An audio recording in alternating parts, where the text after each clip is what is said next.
जय राधा माधव कुंज बिहारी, जय गोपी जन वल्लभा गिरिवरधारी, जय गोपी जन वल्लभा गिरिवरधारी, यशोधनन्दन व्रज जनरञ्जन, यशोधनन्दन व्रज जनरञ्जन, यमुनातीर वनचारी, यमुनातीर वनचारी। हरे कृष्ण माताजी। जय राधा माधव कुंज बिहारी,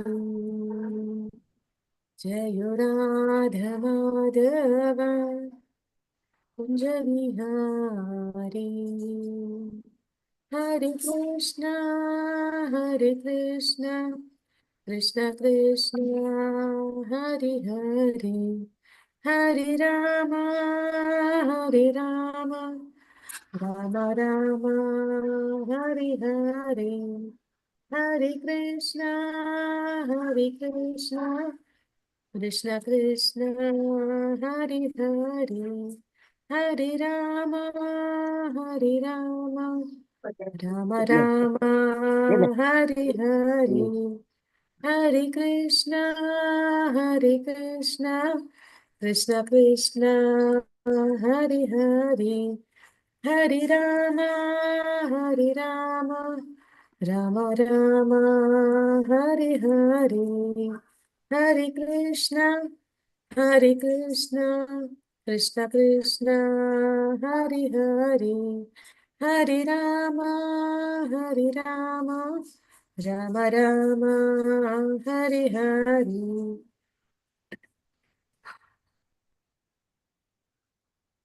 ज्ञानतिमिरान्धस्य ज्ञानाञ्जनशलाकया चक्षुरुन्मिलितं येन तस्मै श्रीगुरुवे नमः।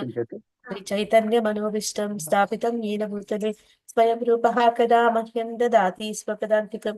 वन्देऽहं श्रीगुरुश्रीयुतपदकमलं श्रीगुरून् वैष्णवांश्च श्रीरूपं साग्रजातं सहगण रघुनाथान्वितं तं सजीवं साद्वैतं सावधूतं परिजनसहितं कृष्णचैतन्यदेवं श्रीराधाकृष्णपादान् सहगण ललिता श्रीविशाखान्वितांश्च। हे कृष्णा करुणा सिंधु दीनबंधु जगत्पते गोपीश गोपिका कांता राधा कांता नमोस्तुते। तप्त कांचन गौरांगी राधे वृंदावनेश्वरी वृषभानुसुते देवी प्रणमामि हरिप्रिये। वाञ्छा कल्पतरुश्च कृपा सिन्धुभ्य एव च पतितनां पावनेभ्यो विष्णवेभ्यो नमो नमः।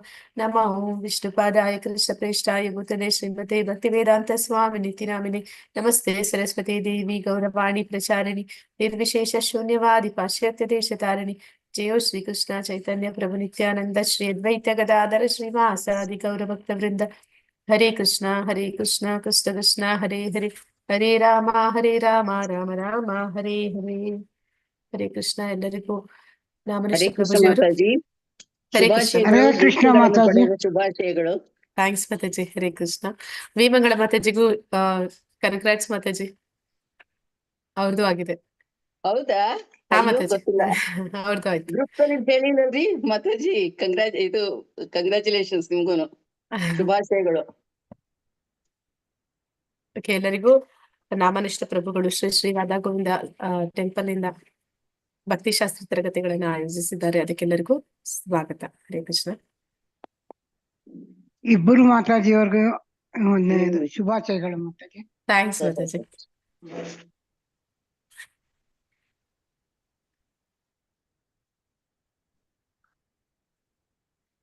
ನಾವು ಇಲ್ಲಿವರೆಗೂ 17ನೇ ಅಧ್ಯಾಯವನ್ನ ಡೀಟೇಲ್ ಆಗಿ ನೋಡಿದ್ವಿ. ಈಗ ಅದ್ರದ್ದು ಸ್ಲೈಡ್ಸ್ ನ ನೋಡೋಣ.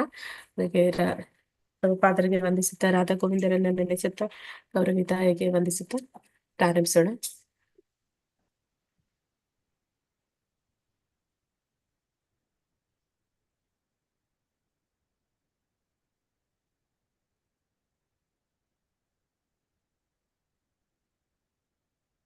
ಇಲ್ಲಿವರೆಗೂ ಏನೆಲ್ಲ ತಿಳ್ಕೊಂಡಿದ್ವಿ ಅಂತ ಒಂದು ಪಾಠ 3 ಸಮೀಕ್ಷೆನ ನೋಡೋಣ. ಭಗವದ್ಗೀತೆ 16ನೇ ಅಧ್ಯಾಯದ ಅವಲೋಕನ ಮತ್ತೆ ಹಿಂದಿನ ಅಧ್ಯಾಯಗಳ ಸಂಪರ್ಕದೊಂದಿಗೆ ನಾವು ನೋಡಿದ್ವಿ. ಅಂದ್ರೆ 16ನೇ ಅಧ್ಯಾಯ ಯಾವ್ದಿತ್ತು ನೆನಪಿದ್ಯಾ? ಸಾರಿ ಎಲ್ಲರಿಗೂ. ಅದಕ್ಕೆ ಹಿಂದಿನ ದಿನ ನನ್ಗೆ ರಿಪಬ್ಲಿಕ್ ಡೇ ಸ್ಕೂಲಲ್ಲಿ ಇತ್ತು, ಅವತ್ತು ಸಂಡೇ ಇದ್ದಿದ್ರಿಂದ ಕಂಪಲ್ಸರಿ ಹೋಗ್ಬೇಕಿತ್ತು. ಅದೇ ಟೈಮ್ ಇದ್ದಿದ್ರಿಂದ ಅವತ್ತು ತಗೊಳಕ್ಕಾಗಿಲ್ಲ, ಕ್ಷಮಿಸಿ. ಎಲ್ಲರಿಗೂ ಸ್ವಲ್ಪ ನೆನಪಿದೆಯಾ ಅಂತ ಗೊತ್ತಿಲ್ಲ, ಪ್ರಿಪೇರ್ ಆಗ್ತಿದ್ರೆ 16ನೇ ಅಧ್ಯಾಯ ದೈವಿ ಮತ್ತು ಆಸುರಿ ಸ್ವಭಾವಗಳ ಬಗ್ಗೆ ಇತ್ತು ಮಾತಾಜಿ. ಹಾ, ಥ್ಯಾಂಕ್ಸ್ ಮಾತಾಜಿ. ದೈವಿ ಗುಣ, ಆಸುರಿ ಗುಣ, ಯಾರು ಗುಣ. ದೈವಿ ಗುಣ ಸಂಪನ್ನರು ಮತ್ತೆ ಯಾರು ಆಸುರಿ ಗುಣ ಆಸುರಿ ಸಂಪನ್ನರು ಗುಣ ಸಂಪನ್ನರು. ಹೇಳ್ತೀರಾ ಮಾತಾಜಿ? ದೈವಿ ಗುಣ ಸಂಪನ್ನರು ಅಂದ್ರೆ ಯಾರು, ಆಸುರಿ ಗುಣ ಸಂಪನ್ನರು ಅಂದ್ರೆ ಯಾರು? ದೈವಿ ಗುಣ ಸಂಪನ್ನರು ಅಂದ್ರೆ ಅವರು ವ್ಯವಸ್ಥಿತವಾಗಿ ಜ್ಞಾನಯೋಗ, ಸ್ವಾಧ್ಯಾಯ, ತಪಸ್ಸು ಮತ್ತೆ ಅಹಿಂಸೆ ಅಂದ್ರೆ ಇವೆಲ್ಲ ಪಾಲಿಸ್ತಾರೆ. ಬ್ರಾಹ್ಮಣ ಗುಣವಾದ ಸರಳತೆ, ಅಹಿಂಸೆ, ಸತ್ಯಂ, ಆಕ್ರೋಧ, ತೇಜಸ್ಸು, ಶೌಚಮು ಇದೆಲ್ಲಾ ಕೂಡ ಅವರು ಪಾಲಿಸ್ಕೋತಾ ಬರ್ತಾರೆ. ಅಂದ್ರೆ ಸಿಂಪಲ್ ಆಗಿ ಹೇಳ್ಬೇಕು ಅಂದ್ರೆ ಶಾಸ್ತ್ರಗಳಲ್ಲಿ ಏನನ್ನ ತಿಳಿಸಿದ್ದಾರೆ ಹಾ. ಅದನ್ನ ಅವರು ಫಾಲೋ ಮಾಡ್ತಾರೆ. ಹ್ಮ್ ಆಸುರಿ ಗುಣ ಸಂಪನ್ನರು ಅಂದ್ರೆ ಅವರು ಶಾಸ್ತ್ರಗಳಿಗೆ ವಿರುದ್ಧವಾಗಿ ನಡ್ಕೋತಾರೆ. ನೋಡ್ಕೋತಾರೆ. ಅದನ್ನ ನಾವು ನೋಡಿದ್ವಿ. ಈಗ ಆ ಅದಕ್ಕೆ ಹಿಂದೆ ನಾವು ನೋಡಿದ್ದು ಅಂದ್ರೆ ಆ ಒಂದು ಪುರುಷೋತ್ತಮ ಯೋಗದ ಬಗ್ಗೆ ನೋಡಿದ್ವಿ. ಪುರುಷೋತ್ತಮ ಯೋಗದಲ್ಲಿ ಒಂದು ಮರವನ್ನ ಹೋಲಿಸಿ ಭಗವಂತ ಹೇಳ್ತಾನೆ, ಆಲದ ಮರಕ್ಕೆ ಅಥವಾ ಅಶ್ವತ್ಥ ವೃಕ್ಷಕ್ಕೆ ಹೋಲಿಸಿ ಒಂದು ಆಧ್ಯಾತ್ಮಿಕ ಜಗತ್ತು ಮತ್ತೆ ಭೌತಿಕ ಜಗತ್ತಿನ ಒಂದು ವಿಶ್ಲೇಷಣೆಯನ್ನ ಕೊಡ್ತಾನೆ. ನಂತರ ಭಗವದ್ಗೀತೆ 16ರ ಮೊದಲ 5 ಶ್ಲೋಕಗಳು ಭಾವಾರ್ಥದೊಂದಿಗೆ ಹುಟ್ಟಿನಿಂದಲೇ ದೈವಿಕ ಮತ್ತು ರಾಕ್ಷಸ ಗುಣಗಳನ್ನು ಅಳವಡಿಸಿಕೊಳ್ಳುವ ಸಂಬಂಧದಲ್ಲಿ ಅಭಿಜಾತಸ್ಯ ಪದದ ಮಹತ್ವವನ್ನ ಚರ್ಚಿಸಲಾಯಿತು. ಅಂದ್ರೆ ನಾವು ನೋಡಿದ್ವಿ ಹೇಗೆ ಅಭಿಜಾತಸ್ಯ ಅಂದ್ರೆ ತಾಯಿಯ ಗರ್ಭದಿಂದಲೇ ಆ ಒಂದು ಗುಣಗಳನ್ನ ಬೆಳೆಸ್ಕೊಳ್ಳಿಕ್ಕೆ ಸಾಧ್ಯ ಇದೆ. ಅಂದ್ರೆ ಆ ಒಂದು ಶಾಸ್ತ್ರಗಳ ಅನುಗುಣವಾಗಿ ಯಾರು ಗೃಹಸ್ಥಾಶ್ರಮವನ್ನು ಸ್ವೀಕಾರ ಮಾಡ್ತಾರೆ ಮತ್ತೆ ಆ ರೀತಿ ಒಂದು ಗರ್ಭಧಾರಣ ಸಂಸ್ಕಾರ ನಡೆಯುತ್ತೆ. ನಂತರ ಅದಕ್ಕೆ ಉದಾಹರಣೆಗೆ ಪ್ರಹ್ಲಾದ ಮಹಾರಾಜ ಹೇಗೆ ತಾಯಿಯ ಗರ್ಭದಲ್ಲಿದ್ದಾಗ್ಲೇ ಅವನು ಆ ಒಂದು ಭಕ್ತಿಯನ್ನ ಬೆಳೆಸ್ಕೊಂಡ ಅಂತ, ಅಂದ್ರೆ ಅದು ಹುಟ್ಟಿನಿಂದಲೇ ಬರ್ಲಿಕ್ಕೆ ಸಾಧ್ಯ ಇದೆ ಅನ್ನೋದನ್ನ ನಾವು ನೋಡಿದ್ವಿ. ನಂತರ ಪ್ರಸ್ತುತ ಪ್ರಪಂಚದ ವ್ಯವಹಾರಗಳಿಂದ ದೈವಿಕ ಮತ್ತು ರಾಕ್ಷಸ ಸ್ವಭಾವವನ್ನು ಗುರುತಿಸಲಾದ ಉದಾಹರಣೆಗಳು. ಅದರಲ್ಲಿ ನಾವು ಕೆಲವೊಂದು ಉದಾಹರಣೆಗಳನ್ನ ಕೂಡ ನೋಡಿದ್ವಿ. ಅಂದ್ರೆ ಅದು ಡಿಸ್ಕಷನ್ ನಡೆದಿತ್ತು, ದೈವಿಕ ಮತ್ತೆ ರಾಕ್ಷಸಿಕ ಸ್ವಭಾವದವರನ್ನು ಹೇಗೆ ಗುರುತಿಸೋದು ಅಂತ. ಅಂದ್ರೆ ಜನ ಹೇಗೆ ಅವರ ಒಂದು ಗುಣ ಸ್ವಭಾವಕ್ಕೆ ಅನುಗುಣವಾಗಿ ಅವರ ವರ್ತನೆ ಇರುತ್ತೆ ಅನ್ನುವಂಥದ್ದು ಆ ಚಟುವಟಿಕೆಯಲ್ಲಿ ನೀವೆಲ್ಲರೂ ಹೇಳಿದ್ರಿ. ಮತ್ತೆ ಈ ದೈವಿ ಗುಣ ಸಂಪನ್ನರು ಸಮಾಜಕ್ಕೆ ಎಷ್ಟು ಒಳಿತನ್ನ ಮಾಡ್ತಾರೆ, ಮತ್ತೆ ಆಸುರಿ ಗುಣ ಸಂಪನ್ನರು ಸಮಾಜಕ್ಕೆ ಎಷ್ಟು ಕೆಡುಕನ್ನ ಮಾಡ್ತಾರೆ ಅನ್ನುವಂಥದ್ದು. ನಂತರ ಪ್ರಸ್ತುತ ಸಮಾಜದಲ್ಲಿ ಉಗ್ರ ಕರ್ಮಣ ಉದಾಹರಣೆಗಳನ್ನ ಉಲ್ಲೇಖಿಸಲಾಯಿತು. ಅಂದ್ರೆ ಈ ಒಂದು ಟೆರರಿಸಂ ಮಾಡುವಂತವ್ರು, ಅಂದ್ರೆ ಮುಗ್ಧ ಜನರನ್ನ, ಅಮಾಯಕ ಜನರನ್ನ ಅವರ ಒಂದು ದರ್ಪದಿಂದ, ಅವರ ಒಂದು ಏನಂತ ಹೇಳ್ತಾರೆ, ಶಕ್ತಿ ಸಾಮರ್ಥ್ಯವನ್ನ ಬೆಳೆಸ್ಕೊಂಡು ಈ ಒಂದು ಅಣು ಬಾಂಬ್ಗಳನ್ನ ಅದನ್ನ ಕ್ರಿಯೇಟ್ ಮಾಡುವಂಥದ್ದು ಮತ್ತೆ ಅದನ್ನ ಮುಗ್ಧ ಜನರ ಮೇಲೆ ಪ್ರಯೋಗ ಮಾಡುವಂಥದ್ದು, ಅವರನ್ನ ಕೊಲ್ಲುವಂಥದ್ದು, ಇದೆಲ್ಲವನ್ನ ನಾವು ಡಿಸ್ಕಸ್ ಮಾಡಿದ್ವಿ.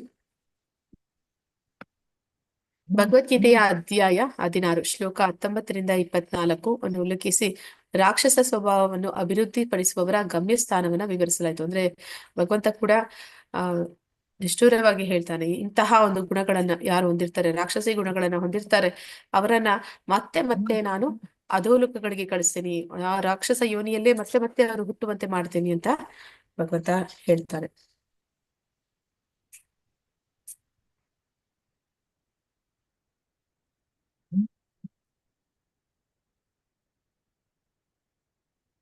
ಘಟಕ 3 ಅಂದ್ರೆ ನಾವು ಯೂನಿಟ್ 3 ಮಾಡ್ತಾ ಇದೀವಿ. ಕೊನೆಯ ಭಗವದ್ಗೀತೆಯ 6 ಅಧ್ಯಾಯಗಳು. ಇದರಲ್ಲಿ 4ನೇ ಪಾಠ ಇವತ್ತಿಂದು ಶ್ರದ್ಧೆಯ ಪ್ರಭೇದಗಳು, ಅಂದ್ರೆ 17ನೇ ಅಧ್ಯಾಯ ಇತ್ತು. ಸ್ಲೈಡ್ಸ್ ನೋಡೋಣ.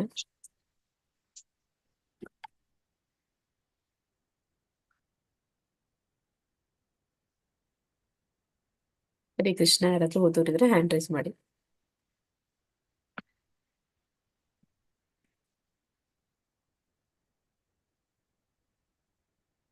ಓದ್ತೀರಾ ಮಾತಾಜಿ? ಲಕ್ಷ್ಮಿ ಮಾತಾಜಿ ಟೆಂಪಲ್ ಇಲ್ಲಿ ಇದ್ದೀರಾ ಅಂತ ಹೇಳಿದೆ. ನಾನ್ Lakshmi PM Mataji. Okay okay, ಇಬ್ಬರಿದ್ದೀರಾ? ಹಾ ಮಾತಾಜಿ.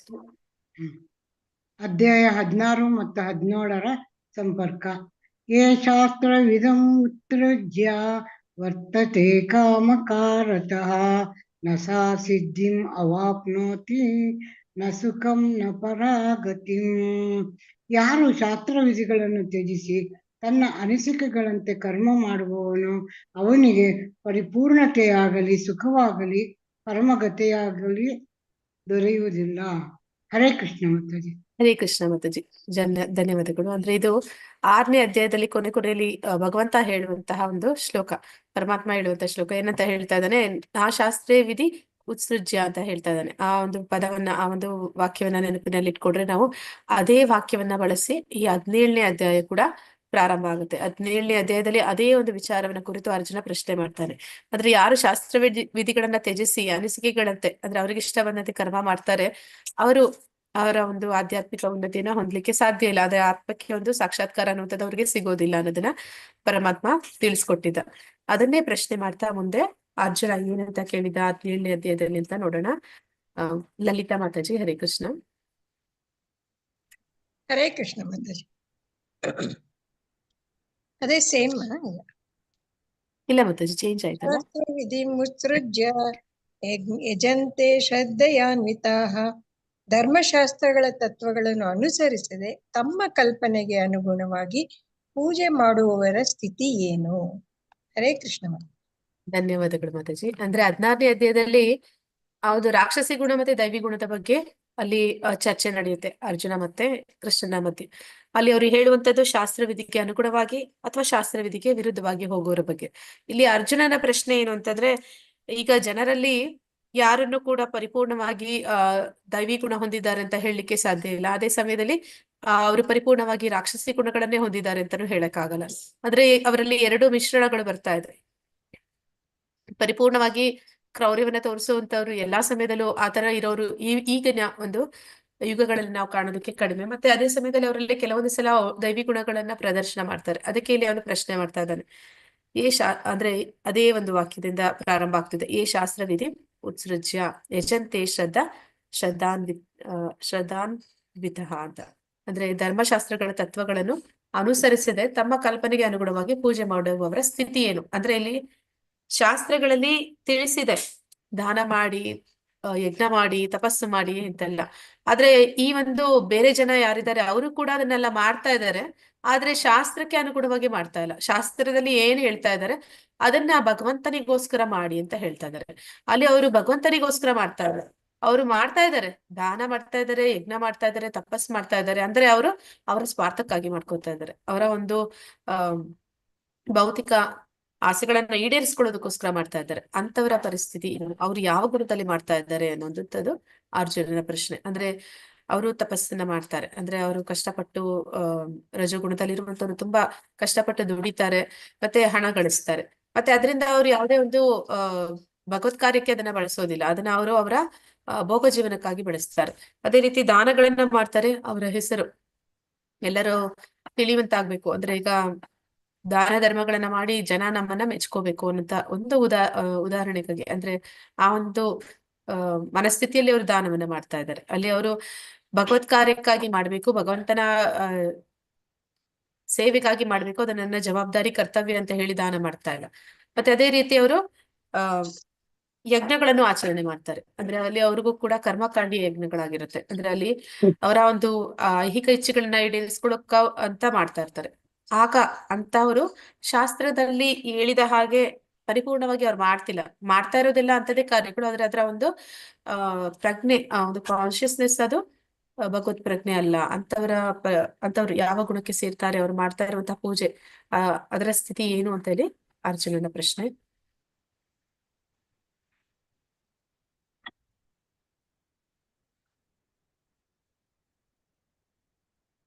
ಹರೇ ಕೃಷ್ಣ. ಹರಡಿ ಮಾತಾಜಿ.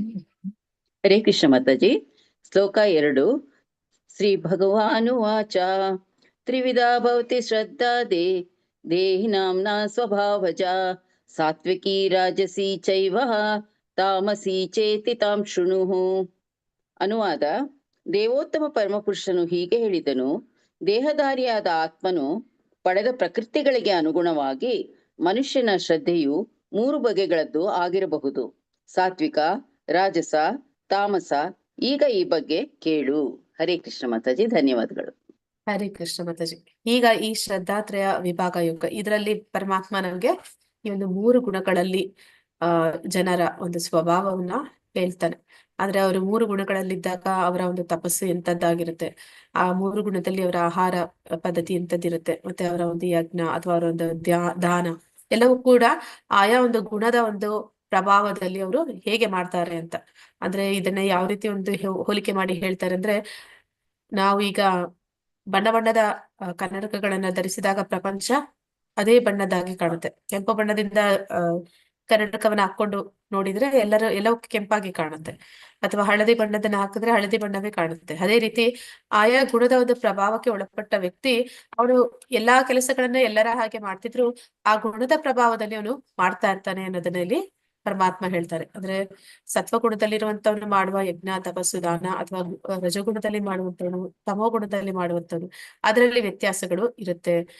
ಆ ರೀತಿ 3 ಬಗೆಯ ಶ್ರದ್ಧೆಗಳು ಇದೆ ಅನ್ನೋದರಲ್ಲಿ ತಿಳಿಸ್ತಾ ಹೋಗ್ತಾನೆ ಈ ಅಧ್ಯಾಯದಲ್ಲಿ. ಹರೇ ಕೃಷ್ಣ ಲಲಿತಾ ಮಾತಾಜಿ. ಹರೇ ಕೃಷ್ಣ ಮಾತಾಜಿ. ಶ್ರದ್ಧೆಯ ಪ್ರಭೇದಗಳು. ಮನುಷ್ಯನ ಶ್ರದ್ಧೆಯು ಸಂಪೂರ್ಣವಾಗಿ ಪರಿಶುದ್ಧವಾದ ಸಾತ್ವಿಕತೆ ಆಗುವವರೆಗೆ ಆ ಶ್ರದ್ಧೆಯು ಐಹಿಕ ಪ್ರಕೃತಿಯ ಯಾವುದೇ ಗುಣದಿಂದ ಮಲಿನ ಹೊಂದಬಹುದು. ಕಲ್ಮಶಗೊಂಡ ಐಹಿಕ ಪ್ರಕೃತಿಯ ಗುಣಗಳು ಹೃದಯದವರೆಗೂ ಹರಡಿಕೊಳ್ಳುತ್ತವೆ. ಆದುದರಿಂದ ಐಹಿಕ ಪ್ರಕೃತಿಯ ಒಂದು ನಿರ್ದಿಷ್ಟ ಗುಣದ ಸಂಪರ್ಕ ಹೊಂದಿರುವ ಹೃದಯದ ಸ್ಥಾನಕ್ಕನುಗುಣವಾಗಿ ಮನುಷ್ಯನ ಶ್ರದ್ಧೆಯ ಸ್ಥಾಪನೆಯಾಗುತ್ತದೆ. 1.17.3 ಪರ್ಫೆಕ್ಟ್. ಹರೇ ಕೃಷ್ಣ. ಹರೇ ಕೃಷ್ಣ ಮಾತಾಜಿ. ಅಂದ್ರೆ ಇಲ್ಲಿ ಏನಂತ ಹೇಳ್ತಾ ಇದಾರೆ ಅಂದ್ರೆ, ಪ್ರಭುಪಾದರ ಭಾವಾರ್ಥದಲ್ಲಿ ಯಾವಾಗ ನಾವು ಶುದ್ಧ ಸತ್ವಕ್ಕೆ ಬರೋದಿಲ್ಲ ಅಲ್ಲಿವರೆಗೂ ನಾವು ಈ ಒಂದು 3 ಗುಣಗಳ ಮಾಲಿನ್ಯದಲ್ಲಿ ಇರ್ತೀವಿ. ಈ 3 ಗುಣಗಳು ಅನ್ನುವಂಥದ್ದು ಮತ್ತೆ ಮತ್ತೆ ಬದಲಾಗ್ತಿರುತ್ತೆ, ಮತ್ತೆ ನಾವು ಅದರ ಪ್ರಭಾವದಲ್ಲಿ ಸದಾ ಇರ್ತೀವಿ. ಆದ್ರೆ ಆ 3 ಗುಣದ ಪ್ರಭಾವಕ್ಕೆ ಒಳಪಡದೆ ಇರ್ಬೇಕು ಅಂತಂದ್ರೆ ನಾವು ಶುದ್ಧ ಸತ್ವಕ್ಕೆ ಬರ್ಬೇಕು. ಆ ಶುದ್ಧ ಸತ್ವಕ್ಕೆ ಬಂದ ಮೇಲೆ ನಾವು ಈ ಗುಣಾತೀತರಾಗ್ತೀವಿ. ಆಗ ನಾವು ಈ ರೀತಿ ನಾವು ಮಾಡುವಂತಹ ಒಂದು ಕೆಲಸಗಳಲ್ಲಿ ಈ ಒಂದು ಏನಂತಾರೆ ಸತ್ವಗುಣದಲ್ಲಿ ಮಾಡಿದ್ದು, ರಜೋಗುಣದಲ್ಲಿ ಮಾಡಿದ್ದು ಆ ರೀತಿ ಇರೋದಿಲ್ಲ. ಅಂದ್ರೆ ಭಗವಂತನ ಒಂದು ಭಕ್ತಿ ಆತ್ಮ ಸಾಕ್ಷಾತ್ಕಾರ ಪಡಿಬೇಕು ಅಂತಂದ್ರೆ ನಾವು ಶುದ್ಧ ಸತ್ವಕ್ಕೆ ಏರ್ಬೇಕು.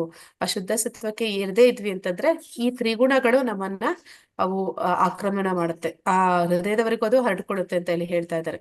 ಮತ್ತೆ ಆ ಒಂದು ಗುಣದ ಸಂಪರ್ಕಕ್ಕೆ ಬಂದಾಗ ನಾವು ಮಾಡುವಂತ ಕೆಲಸ ಅದಕ್ಕೆ ತಕ್ಕ ಹಾಗೆ ಅದು ಬೇರೆ ಬೇರೆ ರೀತಿಯದಾಗಿರುತ್ತೆ ಅನ್ನೋದನ್ನ ತಿಳಿಸ್ತಾ ಇದ್ದಾರೆ.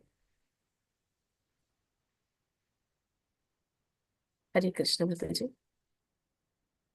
ಲಲಿತಾ ಮಾತಾಜಿ ಇದ್ದಾರೆ, ಓದಿ ಮಾತಾಜಿ. ಶ್ರದ್ಧೆಯ ಪ್ರಭೇದಗಳು. ಜನರು 3 ರೀತಿಯ ಭೌತಿಕ ಸ್ವಭಾವದಿಂದ ನಿಯಂತ್ರಿಸಲ್ಪಡುತ್ತಾರೆ ಮತ್ತು ಅವರು ಶಾಸ್ತ್ರದ ಆಜ್ಞೆಯನ್ನು ಅನುಸರಿಸದಿದ್ದರೆ ಅವರು ಸಂಚು ಮಾಡುತ್ತಾರೆ. ಅವರು ತಮೋಗುಣ, ರಜೋಗುಣ ಅಥವಾ ಸತ್ವಗುಣಕ್ಕೆ ಅನುಗುಣವಾಗಿ ತಮ್ಮ ಸ್ಥಾನವನ್ನು ರಚಿಸುತ್ತಾರೆ. ಹರೇ ಕೃಷ್ಣ ಮಾತಾಜಿ. ಹರೇ ಕೃಷ್ಣ ಮಾತಾಜಿ. ಅಂದ್ರೆ ಇಲ್ಲಿ 3 ರೀತಿಯ ಭೌತಿಕ ಸ್ವಭಾವದಿಂದ ನಿಯಂತ್ರಿಸಲ್ಪಡ್ತಾರೆ. ಅಂದ್ರೆ ಈ 3 ಸತ್ವಗುಣ, ರಜೋಗುಣ, ತಮೋಗುಣ. ಮತ್ತೆ ಆಜ್ಞೆಯನ್ನು ಅನುಸರಿಸದಿದ್ದಾರೆ ಅಂದ್ರೆ ಶಾಸ್ತ್ರಕ್ಕೆ ಅನುಗುಣವಾಗಿ ಅವರು ನಡ್ಕೊಂಡಿಲ್ಲ. ಅಂದ್ರೆ ಶಾಸ್ತ್ರ ಸದಾ ಏನ್ ಹೇಳುತ್ತೆ ಅಂತಂದ್ರೆ, ವೇದಗಳ ಒಂದು ಮೂಲ ಏನು ವಿಚಾರ ಅಂತಂದ್ರೆ ಅಲ್ಲಿ ಭಗವಂತನನ್ನ ಕೇಂದ್ರೀಕರಿಸಿ ಮಾಡು, ನೀ ಏನನ್ನೇ ಮಾಡು ಅದನ್ನ ನೀನು ಈ ಒಂದು ಕರ್ಮ ಬಂಧನದಲ್ಲಿ ಸಿಲುಕಬಾರ್ದು ಅಂತಂದ್ರೆ ಆ ಒಂದು ಕರ್ಮ ಕೌಶಲವನ್ನ ತಿಳ್ಕೊ. ಅಂದ್ರೆ ನೀನು ಏನನ್ನೇ ಮಾಡಿದ್ರು ಪರಮಾತ್ಮನನ್ನ ಅಲ್ಲಿ ಕೇಂದ್ರೀಕರಿಸಿ ಮಾಡುವಂತ ಶಾಸ್ತ್ರಗಳು ತಿಳಿಸುತ್ತೆ. ಅದನ್ನ ನಾವು ಮಾಡ್ದಿರಾ ಹೋದ್ವಿ ಅಂತಂದ್ರೆ, ಅಂದ್ರೆ ಶಾಸ್ತ್ರದ ಆಜ್ಞೆಗಳನ್ನ ಉಲ್ಲಂಘಿಸ್ತಾ ಇದೀವಿ ಅಂತಂದ್ರೆ ಅಂದ್ರೆ ಸಾಧಾರಣವಾಗಿ ಸಮಾಜದಲ್ಲಿ ಎಲ್ಲಾ ಜನರು ಈ ರೀತಿಯವರೇ ಆಗಿರ್ತಾರೆ. ಅಂದ್ರೆ ಅಲ್ಲಿ ಅವರವರದೇ ಆದ ಒಂದು ಗುಣಗಳಿಗೆ ಅನುಗುಣವಾಗಿ ಅವರವರದೇ ಒಂದು ಆಚರಣೆಗಳನ್ನ ಮಾಡ್ತಾ ಇರ್ತಾರೆ. ಅದನ್ನು ಕೂಡ ನಾವು ಡಿಸ್ಕಸ್ ಮಾಡಿದ್ವಿ ಅನ್ಕೊಳ್ತೀವಿ, ಇಲ್ಲಾಂದ್ರೆ ಈಗ ಮಾಡೋದಕ್ಕಿರತ್ತಲ್ಲಿ. ಮತ್ತೆ ಅಲ್ಲಿ ರಜೋಗುಣ, ತಮೋಗುಣ ಮತ್ತೆ ಸತ್ವಗುಣಕ್ಕೆ ಅನುಗುಣವಾಗಿ ಅವರು ಅವರದೇ ಒಂದು ಹೊಸ ರೀತಿಯ ಒಂದು ಸಂಪ್ರದಾಯವನ್ನ ಹುಟ್ಟು ಹಾಕ್ತಾರೆ. ಅದನ್ನ ಇಲ್ಲಿ ತಿಳಿಸ್ತಾ ಇದ್ದಾರೆ. ಗೀತಾ ಮಾತಾಜಿ. ಹರೇ ಕೃಷ್ಣ. ಹರೇ ಕೃಷ್ಣ ಮಾತಾಜಿ. ಓದ್ಲಾ ಮಾತಾಜಿ? ಹಾ ಮಾತಾಜಿ. ಶ್ರದ್ಧೆಯ ಪ್ರಭೇದಗಳು. ಅದೇ ರೀತಿಯ ಪ್ರಕೃತಿಯ ಪ್ರಭಾವದ ಅಡಿಯಲ್ಲಿ ತನ್ನನ್ನು ತಾನು ನಡೆಸಿಕೊಳ್ಳುತ್ತಿದ್ದಾನೆ. ಆದರೆ ಮೇಲ್ನೋಟಕ್ಕೆ ತಮೋಗುಣದಲ್ಲಿ ಏನನ್ನಾದರೂ ಮಾಡಿದರೆ ಅವನು ಯಶಸ್ವಿ ಆಗುವುದಿಲ್ಲ. ಯೇ ಶಾಸ್ತ್ರವಿದಂ ಉತ್ಸೃಜ್ಯ ವರ್ತತೆ ಕಾಮಕಾರತಃ. ಭಗವದ್ಗೀತಾ 17.1.3. ಇದೇನು ಮಾತಾಜಿ? ಜುಲೈ 4, 1974. ಅಲ್ಲಿ ಅವರು ಪ್ರವಚನ ಕೊಟ್ಟಾಗ ಹೇಳಿರುವಂತದ್ದು ಮಾತಾಜಿ, ಪ್ರಭುಪಾದ. ಹರೇ ಕೃಷ್ಣ ಮಾತಾಜಿ. ಹರೇ ಕೃಷ್ಣ ಮಾತಾಜಿ.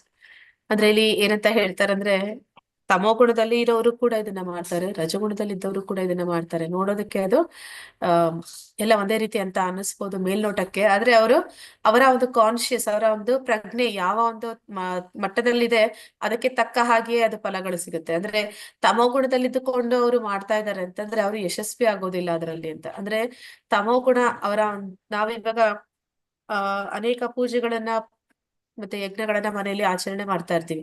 ಆದ್ರೆ ಆ ಯಜ್ಞದ ಒಂದು ನಿಜವಾದ ಜ್ಞಾನ ತಿಳಿದೀರ ನಾವು ಮಾಡ್ತಾ ಇದ್ವಿ ಅಂದ್ರೆ, ಮೇಲ್ನೋಟಕ್ಕೆ ಮಾಡ್ತಾ ಇದ್ವಿ ಅಂತಂದ್ರೆ ಆಗ ಅದು ತಮೋಗುಣದಿಂದ ಮಾಡಿದ್ದೇ ಆಗಿರುತ್ತೆ. ಆದ ಕಾರಣ ಆ ಒಂದು ಯಜ್ಞದ ಒಂದು ಫಲ ಪರಿಪೂರ್ಣವಾಗಿ ಸಿಗೋದಕ್ಕೆ ಸಾಧ್ಯ ಇಲ್ಲ ಅನ್ನೋದನ್ನ ಇಲ್ಲಿ ಪ್ರಭುಪಾದರು ಹೇಳ್ತಾ ಇದ್ದಾರೆ. ಅಂದ್ರೆ ನೋಡೋದಕ್ಕೆ ಅದು ಅವ್ರು ಎಲ್ಲವನ್ನ ಮಾಡ್ತಾ ಇದ್ದಾರೆ ಅಂತ, ಅಂದ್ರೆ ಶಾಸ್ತ್ರದ ಪ್ರಕಾರ ನಡೀತಿದೆ ಅಂತ ಅನ್ನಿಸ್ಬೋದು. ಆದ್ರೆ ಅಲ್ಲಿ ಮನುಷ್ಯ ಮಾಡ್ತಾ ಇರುವಂತ ವ್ಯಕ್ತಿಯ ಮನಸ್ಥಿತಿ ಕೂಡ ಅದು ಪ್ರಾಮುಖ್ಯತೆಯನ್ನು ಹೊಂದಿರುತ್ತೆ. ಅಂದ್ರೆ ಅವನು ಮಾಡ್ತಾ ಇರುವ ಒಂದು ಕೆಲಸ ಅದರಲ್ಲಿ ಅವನಿಗೆ ಎಷ್ಟು ಆಳವಾಗಿ ಅವನ ಕಾನ್ಶಿಯಸ್ನೆಸ್ ಅಥವಾ ಅವನ ಒಂದು ಪ್ರಜ್ಞೆ ಅನ್ನುವಂಥದ್ದು ಭಗವಂತನ ಸೇವೆಯ ಒಂದು ಮನಸ್ಥಿತಿಯಿಂದ ಅವನು ಮಾಡ್ತಾ ಇದ್ದಾನ, ಇಲ್ಲ ಅವನು ಅದನ್ನ ತೋರಿಕೆಗಾಗಿ ಮಾಡ್ಕೊಳ್ತಾ ಇದ್ದಾನ, ಅಥವಾ ಇಲ್ಲ ಅವನದೇ ಯಾವ್ದೋ ಒಂದು ಇಚ್ಛೆಗಳು ಸ್ವಾರ್ಥಗಳನ್ನ ಈಡೇರಿಸ್ಕೊಳಕ್ಕಾಗಿ ಮಾಡ್ಕೊಳ್ತಾ ಇದ್ದಾನ, ಅದರ ಮೇಲೆ ಅವನ ಒಂದು ತಪಸ್ಸಿನ, ಯಜ್ಞದ, ಧರ್ಮದ ಅಥವಾ ಅದರ ಒಂದು ದಾನ ಮಾಡುವುದರ ಫಲಗಳ ಯಶಸ್ಸು ಅವನಿಗೆ ಎಷ್ಟು ಲಭಿಸುತ್ತೆ ಅನ್ನೋದು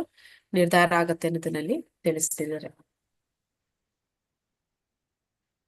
ಹರೇ ಕೃಷ್ಣ. ಲಲಿತಾ ಮಾತಾಜಿ.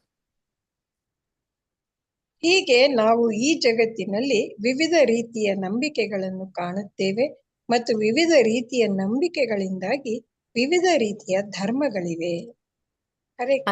ಹರೇ ಕೃಷ್ಣ ಮಾತಾಜಿ. ಅಂದ್ರೆ ಈಗ ಬೇರೆ ಬೇರೆ ಧರ್ಮಗಳು ಹುಟ್ಟಾಕೊಂಡಿರೋದು ಈ ಕಾರಣದಿಂದ, ಈ ಒಂದು 3 ಗುಣಗಳಲ್ಲಿ ಅವ್ರು ಮಾಡುವ ಒಂದು ಕೈಂಕರ್ಯಗಳಿಂದ ಅಂತ ಇಲ್ಲಿ ಹೇಳ್ತಾ ಇದ್ದಾರೆ. ಅಂದ್ರೆ ನಾವು ನೋಡ್ತೀವಿ ಕೆಲವರಿಗೆ ಅವರು ಮಾಂಸಭಕ್ಷಣೆ ಮಾಡಬಹುದು ಅನ್ನೋ ರೀತಿ ಅವರು ಹೇಳ್ತಾರೆ.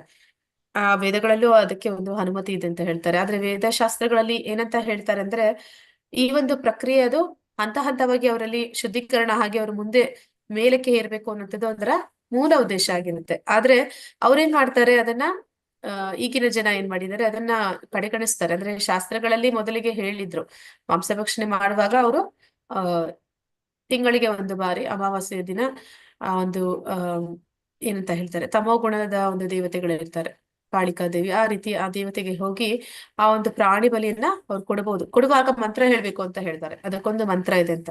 ಆ ಮಂತ್ರ ಏನಂತ ಹೇಳುತ್ತೆ ಅಂತಂದ್ರೆ, ಆ ಮಂತ್ರದ ಅರ್ಥ, ನೀನು ಇವತ್ತು ನನಗೆ ಆಹಾರ ಆಗ್ತಾ ಇದೆಯಾ, ಮುಂದೊಂದು ದಿನ ನಾನು ನಿನಗೆ ಆಹಾರ ಆಗ್ತೀನಿ ಅಂತ. ಆ ರೀತಿ ಹೇಳಿ ಆ ಒಂದು ಬಲಿಯನ್ನ ಕೊಡೋದ್ರಿಂದ ಅವರಿಗೆ ಅದರಲ್ಲಿ ಶುದ್ಧೀಕರಣ ಆಗುತ್ತೆ ಅಂತ ಹೇಳ್ತಾರೆ. ಹೇಗೆ ಶುದ್ಧೀಕರಣ ಆಗುತ್ತೆ ಅಂದ್ರೆ, ಅವನು ಮತ್ತೆ ಮತ್ತೆ ಅದನ್ನ ಹೇಳಿ ಮಾಡ್ಬೇಕಾದ್ರೆ ಅವನ ಬುದ್ಧಿ ಕೆಲಸ ಮಾಡುತ್ತೆ. ಒಂದು ದಿನ ಅನಿಸ್ತತೆ ಅವನಿಗೂ ಕೂಡ, ನಾನ್ ಯಾಕೆ ಈ ಪ್ರಾಣಿ ನನ್ನನ್ನ ಆಹಾರವಾಗಿ ಸ್ವೀಕಾರ ಮಾಡ್ಬೇಕು, ಅಂತಹ ಒಂದು ಕಾರ್ಯ ನಾನು ಯಾಕೆ ಮಾಡ್ಬೇಕು ಅನ್ನೋಂಥದ್ದು ಮನಸ್ಥಿತಿ ಅವ್ರಿಗೆ ಬರ್ಬೇಕು ಅನ್ನೋದಕ್ಕಾಗಿ ವೇದಗಳಲ್ಲಿ ಈ ಒಂದು ವಿಧಾನವನ್ನ, ಶಾಸ್ತ್ರವನ್ನ ತಿಳಿಸ್ಕೊಟ್ಟಿದ್ದಾರೆ. ಆದ್ರೆ ಈಗ ಯಾರು ಅದನ್ನೆಲ್ಲ ಫಾಲೋ ಮಾಡೋದಿಲ್ಲ. ಆ ಒಂದು ಬಾಯಿ ಚಪಲಕ್ಕೆ ಸಿಕ್ಕಾಕೊಂಡವ್ರು ಏನ್ ಮಾಡ್ತಾರೆ, ಅವರು ಅದನ್ನೆಲ್ಲ ಕಡೆಗಣಿಸಿ ಅವ್ರ ಇಷ್ಟ ಬಂದ ಹಾಗೆ ಒಂದು ಪ್ರಾಣಿ ವಧೆಯನ್ನ ಮಾಡ್ತಾರೆ. ಈ ರೀತಿ ಅದಕ್ಕೆ ತಕ್ಕ ಹಾಗೆ ಅವರಿಗೆ ಒಂದೊಂದು ಧರ್ಮದ ಹೆಸರುಗಳನ್ನ ಇಟ್ಕೊಳ್ತಾರೆ. ನನ್ನ ಧರ್ಮದಲ್ಲಿ ಇದಕ್ಕೆ ಅನುಮತಿ ಇದೆ, ನನ್ನ ಧರ್ಮದಲ್ಲಿ ನಾನು ಮಾಂಸಭಕ್ಷಣೆ ಮಾಡಬಹುದು. ಈ ರೀತಿ ಅವರದೇ ಆದ ಒಂದು ನಂಬಿಕೆಗಳು, ಅವರದೇ ಒಂದು ಧರ್ಮಗಳು, ಈ ರೀತಿ ಬೇರೆ ಬೇರೆ ಸಂಸ್ಕೃತಿ, ಸಮಾಜ ಅದು ಬೇರೆ ರೀತಿಯಲ್ಲಿ ಅದು ಬೆಳೀತಾ ಹೋಗುತ್ತೆ ಅನ್ನೋದನ್ನಲ್ಲಿ ತಿಳಿಸ್ತಾ ಇದ್ದಾರೆ. ಇದಕ್ಕೆಲ್ಲ ಮೂಲ ಕಾರಣ ಆ ತ್ರಿಗುಣಗಳ ಪ್ರಭಾವದಲ್ಲಿ ಸಿಕ್ಕಾಕೊಂಡಂತ ಮನುಷ್ಯರು, ಹೆಚ್ಚಾಗಿ ರಜೋಗುಣ ತಮೋಗುಣದಲ್ಲಿ ಇರುವಂತವ್ರು ಮಾಡುವಂತ ಕೆಲಸಗಳು. ಹರೇ ಕೃಷ್ಣ. ಹರಿಣಿ ಮಾತಾಜಿ. ಹರೇ ಕೃಷ್ಣ ಮಾತಾಜಿ. ಶ್ರದ್ಧೆಯ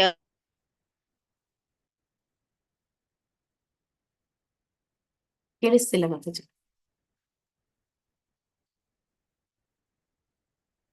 ಹರೇ ಕೃಷ್ಣ. ಓದ್ಲ ಮಾತಾಜಿ. ಓದಿ ಮಾತಾಜಿ. ಶ್ರದ್ಧೆಯ ಪ್ರಭೇದಗಳು. ಕೆಲವು ಆಧುನಿಕ ಧಾರ್ಮಿಕ ಆಚರಣೆಗಳನ್ನು ಆಯ್ಕೆ ಮಾಡಿ ಮತ್ತು ಅವು ಪ್ರಕೃತಿಯ ವಿಧಾನಗಳಿಂದ ಹೇಗೆ ಪ್ರಭಾವಿತವಾಗಿವೆ ಎಂಬುದನ್ನು ಚರ್ಚಿಸಿ. ನಿಮ್ಮ ಪ್ರಸ್ತುತಿಯಲ್ಲಿ ಭಗವದ್ಗೀತೆ 17ನೇ ಅಧ್ಯಾಯ 1.3 ಶ್ಲೋಕಗಳಲ್ಲಿ ವಿವರಿಸಿದಂತೆ ಶ್ರದ್ಧೆಯ ಪ್ರಭೇದಗಳ ಬಗ್ಗೆ ಕೃಷ್ಣನ ವಿಶ್ಲೇಷಣೆಗೆ ನಿರ್ದಿಷ್ಟ ಉಲ್ಲೇಖನವನ್ನು ನೀಡಿ ಈ ಆಚರಣೆಗಳನ್ನು ಕೃಷ್ಣ ಪ್ರಜ್ಞೆಯ ಅಭ್ಯಾಸಕ್ಕೆ ಹೋಲಿಸಿ. ಹರೇ ಕೃಷ್ಣ ಮಾತಾಜಿ. ಇದು ಒಂದು ಗ್ರೂಪ್ ಆಕ್ಟಿವಿಟಿ, ಚಟುವಟಿಕೆ. ಅಂದ್ರೆ ಇಲ್ಲಿ ಏನಂತ ಹೇಳ್ತಾ ಇದ್ದಾರೆ ಅಂತಂದ್ರೆ, ಕೆಲವು ಆಧುನಿಕ ಧಾರ್ಮಿಕ ಆಚರಣೆಗಳು ಅಂದ್ರೆ ಯಾವುದೇ ಒಂದು ಈಗ ಅನೇಕ ರೀತಿಯ ಧಾರ್ಮಿಕ ಆಚರಣೆಗಳು ಇದೆ, ನಾವು ನೋಡ್ತೀವಿ. ಅಂದ್ರೆ ಬೇರೆ ಬೇರೆ ರೀತಿಯಲ್ಲಿ ಮಾಡ್ತಾರೆ. ಆ ಒಂದು ಹರಕೆಗಳು ಅಂತ ಹೇಳಿ ಮಾಡ್ತಾರೆ. ಅಂದ್ರೆ ಭಗವಂತನಿಗೆ ಕಾಯಿ ಹೊಡೆಯುವಂಥದ್ದು, ಭಗವಂತನಿಗೆ ಒಂದು ಹಣ್ಣಿನ ಮಾಲೆ ಮಾಡುವಂಥದ್ದು, ಅಥವಾ ಬೆಣ್ಣೆ ಅಲಂಕಾರ ಮಾಡುವಂಥದ್ದು, ಅಥವಾ ಭಗವಂತನಿಗೆ ಒಡೆಯ ಹಾರ ಹಾಕುವಂಥದ್ದು, ಇದೆಲ್ಲ ಕೂಡ ಇಲ್ಲಿ ಶಾಸ್ತ್ರದಲ್ಲಿ ಉಲ್ಲೇಖ ಆಗಿರುವಂತದ್ದಲ್ಲ. ಆದ್ರೆ ಅವರದೇ ಆದಂತ ಒಂದು ಪದ್ಧತಿಯನ್ನ ಮಾಡ್ಕೊಂಡು ಹೋಗ್ತಾ ಇರ್ತಾರೆ. ಆ ಒಂದು ಪದ್ಧತಿ ಅವರ ಒಂದು ಗುಣಗಳ ಮೇಲೆ ಪ್ರಭಾವಿತರಾಗಿ ಮಾಡ್ತಾರೆ. ಆ ಒಂದು ಮೂರು ಗುಣಗಳಲ್ಲಿ ಇದ್ದಂತಹ ಜನ ಅವರದೇ ಆದಂತಹ ಒಂದು ಆರಾಧನೆ ಮಾಡುವಂತ ಕ್ರಮವನ್ನ ಮಾಡ್ತಾರೆ. ಅದನ್ನ ಇಲ್ಲಿ ಚರ್ಚಿಸ್ಬೇಕಾಗುತ್ತೆ ನೀವು. ಮತ್ತೆ ಅದಕ್ಕೆ ನೀವು ಯಾವ್ದ್ರ ರೆಫರೆನ್ಸ್ ತಗೋಬೇಕು ಅಂದ್ರೆ 17ನೇ ಅಧ್ಯಾಯದ ಮೊದಲ 3 ಶ್ಲೋಕಗಳನ್ನ ಓದಿ. ಆ ಭಾವಾರ್ಥಗಳಲ್ಲಿ ಕೃಷ್ಣ ಏನು ಹೇಳ್ತಾ ಇದ್ದಾನೆ ಅಂತ, ಅವನ ಒಂದು ಆ ಒಂದು ವಿವರಣೆ ಯಾವ ರೀತಿ ಇದೆ ಆ ಮೊದಲ 3 ಶ್ಲೋಕದಲ್ಲಿ ಅನ್ನುವಂಥದ್ದು. ಮತ್ತೆ ಅದನ್ನ ಕೃಷ್ಣ ಪ್ರಜ್ಞೆಯ ಆಚರಣೆಗೆ ಹೋಲಿಸಬೇಕು. ಅಂದ್ರೆ ಕೃಷ್ಣ ಪ್ರಜ್ಞೆಯಲ್ಲಿ ಇರುವಂತವ್ರು ಮಾಡುವ ಆಚರಣೆಗೂ, ಕೃಷ್ಣ ಪ್ರಜ್ಞೆಯಲ್ಲಿ ಇಲ್ಲದವರು ಮಾಡುವಂತಹ ಆಚರಣೆಗೂ ಇರುವಂತಹ ವ್ಯತ್ಯಾಸಗಳ ಬಗ್ಗೆ ನೀವು ಡಿಸ್ಕಸ್ ಮಾಡಿ, ಗ್ರೂಪ್ ಡಿಸ್ಕಸ್ ಮಾಡಿ ಅಲ್ಲಿ ಹೇಳ್ಬೇಕಾಗುತ್ತೆ. ಮತ್ತೆ ಅಂದ್ರೆ ಎಲ್ಲರಿಗೂ ಪ್ರಶ್ನೆ ಅರ್ಥ ಆಯ್ತಾ? ಹರೇ ಕೃಷ್ಣ. ಇದು ಗ್ರೂಪ್ ಆಕ್ಟಿವಿಟಿ. ಆಯ್ತು ಮತ್ತೆ. ಹಾಗಾದ್ರೆ ನಾನು ಗ್ರೂಪ್ ಮಾಡ್ಲಾ?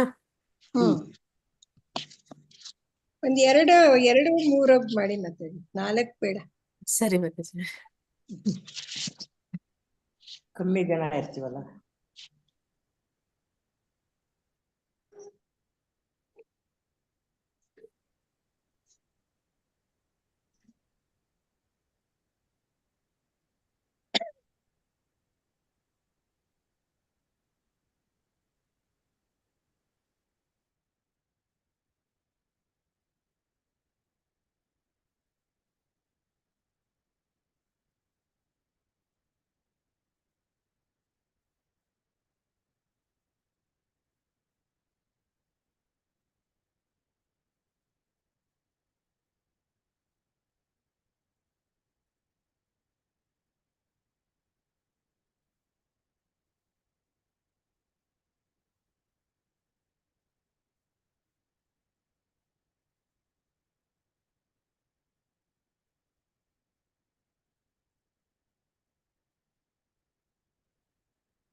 ಹ್ಯಾಂಡ್ ರೈಸ್ ಮಾಡ್ಬಿಡಿ ಮಾತಾಜಿ, ಹರಿಣಿ ಮಾತಾಜಿ.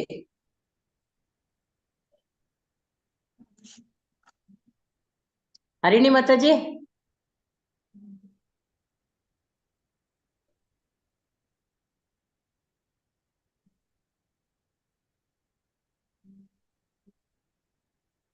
ಹರಿಣಿ ಮಾತಾಜಿ.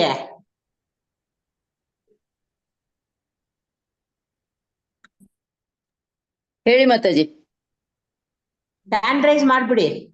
ಮಾಡಿದ್ದೀನಿ, ಮತ್ ಹಾ, ಹೋಯ್ತೆ ಸರಿ, ಅದು ಮಾಡಿದ್ದೆ. ಆಯ್ತು. ಮತ್ ಹೋಗಿದೆ. ಬಂತಾ? ಹಾ, ಬಂದಿದೆ ಮಾತಾಜಿ. ನೀವು ವಿಡಿಯೋ ಆನ್ ಮಾಡ್ಕೊಂಡು ಒಂದ್ ನಿಮಿಷ ಇರಿ ಮಾತಾಜಿ. Okay okay okay. ಹಾ, ಮಾತಾಡಿ ಮಾತಾಜಿ.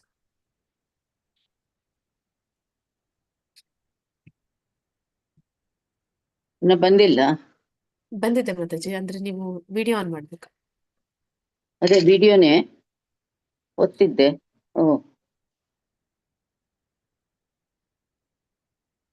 ಯಾಕೋ ಆಗ್ತಿಲ್ಲ ಮಾತಾಜಿ ವಿಡಿಯೋ ಆನ್. ಸರಿ, ಮಾತಾಡಿ ಮಾತಾಜಿ. ಆ ಈ 17ನೇ ಅಧ್ಯಾಯದಲ್ಲಿ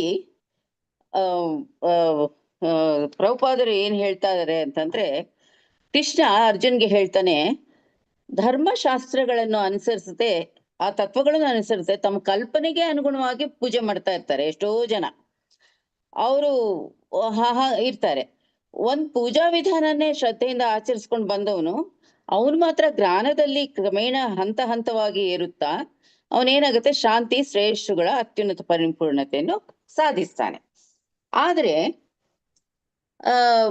ಈ ದೇಹಧಾರಿಯಾದ ಆತ್ಮನು ಅವನು ಪಡೆಯುವ ಪ್ರಕೃತ ಗುಣಗಳಿಗೆ ಅನುಗುಣವಾಗಿ ಮನುಷ್ಯನ ಶ್ರದ್ಧೆಯು ಏನು ಅಂದ್ರೆ 3 ಪ್ರಭೇದಗಳಾಗಿ ವಿಂಗಡಿಸಲ್ಪಡುತ್ತೆ. ಸಾತ್ವಿಕ, ರಾಜಸ, ತಾಮಸ ಅಂತ ಹೇಳಿ ಅಂತ.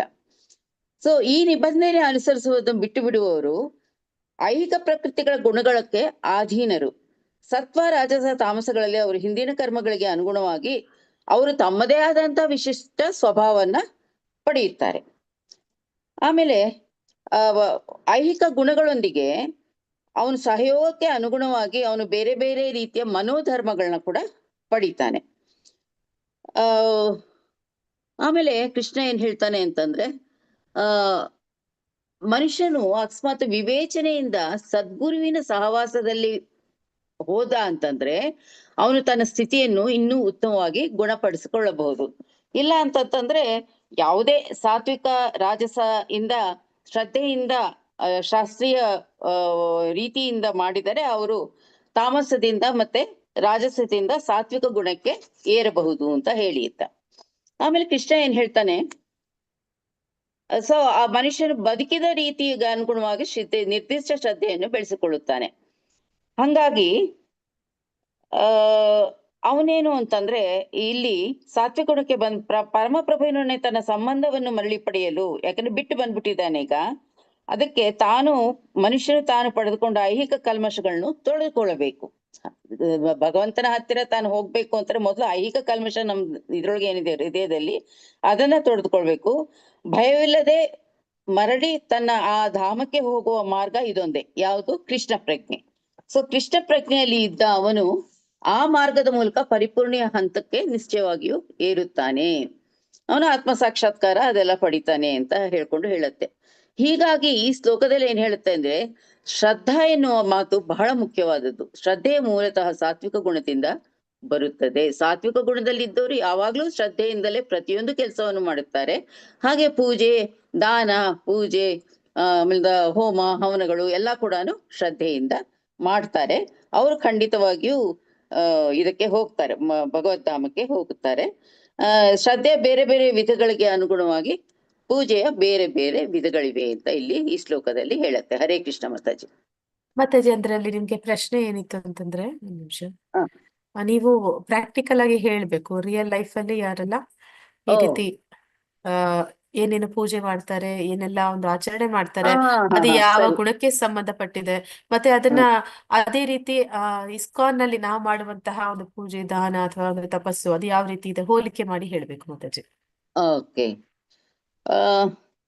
ಅಂದ್ರೆ ಇವತ್ತು ನಾವು ಸಮಾಜದಲ್ಲಿ ನೋಡೋ ಬೇರೆ ಬೇರೆ ವಿಧದ ಪೂಜೆಗಳನ್ನ ನೋಡ್ತೀವಿ. ಈಗ ಆಂಜನೇಯನ ದೇವಸ್ಥಾನಕ್ಕೆ ಹೋದ್ರೆ ಅಲ್ಲಿ ಏನು ಅಂತಂದ್ರೆ ಒಡೆ ಮಾಲೆ ಮಾಡೋದು, ಆಮೇಲಿಂದ ಬೆಣ್ಣೆ ಅಲಂಕಾರ ಮಾಡೋದು, ಆಮೇಲಿಂದ ವಿಳೆದೆಲೆ ಅಲಂಕಾರ, ಈ ತರ ಎಲ್ಲ ಬೇರೆ ಬೇರೆ ಇರುತ್ತೆ. ಅದೆಲ್ಲ ಮನುಷ್ಯನೇ ಏನು ಅಂತಂದ್ರೆ ಅದು ಧರ್ಮದಲ್ಲಿ ಇದೆಯೋ ಇಲ್ಲೋ ಆಗ್ಲಿ ಮನುಷ್ಯನಂಕ ಸಾಧಿಸ್ಕೊಂಡು ಬರೋನು, ಜನಗಳು ಕೂಡ ಭಕ್ತಿಯಿಂದ ಅದನ್ನ ನೋಡ್ಕೊಂಡು ಹೋಗ್ತಾರೆ.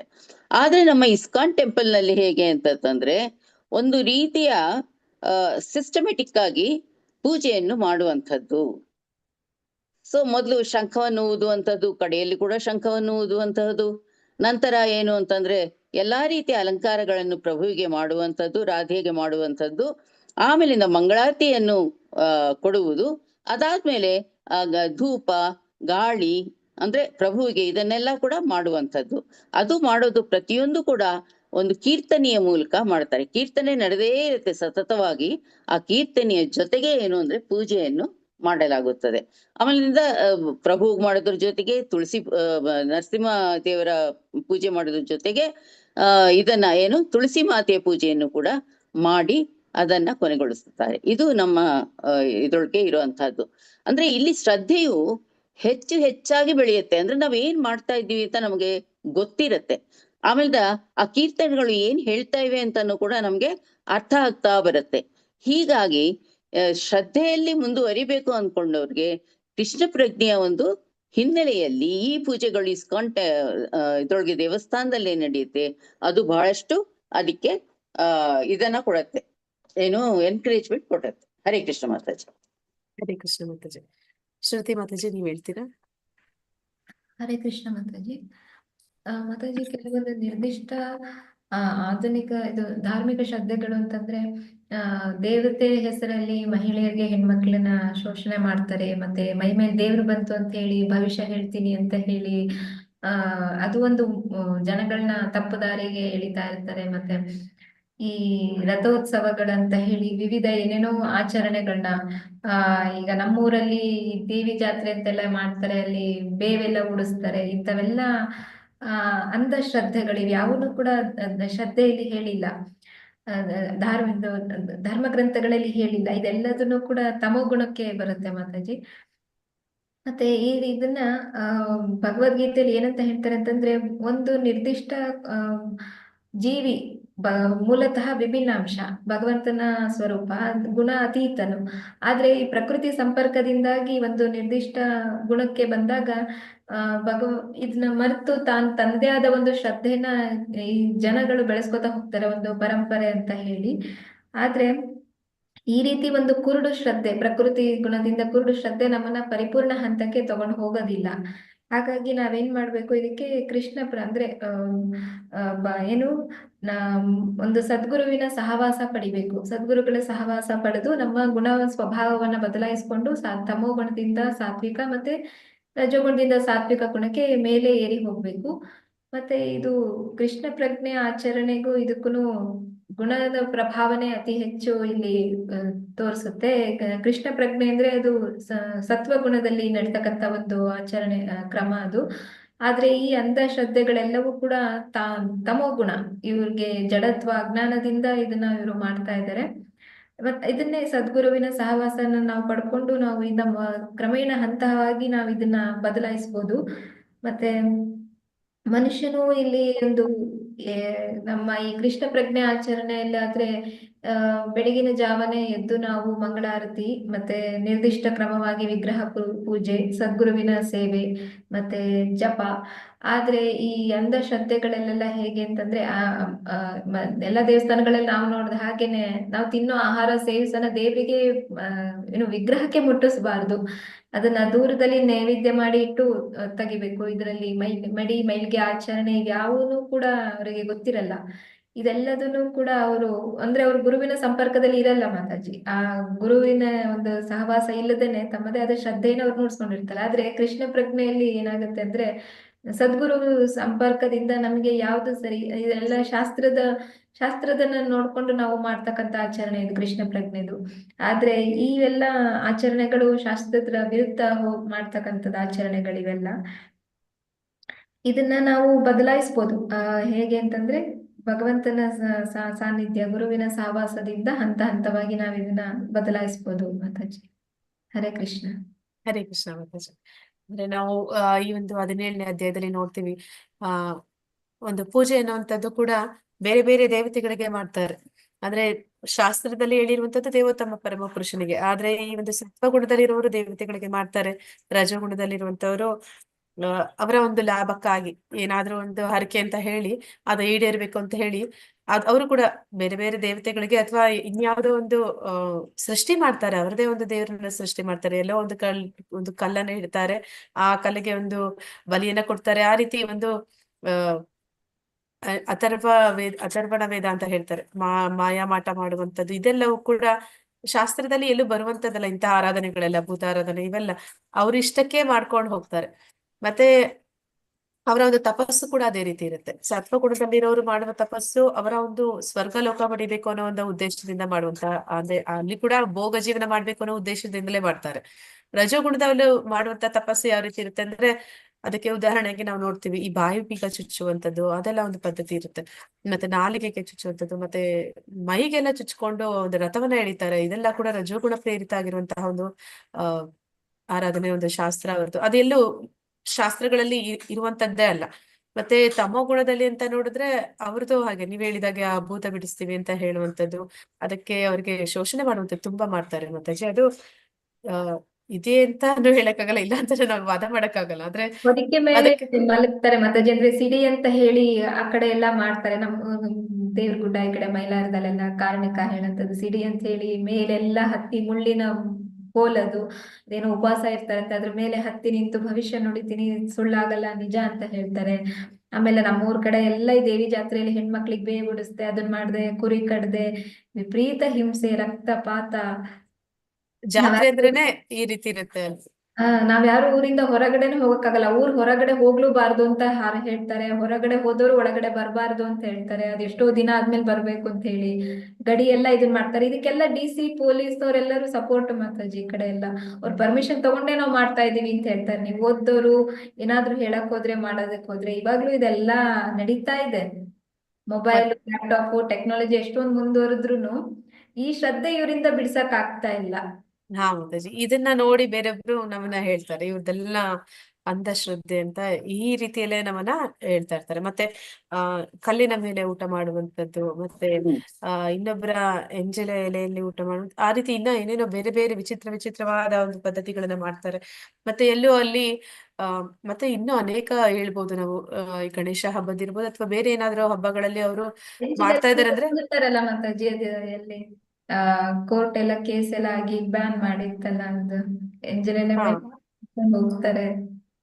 ಮತ್ತೆ ಆ ಒಂದು ಮಗುವನ್ನ ದೇವಸ್ಥಾನದ ಮೇಲಿಂದ ಬಿಸಾಡುವಂತದ, ಮಗು ಹೌದೌದು. ಒಳ್ಳೇದಾಗುತ್ತೆ ಅಂತ, ಅವೆಲ್ಲವೂ ಕೂಡ ತುಂಬಾ ವಿಚಿತ್ರವಾದ ಆರಾಧನೆಗಳು ಅವರದೇ ಆದ. ಅಂದ್ರೆ ಇದೆಲ್ಲ ಶಾಸ್ತ್ರದಲ್ಲಿ ಇಲ್ಲ. ರಜೋಗುಣ ತಮೋಗುಣ ಪ್ರೇರಿತರಾದವರು ಅಂದ್ರೆ ಅವ್ರಿಗೆ ಶಾಸ್ತ್ರದಲ್ಲಿ ಹೇಳಿರೋದನ್ನ ಮಾಡೋದಕ್ಕೆ ಸೋಮಾರಿತನ, ಅದನ್ನ ತಿಳ್ಕೊಳ್ಳೋದಕ್ಕೆ ಅವ್ರಿಗೆ ಇಷ್ಟ ಇಲ್ಲ. ಆದ್ರೂ ಅವರು ನಾವು ಮಾಡ್ತೀವಿ, ನಮ್ಮಲ್ಲೂ ಭಕ್ತಿ ಇದೆ ಅಂತ ತೋರಿಸ್ಕೊಳ್ಳೋಕೆ ಅವರದೇ ಆದ ಒಂದು ಪದ್ಧತಿಗಳನ್ನ ರೂಢಿಸ್ಕೋತಾರೆ. ಮತ್ತೆ ಈ ದಾನ ಧರ್ಮ ಮಾಡುವಂತದ್ದು ಕೂಡ ಹಾಗೆ ಇರುತ್ತೆ. ಅಂದ್ರೆ ಭಗವಂತನ ಒಂದು ನಮ್ಮ ಜವಾಬ್ದಾರಿ, ಕರ್ತವ್ಯ ಅಂತ ಹೇಳಿ ನಾನು ಒಂದು ಗಳಿಕೆ ಏನಿದೆ ಅದು ಪರಿಶುದ್ಧ ಆಗ್ಬೇಕು ಅಂತ ಹೇಳಿ ಅಂದ್ರೆ ಒಂದು ಭಾಗವನ್ನ ನಾನು ಕೊಡ್ಲೇಬೇಕು ಅಂತ ಹೇಳಿ ಕೊಡುವಂತದ್ದಲ್ಲ. ಆದ್ರೆ ನಾನು ಇದನ್ನ ಕೊಡ್ತೇನೆ, ಇಲ್ಲಿ ನನ್ನ ಎಲ್ಲಾದ್ರೂ ಒಂದು ಕಲ್ಲಿನ ಮೇಲೆ ನನ್ನ ಹೆಸರು ಉಳಿಯುತ್ತೆ ಅಥವಾ ನನ್ನ ಪೇಪರ್ ಅಲ್ಲಿ, ನನ್ನ ಅಡ್ವರ್ಟೈಸ್ಮೆಂಟ್ ಅಲ್ಲಿ ಬರ್ತೀನಿ, ಆ ರೀತಿ ಒಂದು ಕಾರಣಕ್ಕಾಗಿ ಮಾಡುವಂತದ್ದು. ಮತ್ತೆ ಇನ್ನ ತಪಸ್ಸು ಅಂತ ಅಂದ್ರೆ ಕೂಡ ಬೆಂಕಿ ಮೇಲೆ ನಡೆಯುವಂತದ್ದೆಲ್ಲ ಮಾಡ್ತಾರೆ. ಕೆಟ್ಟದ ಮೇಲೆ ನಡೀತಾರೆ ಮಾತಾಜಿ. ಆಂಜನೇಯನ ಉತ್ಸವ ಅಂತ ಹೇಳಿ ಮಾಡ್ತಾರೆ. ಇವಾಗ್ಲೂ ನಮ್ಗೆ ಇದು ಹಳ್ಳಿಗಳಲ್ಲಿ, ನಮ್ಮೂರ್ ಜಿಲ್ಲೆಗೆ ಹಳ್ಳಿಗೆಲ್ಲ ಮಾಡ್ತಾರೆ. ಇದನ್ನ ಕೆಂಡದ ಸೇವೆ ಅಂತ ಮಾಡ್ತಾರೆ. ಕಾಲ್ ಸುಡಲ್ಲ ಅಂತ ಹೇಳ್ತಾರೆ. ಇದೆಲ್ಲ ನಡೆಯುತ್ತೆ. ಶ್ರದ್ಧೆ ಜಾಸ್ತಿ ಇದೆ ಮಾತಾಜಿ ಈ ಕಡೆ ಎಲ್ಲ. ಹಾಗೇನೆ ಈ ದೇವಸ್ಥಾನದಲ್ಲಿ ಶೂದ್ರಿಗೆ ಒಳಗಡೆ ಬಿಡಲ್ಲ ಮಾತಾಜಿ. ಅಂದ್ರೆ ಜಾತಿ ಪದ್ಧತಿನೂ ಅಷ್ಟೇ ಸ್ಟ್ರಿಕ್ಟ್ ಆಗಿ ಫಾಲೋ ಮಾಡ್ತಾರೆ. ನೀವ್ ಯಾರು, ಏನು, ಮೂಲಕ, ಯಾವ ಮನೆತನ, ಯಾವ ಮನೆ ಅಂತೆಲ್ಲ ಗೊತ್ತಿ ಮಾಡ್ಕೊಂಡೇ ದೇವಸ್ಥಾನದೊಳಗಡೆ ಬಿಡ್ತಾರೆ. ಅದು ಆಂಜನೇಯ ದೇವಸ್ಥಾನದಲ್ಲಿ ಅಲ್ಲಿ ಕೆಂಡದ ಸೇವೆ ಮಾಡ್ತಾರೆ ಇವಾಗ್ಲೂ. ಅಲ್ಲೆಲ್ಲ ಬ್ರಾಹ್ಮಣರೇ ರಥ ಎಳೆಯೋದು, ಊರ್ನವ್ರಿಗೆಲ್ಲ ಊರ ಆಚೆ ಅಂದ್ರೆ ಶೂದ್ರರಿಗೆಲ್ಲ ಹೊರಗೆ ನೆಲದ ಮೇಲೆ ಇಲ್ಲ, ಅವರೆಲ್ಲ ಎಂಜಲೆ ತಿನ್ನಂತದ್ದು ಇದೆ ಇವಾಗ್ಲೂ ಅಲ್ಲಿ. ಇದೆಲ್ಲ ಒಂದು ಅಂಧ ಭಕ್ತರು ಅಂತ ಹೇಳ್ತಾರಲ್ಲ, ಹಾಗೆ ಆಗೋಗ್ಬಿಡುತ್ತೆ. ಆಮೇಲೆ ಇಲ್ಲಿ ಕೃಷ್ಣ ನೋಡಿದ್ರು ಮಾತಾಜಿ ಅವರು ರಜೋಗುಣಕ್ಕೆ ಇಳಿದು ಬಿಡ್ತಾರೆ. ಅಂದ್ರೆ ರೇಗಾಡೋದು, ಕೂಗಾಡೋದು ಅವ್ರು ಬದ್ಲಾಗಲ್ಲ. ಏನಾದ್ರೂ ಒಳ್ಳೇದು ಹೇಳೋದಕ್ ಹೋದ್ರೇನೆ ಏನಾದ್ರೂ ಮಾಡಿ ಜಗಳಕ್ಕೆ ಬರ್ತಾರೆ, ಜಗಳ ಮಾಡ್ತಾರೆ. ಮತ್ತೆ ಇಲ್ಲಿ ಅದನ್ನೇ ನಾವು ಕೃಷ್ಣ ಪ್ರಜ್ಞೆಗೆ ಹೋಲಿಸಿ ನೋಡಿದಾಗ ಇಲ್ಲಿ ಯಾವ ರೀತಿ ನಡೆಯುತ್ತೆ ಅಂದ್ರೆ ಭಗವಂತನ ಒಂದು ಆರಾಧನೆ ಅದು ಪ್ರತಿಯೊಂದು ಶಾಸ್ತ್ರದ ಅನುಗುಣವಾಗಿ ನಡೆಯುತ್ತೆ. ಅದಕ್ಕೆ ಪುರಾವೆ ಇದೆ. ಮತ್ತೆ ಹೇಗೆ ಅಂತಂದ್ರೆ ಪ್ರತಿದಿನ ಭಗವದ್ಗೀತೆ ಭಾಗವತ ತಿಳಿಸ್ಕೊಡ್ತಾರೆ, ಶಾಸ್ತ್ರವನ್ನ ತಿಳಿಸ್ಕೊಡ್ತಾರೆ, ಅಲ್ಲಿ ಏನ್ ಹೇಳಿದೆ ಅನ್ನೋದನ್ನ ಹೇಳ್ತಾರೆ. ಮತ್ತೆ ಅದೇ ರೀತಿ ಒಂದು ಆಚರಣೆನೂ ಮಾಡ್ತಾರೆ. ಮತ್ತೆ ಅಲ್ಲಿ ಮಾಡುವಂತಹ ಪೂಜೆ ಕೈಂಕರ್ಯ ಆ ರೀತಿ ಇದಾದ್ರೆ ತಪಸ್ಸು ಕೂಡ ಅಲ್ಲಿ ಇರುತ್ತೆ. ಅಂದ್ರೆ ಅಲ್ಲಿ ಬೆಳಿಗ್ಗೆ ಬೇಗ ಎದ್ದೇಳ್ಬೇಕು ಅನ್ನೋಂಥದ್ದು. ಸೋಮಾರಿಗಳು ರಜಗುಣ ತಮಗುಣದಲ್ಲಿರೋರ್ಗೆ ಅದೆಲ್ಲ ಮಾಡೋದಕ್ಕೆ ಸಾಧ್ಯನೇ ಆಗೋದಿಲ್ಲ. ಮತ್ತೆ ಅಲ್ಲಿ ಏನಂತಾರೆ, ಸತ್ವಗುಣದವರು ಬ್ರಾಹ್ಮಣರು ಅಂತಂದ್ರೆ ಇವರು ವೈಷ್ಣವರು ಅಂತ ಹೇಳ್ತೀವಿ. ಅಂದ್ರೆ ವಿಶುದ್ಧ ಸತ್ವಕ್ಕೆ ಹೋಗಿರ್ತಾರೆ. ಅಂದ್ರೆ ಸತ್ವಗುಣಕ್ಕಿಂತ ಹೆಚ್ಚಿನದನ್ನೇ ಮಾಡ್ತಾ ಇರ್ತಾರೆ. ಆ ರೀತಿ ಇರೋದ್ರಿಂದ ಅವ್ರಿಗೆ ಭಗವಂತನ ವಿಚಾರದಲ್ಲಿ ಆಸಕ್ತಿ ಮೂಡುತ್ತೆ, ಕೇಳೋದಕ್ಕೆ, ತಿಳ್ಕೊಳ್ಳೋಕೆ, ಆಚರಣೆ ಮಾಡೋದಕ್ಕೆ ಅವ್ರಿಗೆ ಒಂದು ಅವರಲ್ಲಿ ಆ ಒಂದು ಸಾಮರ್ಥ್ಯ ಅದು ತನಾಗಿ ಬರುತ್ತೆ. ಮತ್ತೆ ಅವರು ಭಗವಂತನ ಸಂಪರ್ಕವನ್ನು ಏರ್ಪಡಿಸ್ಕೊಳ್ಳೋ ಪ್ರಯತ್ನವನ್ನು ಪಡ್ತಾರೆ. ಆತ್ಮ ಅಂದ್ರೆ ಏನು, ದೇಹ ಅಂದ್ರೆ ಏನು, ಆತ್ಮ ಸಾಕ್ಷಾತ್ಕಾರ ಅಂದ್ರೆ ಏನು, ಇದೆಲ್ಲ ತಿಳ್ಕೊಂತಾ ಹೋಗ್ತಾರೆ. ಆದ್ರೆ ಈ ರೀತಿ ಅಂಧಶ್ರದ್ಧೆಯಲ್ಲಿ ಮುಳುಗಿದವರು, ಅವ್ರಿಗೆ ಈ ಯಾವುದೇ ವಿಚಾರದ ಬಗ್ಗೆ ಯಾವುದೇ ಪ್ರಜ್ಞೆ ಇರೋದಿಲ್ಲ. ನಾಳೆ ನಾನೇನಾಗ್ತೀನಿ, ನಾನ್ ಏನ್ ಮಾಡ್ತಾ ಇದ್ದೀನಿ, ಅಂದ್ರೆ ಒಂದು ಹೆಚ್ಚು ಕಡಿಮೆ ಪ್ರಾಣಿ ತರನೇ ಲೈಫ್ ಲೀಡ್ ಮಾಡ್ತಾ ಇರ್ತಾರೆ. ಸ್ವಲ್ಪ ಏನೋ ಒಂದು ತೋರಿಕೆಗಾಗಿ ಅಲ್ಲಿ ಒಂದು ಪೂಜೆ ನಡೀತಾ ಇದೆ, ತಪಸ್ ನಡೀತಾ ಇದೆ, ಅಥವಾ ದಾನ ಧರ್ಮ ನಡೀತಾ ಇದೆ. ಆದ್ರೆ ವಾಸ್ತವದಲ್ಲಿ ಅದಕ್ಕೆ ಯಾವ್ದಕ್ಕೂ ಅರ್ಥನೇ ಇಲ್ಲ ಅನ್ನೋ ರೀತಿಯಲ್ಲಿ ಅವರು ಜೀವನ ಮಾಡ್ತಾ ಇರ್ತಾರೆ. ಮತ್ತೆ ಇಲ್ಲಿ ಕೃಷ್ಣ ಪ್ರಜ್ಞೆಯಲ್ಲಿ ಜನ ಏನ್ ಮಾಡ್ತಾರೆ ಅಂದ್ರೆ ರಥಯಾತ್ರೆ ಎಲ್ಲ ಮಾಡ್ತಾರೆ. ಅಂದ್ರೆ ಇಲ್ಲಿ ಸಂಕೀರ್ತನೆ ನಡೆಯುತ್ತೆ, ಭಗವಂತನ ಸಂಕೀರ್ತನೆ ನಡೆಯುತ್ತೆ, ಗುರುಗಳ ಒಂದು ಕೀರ್ತನೆಗಳು ನಡೆಯುತ್ತೆ. ಇವೆಲ್ಲವೂ ಕೂಡ ಅರ್ಥಪೂರ್ಣವಾಗಿ ಮಾಡ್ತಾರೆ. ಅಂದ್ರೆ ಈ ಒಂದು ದೇವಸ್ಥಾನಗಳಿಗೆ ಹೋದಾಗ ನಮ್ಗೆ ಆ ಭಗವಂತ ಯಾರು, ನಾನ್ ಯಾರು, ಅವನ ಜೊತೆ ನನ್ನ ಸಂಬಂಧ ಏನು, ಇದೆಲ್ಲ ತಿಳ್ಕೊಳ್ಳಕ್ಕೆ ಸಾಧ್ಯ ಆಗುತ್ತೆ. ಅದಲ್ಲದೆ ನಾವು ಈ ಒಂದು ಬೇರೆ ರೀತಿಯ ಕ್ರಮ, ಇಲ್ಲಿವರೆಗೂ ನಾವು ಎಲ್ಲ ಇದನ್ನೆಲ್ಲ ಮಾಡಿದೀವಿ ನಾವೆಲ್ಲ ಮಾಡಿಲ್ಲ ಅಂತಲ್ಲ, ನಾವು ಮಾಡಿದೀವಿ. ಅದೆಲ್ಲ ಎಷ್ಟು ಅರ್ಥಹೀನ ಅಂತ ನಮ್ಗೆ ಅನಿಸ್ತಾ ಹೋಗುತ್ತೆ. ಇದು ಈ ಒಂದು ಚಟುವಟಿಕೆಯ ಒಂದು ಉದ್ದೇಶ. ಹರೇ ಕೃಷ್ಣ. ಎಲ್ಲರಿಗೂ ತುಂಬಾ ಆಮೇಲೆ ಕೃಷ್ಣ ಥ್ಯಾಂಕ್ಸ್. ಪ್ರಜ್ಞೆಯಲ್ಲಿ ಪ್ರತಿ ದಿವ್ಸ ಜಪ ಇದು ಎಲ್ಲ ಕೂಡನು ಅದ್ ಕಂಟಿನ್ಯೂಸ್, ಏನೋ ಒಂದ್ ದಿವ್ಸ ಮಾಡ್ಬಿಟ್ವಿ ಬಿಟ್ಬಿಟ್ವಿ ದೊಡ್ಡ ಇದ್ರೊಳಗೆ ಅಂತ ಇರೋದಿಲ್ಲ. ಪ್ರತಿ ದಿವ್ಸ ಅದು ನಡ್ಕೊಂಡು ಬರುತ್ತೆ ಅಂತ ಅನ್ನೋದು ಹೌದು ತುಂಬಾ ಮಾತಾಜಿ. ಮುಖ್ಯ. ಅಂದ್ರೆ ಈ ಬ್ರಾಹ್ಮಣರಲ್ಲಿ ಕೂಡ ಇದು ನಾವು ನೋಡ್ತೀವಿ. ಅಂದ್ರೆ ಅವರು ಏನ್ ಮಾಡ್ತಾರೆ ಅಂದ್ರೆ ಈ ಮಾಘ ಮಾಸದಲ್ಲಿ ಮಾಘಸ್ನಾನ ಅಂತ ಮಾಡ್ತಾರೆ. ನಂತರ ಒಂದು ಗ್ರಹಣ ಸಮಯದಲ್ಲಿ ಅವರು ಒಂದು ಮಂತ್ರಶುದ್ಧಿ ಅಂತೆಲ್ಲ ಮಾಡ್ತಾರೆ. ಇವೆಲ್ಲವೂ ಕೂಡ ನಾವು ಪ್ರತಿದಿನ ಮಂತ್ರಶುದ್ಧಿ ನಡೀತಿದೆ, ಪ್ರತಿದಿನ ಮಂತ್ರ ಹೇಳ್ತೀವಿ. ಆದ್ರೆ ಅವರು ಮಾಘ ಮಾಸದಲ್ಲಿ ಮಾತ್ರ ಬೇಗ ಎದ್ದು ಸ್ನಾನ ಮಾಡ್ತಾರೆ, ಬ್ರಾಹ್ಮಿ ಮುಹೂರ್ತದಲ್ಲಿ. ನಾವು ವರ್ಷ ಪೂರ್ತಿ ಬೇಗ ಎದ್ದು ಸ್ನಾನ ಮಾಡ್ಬೇಕಾಗತ್ತೆ. ಮತ್ತೆ ಅವರು ಯಾವ್ದೋ ಒಂದು ಮಾಡಿರೋ ಅಡಿಗೆಯಲ್ಲಿ ಯಾವ್ದೋ ಒಂದು ಪದಾರ್ಥವನ್ನ ಭಗವಂತನಿಗೆ ಅರ್ಪಿಸಿ ಇದು ಭಗವಂತನ ಪ್ರಸಾದ ಅಂತ ಹೇಳ್ತಾರೆ. ಆದ್ರೆ ವೈಷ್ಣವರು ಏನ್ ಮಾಡ್ತಾರೆ, ಅವರು ತಿನ್ನೋ ಪ್ರತಿಯೊಂದು ಆಹಾರ ಕೂಡ ಭಗವಂತನ ಪ್ರಸಾದನೇ ಆಗಿರ್ಬೇಕು, ಪ್ರತಿದಿನ ನೈವೇದ್ಯನೇ ಆಗಿರ್ಬೇಕು ಅಂತಾರೆ. ಅಂದ್ರೆ ವ್ಯತ್ಯಾಸ ಅಲ್ಲಿ ನಮ್ಗೆ ಗೊತ್ತಾಗುತ್ತೆ. ಅಂದ್ರೆ ನಾವು ಶುದ್ಧ ಸತ್ವಕ್ಕೆ ಇರ್ಲಿಲ್ಲ ಅಂತಂದ್ರೆ ನಮ್ಗೆ ಈ ಎಲ್ಲ ಒಂದು ಜ್ಞಾನ ಅರ್ಥ ಆಗೋದಕ್ಕೆ ಸಾಧ್ಯ ಇಲ್ಲ. ಆದ ಕಾರಣನೇ ನಾವು ರಜಗುಣ ತಮಗುಣದಲ್ಲಿ ಇರೋರಿಗೆ ನಾವು ಎಷ್ಟು ಹೋಗಿ ಭಗವದ್ಗೀತೆ, ಭಾಗವತದ ಅಥವಾ ಜ್ಞಾನದ ಆತ್ಮದ ವಿಷಯವನ್ನ ಹೇಳಿದ್ರು ಕೂಡ ಅದು ಅವ್ರು ಅಷ್ಟು ಸುಲಭವಾಗಿ ಸ್ವೀಕಾರ ಮಾಡಕ್ಕಾಗಲ್ಲ. ಅಂದ್ರೆ ಅವರಲ್ಲಿ ಆ ಆಚರಣೆನೂ ಇರ್ಬೇಕಾಗುತ್ತೆ. ಆಚರಣೆ ಇಲ್ದಿರ ಅವರು ಆ ಒಂದು ಮನಸ್ಥಿತಿಗೆ ಬರೋದಕ್ಕೆ ಅವ್ರನ್ನ ತರ್ಲಿಕ್ಕೆ ಸಾಧ್ಯ ಕಷ್ಟ ಇಲ್ಲ. ಆಗತ್ತೆ. ಹರೇ ಕೃಷ್ಣ. ಮಾತಾಜಿ ಓದ್ತೀರಾ?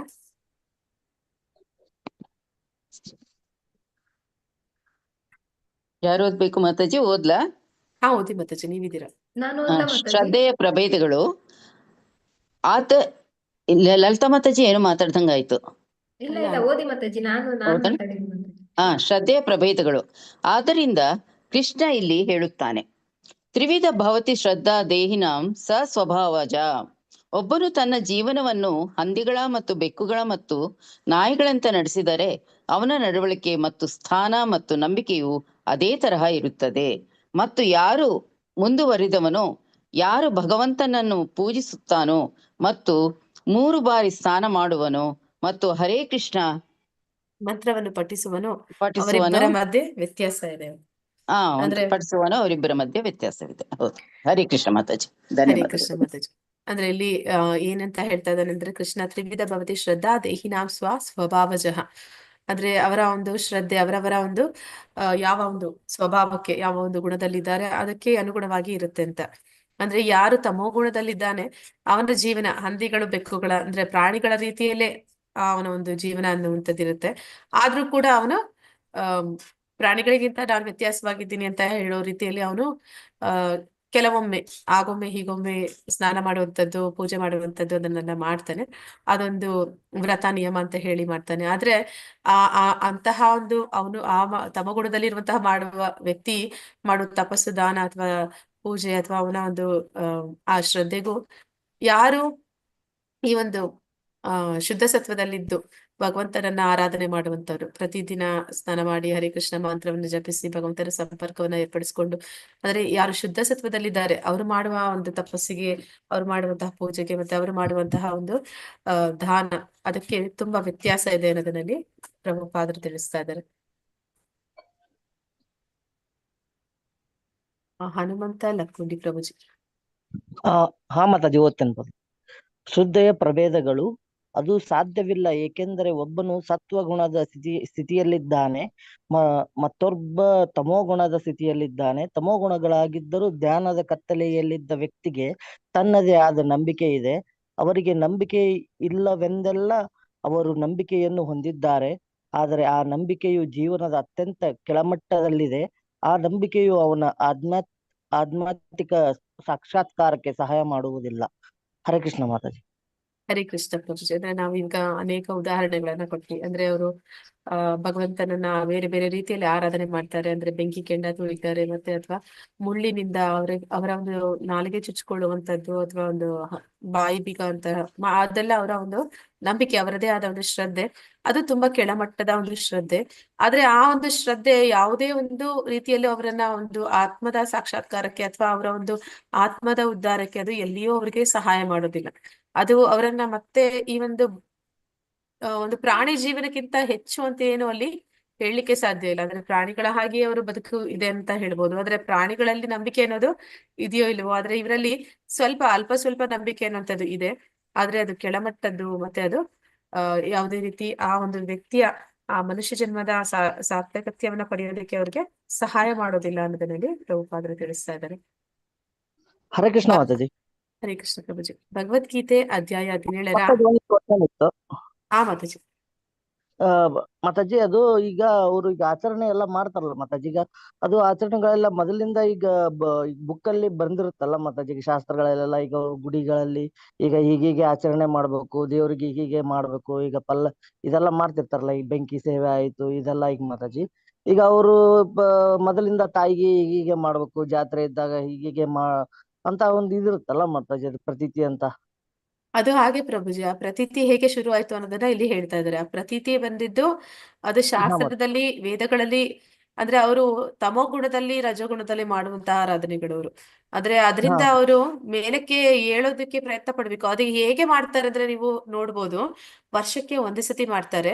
ಒಂದೊಂದು ಸತಿ ಒಂದೊಂದು ದೇವಸ್ಥಾನಗಳು ಹೇಗಿರುತ್ತೆ ಅಂದ್ರೆ, ಆ ಒಂದು ವ್ರತ ನಡೆಯೋವರೆಗೂ ಅವರು ನಾನ್ ವೆಜ್ ತಿನ್ನೋದಿಲ್ಲ, ಅಂದ್ರೆ ಮಾಂಸಾಹಾರ ತಗೊಳ್ಳೋದಿಲ್ಲ. ಅದ್ರದ್ದು ಯಾವ ರೀತಿ ಇರುತ್ತೆ ಅಂದ್ರೆ, ಆ ಪೂಜೆಗಳು ಅವ್ರನ್ನ ಪ್ರಯತ್ನ ಪಡ್ತಾರೆ, ಅಂದ್ರೆ ಅವ್ರನ್ನ ಮೇಲಕ್ಕೆತ್ತ ಪ್ರಯತ್ನ ನಡೆಯುತ್ತೆ. ಅಂದ್ರೆ ಆ 9 ದಿನ ಅಥವಾ ಒಂದು 10 ದಿನ ಅವರು ಅದನ್ನ ಬಿಡ್ತಾರೆ. ಆಮೇಲೆ ಮತ್ತೆ ಅವರು ಅದನ್ನ ಯಥಾರೂಪ ಮತ್ತೆ ವಾಪಸ್ ಅವರ ಒಂದು ಹಿಂದಿನ ಒಂದು ಬದುಕಿಗೆ ಹೊರಟು ಹೋಗ್ತಾರೆ. ಆದ್ರೆ ಆ 9 ದಿನ ಅವರು ತುಂಬಾ ಶ್ರದ್ಧೆಯಿಂದ ಮಾಡ್ತಾರೆ. ಈ ಒಂದು ಶಬರಿಮಲೆಗೆ ಮಾಲೆ ಹಾಕೋರು ಅಂತವ್ರನ್ನೆಲ್ಲ ನಾವು ನೋಡ್ತೀವಿ. ಅವರು ಇಡೀ ವರ್ಷ ಎಲ್ಲಾ ಡ್ರಿಂಕ್ಸ್ ಗಿಂಕ್ಸ್ ಎಲ್ಲ ಚೆನ್ನಾಗಿ ಮಾಡಿ ಆ ರೀತಿನಲ್ಲೇ ಇರ್ತಾರೆ. ಆದ್ರೆ ಆ ಒಂದು 45 ದಿನ ರೀತಿ ಒಂದು ವ್ರತದಲ್ಲಿ ಅವರು ತುಂಬಾ ಭಕ್ತಿನಲ್ಲಿ ಇರ್ತಾರೆ. ಆದ್ರೆ ಈ ರೀತಿ ಒಂದು ಭಕ್ತಿ ಮಾಡುವಂಥದ್ದು, ಪೂಜೆ ಮಾಡುವಂಥದ್ದು ಅವ್ರಿಗೆ ಯಾಕೆ ಆ ತರ ಸೂಚನೆ ಮಾಡ್ತಾರೆ ಅಂದ್ರೆ, ಆ 45 ದಿನ ಮಾಡಿದ್ದು ಅವ್ರ ಮನಪರಿವರ್ತನೆ ಆಗಿ ಆ 45 ದಿನ, ಅಂದ್ರೆ ಯಾರಾದ್ರೂ ಕಂಟಿನ್ಯೂಸ್ ಆಗಿ 45 ದಿನ ಅಥವಾ 21 ದಿನ ಏನಾದ್ರೂ ಒಂದು ವ್ರತ ಮಾಡಿದ್ರೆ ಅದು ಅವರ ಜೀವನದಲ್ಲಿ ಮುಂದುವರ್ಸಕ್ಕೆ ಅವ್ರಿಗೆ ಅದು ಹ್ಯಾಬಿಟ್ ಆಗುತ್ತೆ, ಅದ್ರ ಅಭ್ಯಾಸ ಆಗುತ್ತೆ ಅಂತ ಹೇಳ್ತಾರೆ. ಆ ರೀತಿ ಅಭ್ಯಾಸ ಆಗಿ ಏನಾದ್ರೂ ಇವರಲ್ಲಿ ಸ್ವಲ್ಪ ಚೇಂಜಸ್ ಬರ್ಲಿ ಅಂತ ಆ ವ್ರತ ನಿಯಮಗಳನ್ನ ಹಿಂದಿನಿಂದ ಮಾಡ್ಕೊಂಡ್ ಬಂದಿದ್ದಾರೆ. ಆದ್ರೆ ಈ ಜನ ಏನ್ ಬದಲಾಗೋದಿಲ್ಲ. ಅವ್ರು ಅಷ್ಟು ದಿನ ಕರೆಕ್ಟ್ ಆಗಿ ಮಾಡಿ 46ನೇ ದಿನ ಅಥವಾ 22ನೇ ದಿನ ಕರೆಕ್ಟ್ ಆಗಿ ಅವ್ರು ಮತ್ತೆ ಹಿಂದಿನ ಜೀವನಕ್ಕೆ ತಿರುಗಿ ಬಿಡ್ತಾರೆ. ಅಂದ್ರೆ ಬೇಡದನೆ ಅಷ್ಟು ಸ್ಟ್ರಿಕ್ಟಾಗಿ ಅವರು ತುಂಬಾ ಇದ್ ಮಾಡಿದ್ರು ಏನ್ ಪ್ರಯೋಜನ ಆಯ್ತು? ಮತ್ತಿರ್ಗ ಅವ್ರು ಅದೇ ಬುದ್ಧಿಗೆ ಇಳಿದ್ಬಿಟ್ರಲ್ಲ, ಚೇಂಜ್ ಆಗ್ಬೇಕು. ಅಂದ್ರೆ ಅವ್ರು ಹಿರಿಯರು ಮಾಡಿದ ಅದಕ್ಕೆ ಇವರು 365 ದಿನಾನು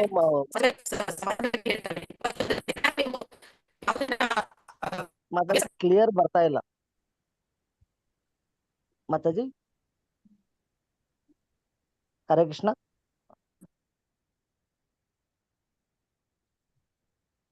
ಹರೇ ಕೃಷ್ಣ ಮಾತಾಜಿ.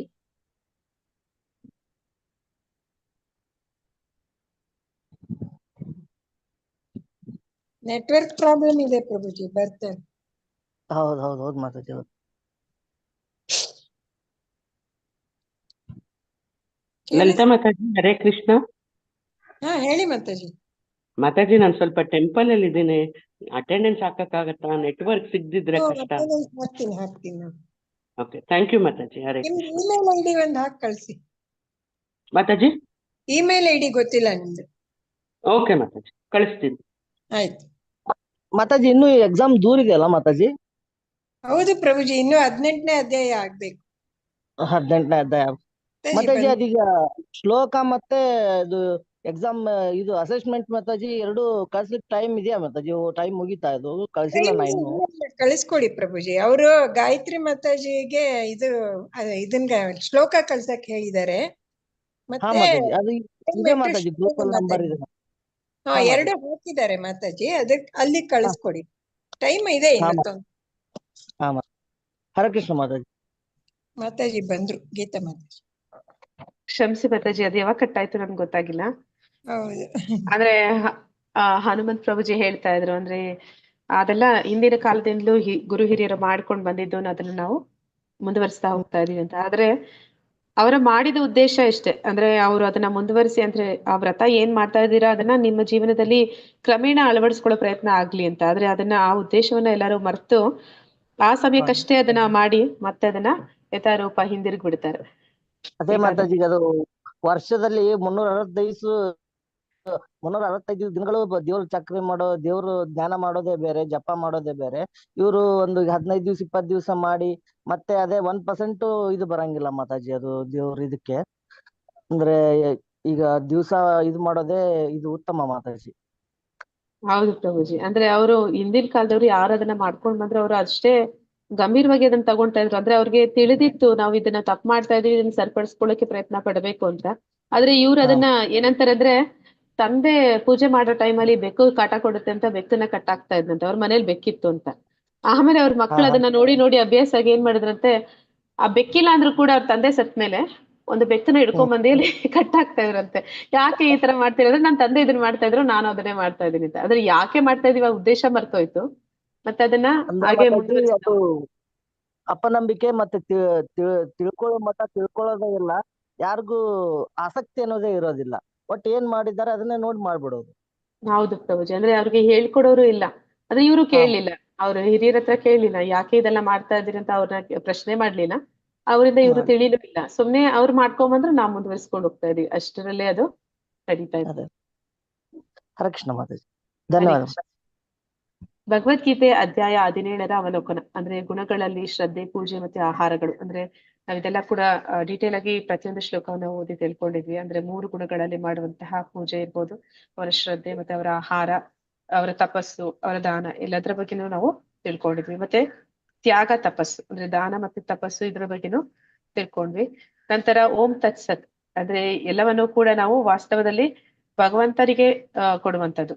ಓಂ ಅಂದ್ರೆ ಭಗವಂತ ನಿರಾಕಾರ ರೂಪ, ಅವನ ನಿರಾಕಾರ ಹೆಸರು. ಮತ್ತೆ ತತ್ ಅಂದ್ರೆ ಶಾಶ್ವತವಾದದ್ದು. ಆ ತತ್ ಅಂದ್ರೆ ಯಾವುದೇ ಒಂದು ಐಹಿಕ ಇಚ್ಛೆ ಇಟ್ಕೊಳ್ದೇ ಇರುವಂತದ್ದು. ಸತ್ ಅಂದ್ರೆ ಅದು ಶಾಶ್ವತವಾದದ್ದು. ಇದನ್ನ ಹೇಳಿ, ಅಂದ್ರೆ ಭಗವಂತನಿಗೆ ಎಲ್ಲ ಸಮರ್ಪಣೆ ಆಗ್ಬೇಕು, ಎಲ್ಲವನ್ನೂ ಕೂಡ ಭಗವಂತನ ಪ್ರೀತ್ಯರ್ಥವಾಗಿ ಮಾಡ್ತಾ ಇದೀವಿ ಅಂತ ಹೇಳಿ ಮಾಡುವಂತದ್ದು. ಅಂದ್ರೆ ಕೃಷ್ಣ ಅರ್ಪಣ ಮಸ್ತು ಅಂತ ಹೇಳುವುದನ್ನೇ ಇಲ್ಲಿ ಓಂ ತತ್ ಸತ್ ಅಂತ ಹೇಳಿ, ಬ್ರಾಹ್ಮಣರು ಅವ್ರು ಏನೇ ಯಜ್ಞ, ದಾನ, ಧರ್ಮ, ತಪಸ್ಸನ್ನ ಮಾಡುವಾಗ ಅದೆಲ್ಲವೂ ಕೂಡ ಭಗವಂತನಿಗೆ ಅರ್ಪಣೆ ಆಗ್ಲಿ ಅಂತ ಹೇಳಿ ಹೇಳ್ತಿದ್ದಂಥದ್ದು. ಇದನ್ನ ನಾವು ನೋಡಿದ್ವಿ. ತಪಸ್ಸಿನ ವಿಧಾನಗಳು ಸಾತ್ವಿಕದಲ್ಲಿ ನೋಡಿದ್ವಿ. ಸಾತ್ವಿಕ ತಪಸ್ಸು ಅಂದ್ರೆ ಏನಂತ ನೋಡಿದ್ವಿ. ಹರೇ ಕೃಷ್ಣ, ನೆನಪಿದೆ ಯಾರಿಗಾದ್ರೂ ತಪಸ್ಸು ಅಂದ್ರೆ ಏನಂತ ಹೇಳಿದ್ವಿ ಅಂತ?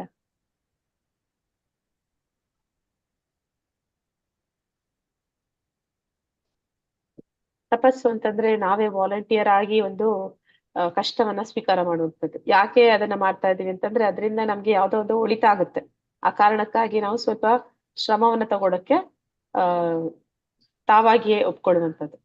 ಅಂದ್ರೆ ಈ ಮಕ್ಕಳು ಸ್ಕೂಲ್ ಈಗ ಬರುತ್ತೆ, ಸ್ಕೂಲ್ ಎಕ್ಸಾಮ್ ಟೈಮಲ್ಲಿ ಅವ್ರೇನ್ ಮಾಡ್ತಾರೆ, ನಿದ್ದೆ ಕಡಿಮೆ ಮಾಡ್ತಾರೆ, ಊಟ ಕಡಿಮೆ ಮಾಡ್ತಾರೆ, ಕಷ್ಟಪಟ್ಟು ಓದ್ತಾರೆ. ಯಾಕೆ ಮಾಡ್ತಾರೆ ಅಂದ್ರೆ, ಒಂದು ಫಲಿತಾಂಶ ಸ್ಕೂಲ್ ನಲ್ಲಿ ಒಳ್ಳೆ ರೀತಿ ಬರ್ಬೇಕು ಅಂತ. ಹಾಗೆ ನಾವು ಕೂಡ ಏಕಾದಶಿ ವ್ರತಗಳನ್ನ ಮಾಡ್ತೇವೆ, ಅಥವಾ ಆಚಾರ್ಯರ ಆವಿರ್ಭಾವ, ಅಂತರ್ಧಾನ ದಿನಗಳಲ್ಲಿ ಒಂದು ಉಪವಾಸವನ್ನ ಮಾಡ್ತೀವಿ.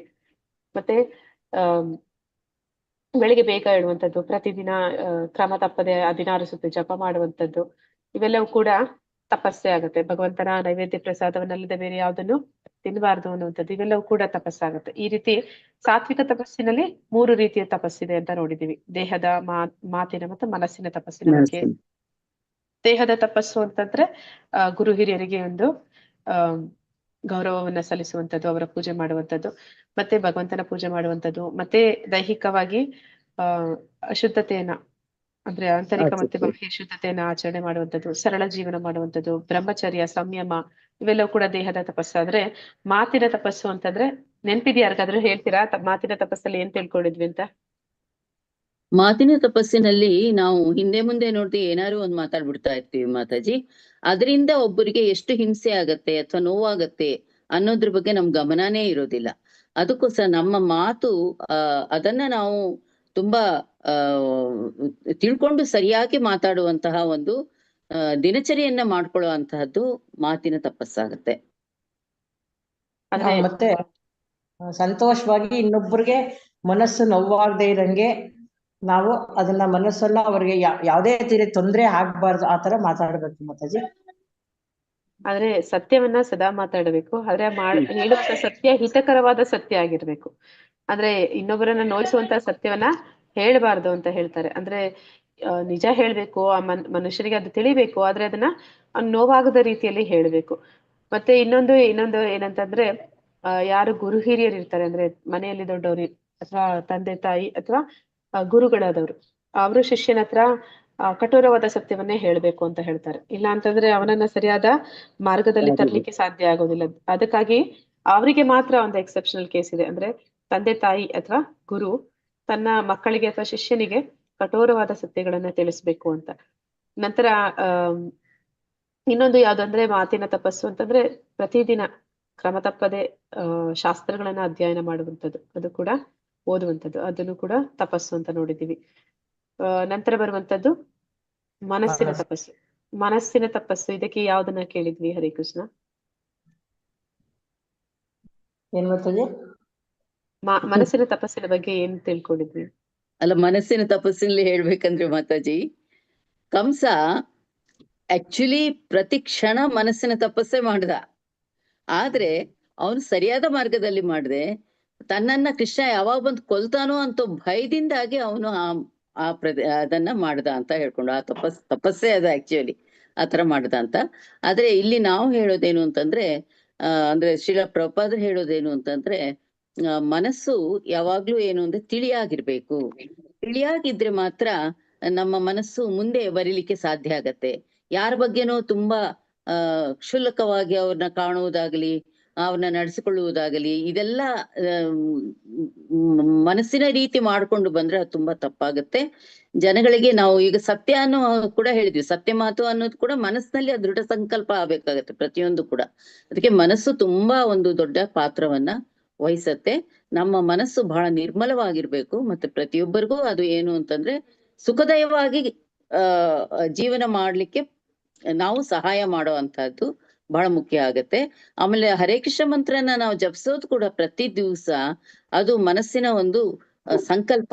ಅದರ ಮೂಲಕ ನಾವೇನು ಅಂತಂದ್ರೆ ಮಾಡ್ತಾ ಇರ್ತೀವಿ. ಪ್ರತಿಯೊಂದು ಬೆಳಿಗ್ಗೆ ಹೇಳೋದಾಯ್ತು, ಆರತಿ ನೋಡೋದಾಯ್ತು, ಜಪ ಮಾಡೋದಾಯ್ತು, ಪ್ರತಿಯೊಂದು ಅದಕ್ಕೆ ಸಂಬಂಧಪಟ್ಟಂಗೆ ಇರುತ್ತೆ. ಹರೇ ಕೃಷ್ಣ ಮಾತಾಜಿ. ಮನಸ್ಸಿನ ತಪಸ್ಸು ಅಂತಂದ್ರೆ ಸರಳ ಮತ್ತೆ ಮೌನ, ಆತ್ಮ ಸಂಯಮ, ಆತ್ಮಶುದ್ಧಿ, ಇವೆಲ್ಲದೂ ಕೂಡ ಮನಸ್ಸಿನ ತಪಸ್ಸು ಅಂತ ಹೇಳ್ತಾರೆ ಮಾತಾಜಿ. ಆದ್ರೆ ನಾವ್ ಇವಾಗ ನೋಡ್ತೀವಿ, ಮನಸ್ಸು ಯಾರಿಗೂ ಕಾಣಿಸೋದಿಲ್ಲ, ಮನಸ್ಸಲ್ಲಿ ಏನ್ ನಡೀತಿದೆ ಯಾರಿಗೂ ಗೊತ್ತಾಗೋದಿಲ್ಲ.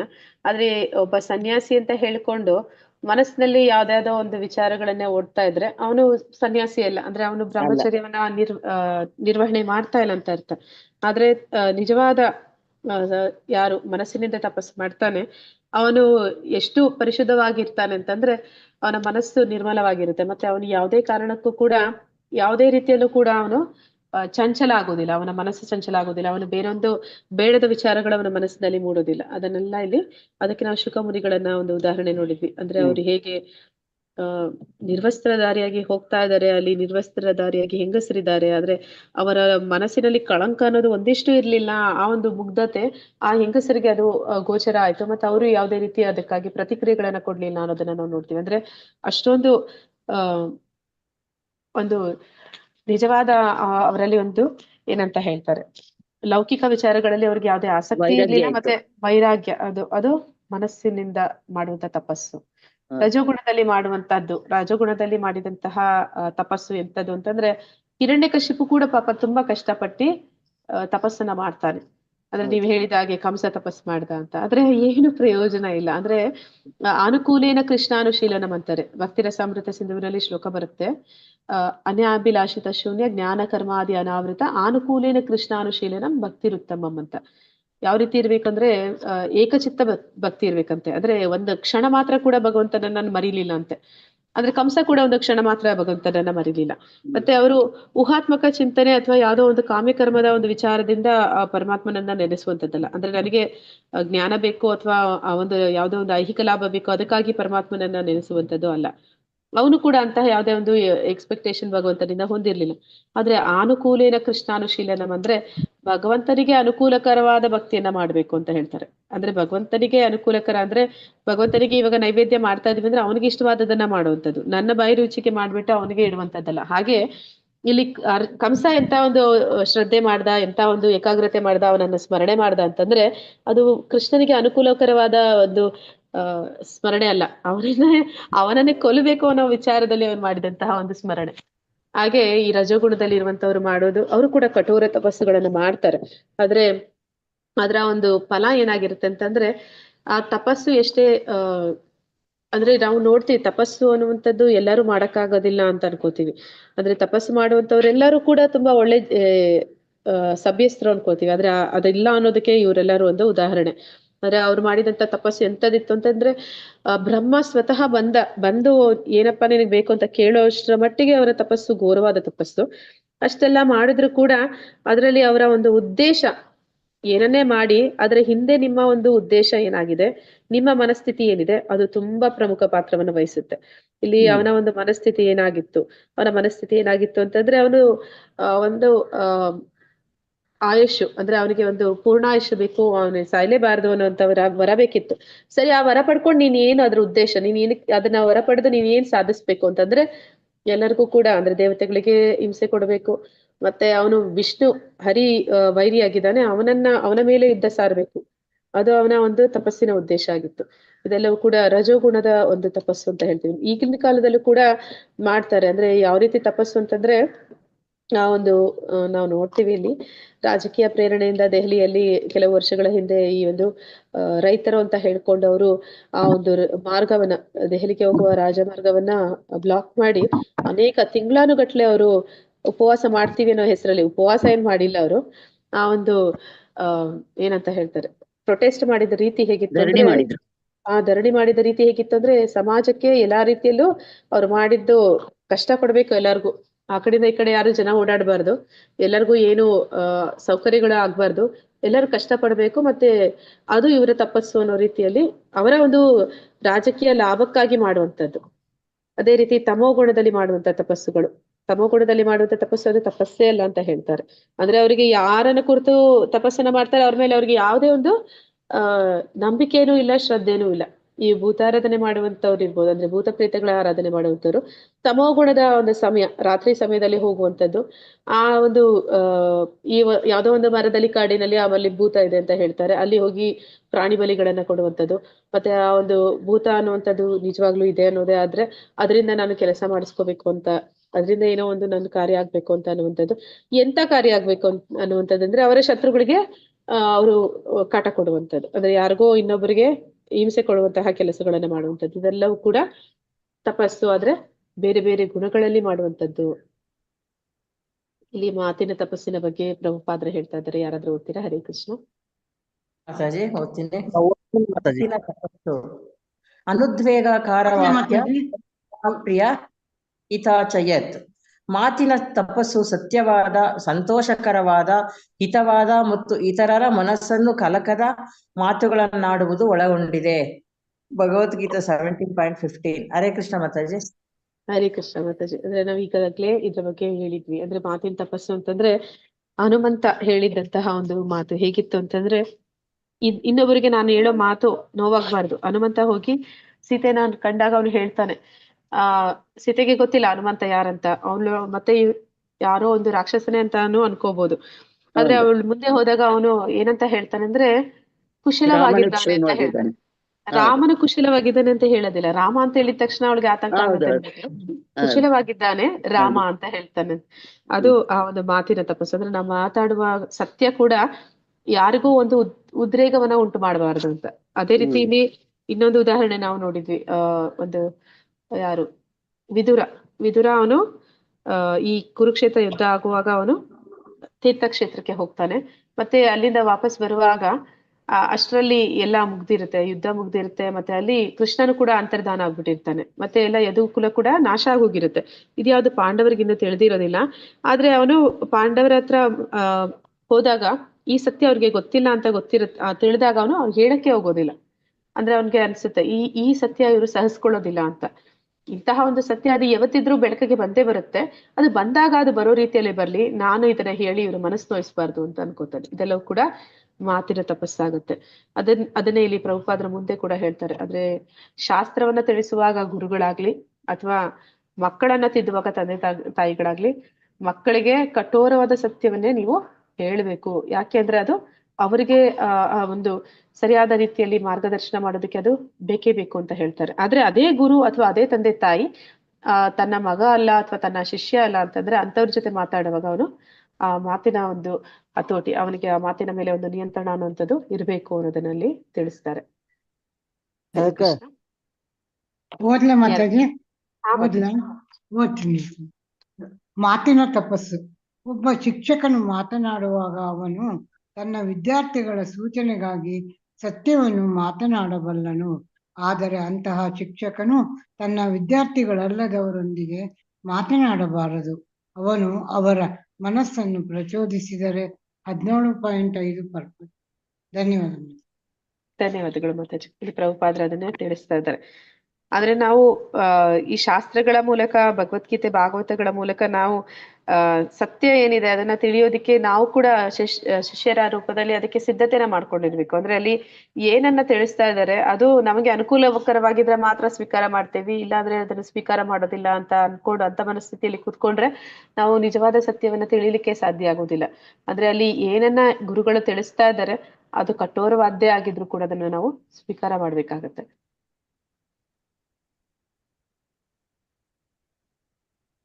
ಹರೇ ಕೃಷ್ಣ ಮಾತಾಜಿ. ಹಾ ಮಾತಾಜಿ. ಮಾತಿನ ತಪಸ್ಸು. ಸಾಮಾಜಿಕ ಸಂಪ್ರದಾಯಗಳ ಪ್ರಕಾರ ನೀವು ಸತ್ಯವನ್ನು ಮಾತನಾಡಲು ಬಯಸಿದರೆ ನೀವು ಸತ್ಯವನ್ನು ತುಂಬಾ ಹಿತಕರವಾಗಿ ಮತ್ತು ಹೊಗಳುವಂತೆ ಮಾತನಾಡುತ್ತೀರಿ. ಅಹಿತಕರವಾದ ಸತ್ಯವನ್ನು ಮಾತನಾಡಬೇಡಿ. ಆದರೆ ನಾವು ಆ ಉದ್ದೇಶಕ್ಕಾಗಿ ಇಲ್ಲ. ಸಾಮಾಜಿಕ ಸಂಪ್ರದಾಯ, ನಾವು ಬೋಧಕರು, ನಾವು ದೇವರ ಸೇವಕರು, ನಾವು ನಿಜವಾದ ಸತ್ಯವನ್ನು ಮಾತನಾಡಬೇಕು. ನೀವು ಅದನ್ನು ಇಷ್ಟಪಡಬಹುದು ಅಥವಾ ಇಷ್ಟಪಡದಿರಬಹುದು. ದೇವರಿಲ್ಲದ ನಾಗರಿಕತೆಯು ಯಾವುದೇ ಹಂತದಲ್ಲೂ ಸಂತೋಷವಾಗಿರಲು ಸಾಧ್ಯವಿಲ್ಲ. ಹರೇ ಕೃಷ್ಣ ಮಾತಾಜಿ. ಹರೇ ಕೃಷ್ಣ ಮಾತಾಜಿ. ಅಂದ್ರೆ ಇದು ಒಂದು ಲೆಕ್ಚರ್ ಕೊಡ್ತಾ ಇದ್ದಾರೆ ಪ್ರಭುಪಾದರು ಕಾಲೇಜಲ್ಲಿ ವಿದ್ಯಾರ್ಥಿಗಳಿಗೆ. ಅದನ್ನ ಏನಂತ ಹೇಳ್ತಾ ಇದ್ದಾರೆ ಅಂದ್ರೆ ಅಲ್ಲಿ ಈ ರೀತಿ ಮಾತಿನ ತಪಸ್ಸಿನಲ್ಲಿ ಹೇಳಿದ ಶಾಸ್ತ್ರಗಳಲ್ಲಿ ನಾವು ಹಿತಕರವಾದದ್ದನ್ನೇ ಹೇಳಬೇಕು ಮತ್ತೆ ಅದನ್ನ ಒಳ್ಳೆ ರೀತಿಯಲ್ಲೇ ತಿಳಿಸ್ಬೇಕು ಅಂತ. ಆದ್ರೆ ಅದನ್ನ ನೀವು ಬೋಧಕರಿಂದ, ಅಂದ್ರೆ ಯಾರು ಪ್ರವಚನ ಮಾಡ್ತಾ ಇದಾರೆ, ಅದರ ಪ್ರಚಾರ ಮಾಡ್ತಾ ಇದಾರೆ, ಅವರಿಂದ ನೀವು ಅದನ್ನ ನಿರೀಕ್ಷಿಸಬೇಡಿ. ಯಾಕೆ ನಿರೀಕ್ಷಿಸಬೇಡಿ ಅಂತಂದ್ರೆ ರಜೋಗುಣ ತಮೋಗುಣದಲ್ಲಿ ಇರುವಂತಹ ಜನರು ಎಲ್ಲಾ ಸಮಯದಲ್ಲೂ ಅವರು ಅವರಲ್ಲಿ ಸಂತೋಷ ಅನ್ನೋಂಥದ್ದು ಇರೋದಿಲ್ಲ. ಅವರಿಗೆ ನೀವು ಏನ್ ಹೇಳಿದ್ರು ಸಂತೋಷ ಪಡೋದಿಲ್ಲ. ಮತ್ತೆ ಅವರಿಗೆ ಸಂತೋಷ ಪಡಿಸ್ಬೇಕು ಅನ್ನೋದಕ್ಕೋಸ್ಕರ ನಾವು ಸುಳ್ಳು ಹೇಳೋದಕ್ಕೆ ಸಾಧ್ಯ ಇಲ್ಲ. ಅಂದ್ರೆ ಅವ್ರಿಗೆ ನಾವು ಓಲೈಕೆ ಮಾಡೋದಕ್ಕೆ ಸಾಧ್ಯ ಇಲ್ಲ. ಅದಕ್ಕಾಗಿ ನಾವು ಇರುವ ವಿಷಯವನ್ನ, ಅಂದ್ರೆ ಶಾಸ್ತ್ರದಲ್ಲಿ ಏನಿದೆಯೋ ಅದನ್ನ ಇದ್ದ ಹಾಗೆಯೇ ಹೇಳುವಂಥದ್ದು. ಅದು ನಿಮ್ಗೆ ಸಂತೋಷ ಕೊಡ್ಲಿ ಸಂತೋಷ ಕೊಡದೆ ಹೋಗ್ಲಿ, ಅದು ಎಲ್ಲಿ ನಾಸ್ತಿಕರಿದ್ದಾರೆ ಅವ್ರಿಗಂತೂ ಯಾವತ್ತೂ ಸಂತೋಷ ಕೊಡೋದಕ್ಕೆ ಅದು ಸಾಧ್ಯನೇ ಇಲ್ಲ. ಅದಕ್ಕಾಗಿ ನಾವು ನಿಮಗೆ ಸುಳ್ಳನ್ನ ಹೇಳೋದಿಲ್ಲ ಅಂತ ಇಲ್ಲಿ ಹೇಳ್ತಾ ಇದ್ದಾರೆ. ಹರೇ ಕೃಷ್ಣ. ಮಾತಾಜಿ ಓದ್ತೇನೆ ನಾನು. ಹಾ ಪ್ರಭುಜಿ. ದಾನದ ವಿಧಾನಗಳು. ದಾನದಲ್ಲಿ 3 ವಿಧಗಳಿವೆ: ಸಾತ್ವಿಕ, ರಾಜಸಿಕ, ತಾಮಸಿಕ. ಸಾತ್ವಿಕ ದಾನ ಸರಿಯಾದ ಪರಿಗಣನೆಯೊಂದಿಗೆ ಒಳ್ಳೆಯತನದಲ್ಲಿ ನೆಲೆಗೊಂಡಿದೆ. ಬ್ರಾಹ್ಮಣರಿಗೆ ಮತ್ತು ವೈಷ್ಣವರಿಗೆ ಮಾಡುವ ದಾನವೇ ಯೋಗ್ಯವಾದ ಮಾರ್ಗ, ಏಕೆಂದರೆ ನೀವು ಕೊಟ್ಟ ದಾನವನ್ನು ಅವರು ಭಗವಂತನ ಸೇವೆಗೆ ಬಳಸುತ್ತಾರೆ. ಹರೇ ಕೃಷ್ಣ ಮಾತಾಜಿ. ಹರೇ ಕೃಷ್ಣ ಪ್ರಭುಜಿ. ಅಂದ್ರೆ ಈ ದಾನದ ವಿಚಾರವನ್ನು ಕೂಡ ನಾವು ನೋಡಿದ್ವಿ. ಅಂದ್ರೆ ದಾನ ಅನ್ನುವಂಥದ್ದು ಯಾವಾಗ್ಲೂ ಕೂಡ ಸರಿಯಾದ ವ್ಯಕ್ತಿಗೆ ಸರಿಯಾದ ಸಮಯದಲ್ಲಿ ಸರಿಯಾದ ಉದ್ದೇಶದಿಂದ ನಾವು ಕೊಡ್ಬೇಕು. ಅದನ್ನ ಸರಿಯಾದ ವ್ಯಕ್ತಿ ಪಡ್ಕೊಳ್ಳುವಂತ ಸರಿಯಾದ ವ್ಯಕ್ತಿ ಯಾರು ಅಂತಂದ್ರೆ ಅವನು ವೈಷ್ಣವ. ಇಲ್ಲಿ ನಾವು ನೋಡ್ತಾ ಇದ್ವಿ ಪ್ರಭುಪಾದರು ಅವರಿಗೆ 40 ರೂಪಾಯಿ ಇಟ್ಕೊಂಡು ಅವರು ಪಾಶ್ಚಾತ್ಯ ದೇಶಕ್ಕೆ ಹೋಗ್ತಾರೆ. ಮತ್ತೆ ಅಲ್ಲಿ ಅವರು 1 ವರ್ಷ ಆದ್ಮೇಲೆ ಇಸ್ಕಾನ್ ಸ್ಥಾಪನೆ ಮಾಡ್ತಾರೆ. ನಂತರ ಅವರು ಕೆಲ ವರ್ಷಗಳಲ್ಲಿ ಅವ್ರ ಹತ್ರ ಎಷ್ಟು ಕೋಟ್ಯಾಂತರ ರೂಪಾಯಿ ಅವ್ರ ಹತ್ರ ಇರುತ್ತೆ ಅಂತಂದ್ರೆ ಅವ್ರು ಹೇಳ್ತಾರೆ. ಅದನ್ನ ಬಳಸಿ ಅವ್ರೇನು ಅವ್ರ ಸ್ವಾರ್ಥಕ್ಕಾಗಿ ಅವರ ಒಂದು ಏನಂತಾರೆ ಅಕೌಂಟ್, ಈ ಸ್ವಿಸ್ ಬ್ಯಾಂಕ್ ಅಲ್ಲಿ ರಾಜಕೀಯ ವ್ಯಕ್ತಿಗಳು ಇರ್ತಾರಲ್ಲ ಆ ರೀತಿ ಅವರು ಯಾವುದೇ ಹಣವನ್ನ ಕ್ರೋಢೀಕರಿಸಿ ಇಟ್ಟಿರ್ಲಿಲ್ಲ, ಅಥವಾ ಅದನ್ನ ಅವರ ಮಕ್ಕಳಿಗಾಗಿ ಮೊಮ್ಮಕ್ಕಳಿಗಾಗಿ ಇಟ್ಟಿರ್ಲಿಲ್ಲ. ಅವರ ಒಂದು ಶಿಷ್ಯರು ಕೂಡ ಕೇಳ್ತಾರೆ, ಇಷ್ಟೆಲ್ಲ ನೀವು ಮಾಡಿದಿರಿ, ನಿಮ್ಮ ಒಂದು ಇಸ್ಕಾನ್ ಸಂಸ್ಥೆಯಲ್ಲಿ ಇಷ್ಟೆಲ್ಲ ಸೇರಿದೆ, ಈಗ ಅದು ನೀವಾದ ನಂತರ ಯಾರಿಗೆ ಹೋಗುತ್ತೆ ಅಂತ. ಅದಕ್ಕೆ ಅವರು ಹೇಳ್ತಾರೆ, ಅಂದ್ರೆ ನಿಮ್ಮ ಮಕ್ಕಳಿಗೆ ಹೋಗುತ್ತಾ, ನಿಮ್ ಪರಿವಾರಕ್ಕೆ ಅದು ಹೋಗುತ್ತಾ ಅಂತ. ಅದಕ್ಕೆ ಅವರು ಹೇಳ್ತಾರೆ, ನೀವೆಲ್ಲರೂ ಕೂಡ ನನ್ನ ಮಕ್ಕಳೇ. ಅಂದ್ರೆ ಈ ಸಂಸ್ಥೆ ಅನ್ನುವಂಥದ್ದು ಅವರು ಯಾವುದೋ ಒಂದು ಕುಟುಂಬಕ್ಕಾಗಿ ಅಥವಾ ಯಾವುದೋ ಒಂದು ಧರ್ಮಕ್ಕಾಗಿ, ಅಂದ್ರೆ ಯಾವುದೋ ಒಂದು ಪಂಗಡಕ್ಕಾಗಿ ಮಾಡಿದ್ದಲ್ಲ. ಅಂದ್ರೆ ಅವರು ಈ ಪ್ರಚಾರ ಮಾಡಿದಾಗ್ಲೂ ಕೂಡ ಹಾಗೆ ಮಾಡಿದ್ರು. ಅಂದ್ರೆ ಯಾವ ಜಾತಿ, ಯಾವ ಧರ್ಮ, ಎಂತ ಕುಲ ಏನು ನೋಡ್ಲಿಲ್ಲ. ನಾವು ಇಲ್ಲಿ ನೋಡ್ತೀವಿ ದೇವಸ್ಥಾನಗಳಲ್ಲಿ ಒಂದು ಜಾತಿಯವ್ರನ್ನ ಬಿಡ್ತಾರೆ, ಇನ್ನೊಂದು ಜಾತಿಯವ್ರನ್ನ ಅಲ್ಲಿ ಬಿಡೋದಿಲ್ಲ ಅಂತ. ಆದ್ರೆ ಅವರು ಆ ರೀತಿ ಯಾವುದೇ ಭೇದ ಭಾವ ಮಾಡ್ಲಿಲ್ಲ. ಎಲ್ಲಾ ಧರ್ಮದವರಿಗೂ ಎಂತದೇ ಪರಿಸ್ಥಿತಿಯಲ್ಲಿದ್ದಂತ ವ್ಯಕ್ತಿಗೂ ಕೂಡ ಆ ಒಂದು ಪ್ರಯೋಜನ ಸಿಗ್ಬೇಕು ಅಂತ ಮಾಡಿದ್ರು. ಅಂತಹ ವ್ಯಕ್ತಿಗಳಿಗೆ ನಾವು ದಾನವನ್ನ ಕೊಟ್ಟಾಗ, ಅಂತಹ ಸಂಸ್ಥೆಗಳಿಗೆ ನಾವು ದಾನವನ್ನ ಕೊಟ್ಟಾಗ ಅದು ಸರಿಯಾದ ರೀತಿಯಲ್ಲಿ ಅದು ಉಪಯೋಗ ಆಗುತ್ತೆ. ಆ ರೀತಿ ಮಾಡದಿರ ನಾವು ಒಂದು ನಿಮಿಷದಲ್ಲಿ ನಮ್ಗೆ ಯಾರ ಮೇಲೋ ಕರುಣೆ ಹುಟ್ಟಿ ಅಯ್ಯೋ ಪಾಪ ಅಂತ ಹೇಳಿ ನಾವ್ ಯಾರಿಗೋ ಒಂದು ಹಣವನ್ನ ಕೊಡ್ತೀವಿ.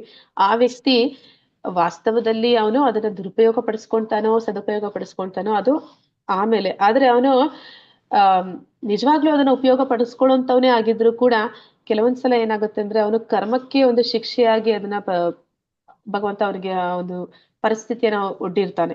ಇವನು ಅವನಿಗೆ ದಾನ ಕೊಟ್ಟಾಗ ಏನಾಗುತ್ತೆ ಅಂದ್ರೆ ಭಗವಂತನ ಒಂದು ಏನಿರುತ್ತೆ ಇಚ್ಛೆಗೆ ವಿರುದ್ಧವಾಗಿ ಇವನೇನೋ ಮಾಡ್ತಾ ಇದ್ದಾನೆ, ಅವನಿಗೆ ಸಹಾಯ ಅಂತ ಆಗುತ್ತೆ. ಅಂದ್ರೆ ಇವನು ವಾಲಂಟಿಯರ್ ಆಗಿ ಹೋಗಿ ಅವನ ಕಷ್ಟವನ್ನ ಸ್ವಲ್ಪ ತಗೊಂಡ ಹಾಗೆ ಅದು ಅಥವಾ ನಾವು ತಿಳಿದಿರನೋ ಕೊಟ್ಟಂತಹ ಒಂದು ದಾನವನ್ನ. ಕೆಲವೊಂದು ಸಲ ಭಿಕ್ಷಾಟನೆ ಮಾಡುವಂತವ್ರು ಹೇಗಿರ್ತಾರೆ ಅಂದ್ರೆ ಅವ್ರಿಗೆ ಏನಂತ ಹೇಳ್ತಾರೆ ಸಾಮಾನ್ಯವಾಗಿ ಅಂದ್ರೆ ಅವ್ರಿಗೆ ಆಹಾರ ಕೊಡಿ ಅಂತ ಹೇಳ್ತಾರೆ. ಆದ್ರೆ ನಾವು ಆಹಾರ ಕೊಡಕ್ಕೆ ಹೋದ್ರೆ ಅವ್ರು ತಗೊಳ್ಳೋದಕ್ಕೂ ಕೆಲವೊಂದ್ಸಲ ಒಪ್ಪೋದಿಲ್ಲ. ಯಾರಿಗೆ ನಿಜವಾಗ್ಲೂ ಹಸಿವಾಗಿದೆ ಅವರು ಆಹಾರವನ್ನ ಸ್ವೀಕಾರ ಮಾಡ್ತಾರೆ. ಆದ್ರೆ ಹಣದ ಒಂದು ಅವಶ್ಯಕತೆ ಇರುವಂತವ್ರು, ಅದು ಕೂಡ ಯಾವುದೋ ಒಂದು ದುಶ್ಚಟಗಳಿಗಾಗಿ ನಿರೀಕ್ಷೆ ಮಾಡುವಂತವ್ರು ಏನ್ ಮಾಡ್ತಾರೆ, ಅವರು ಹಣವನ್ನ ಮಾತ್ರ ನಮ್ಮಿಂದ ಅಪೇಕ್ಷೆ ಪಡ್ತಾರೆ. ಅಂತಹ ದಾನಗಳು ಅವೆಲ್ಲವೂ ಕೂಡ ಕೊಡುವಂತವ್ರು ನಮಗೂ ಕೂಡ ಅದು ಕೆಟ್ಟ ಪರಿಣಾಮವನ್ನ ಬೀರುತ್ತೆ ಅನ್ನೋದನ್ನಲ್ಲಿ ನಾವು ನೋಡ್ತೀವಿ. ಮಾತಾಜಿ ಇವಾಗ ಅಂತ ಬ್ರಾಹ್ಮಣರು ಗೊತ್ತಾಗ್ಬೇಕಲ್ಲ ಮಾತಾಜಿ. ಬ್ರಾಹ್ಮಣರು ಗೊತ್ತಾಗೋದಿಲ್ಲ ಮಾತಾಜಿ. ಆದ್ರೆ ಈಗ ನಿಮ್ಗೆ ಗೊತ್ತಾಗಿದೆ ಇಸ್ಕಾನ್ ಸಂಸ್ಥೆ ಏನ್ ಮಾಡ್ತಾ ಇದೆ ಅಂತ. ಅಂದ್ರೆ ಅಂತಹ ಜನರಿಗೆ ಕೊಟ್ಟಾಗ ಅದೇನಾಗತ್ತೆ ಅಂದ್ರೆ ಅವರು ಮತ್ತೆ ಮತ್ತಷ್ಟು ಜನರಿಗೆ ಪ್ರಯೋಜನ ಆಗುವಂತಹ ಒಂದು ಕಾರ್ಯಕ್ರಮಗಳನ್ನ ಮಾಡ್ತಾರೆ.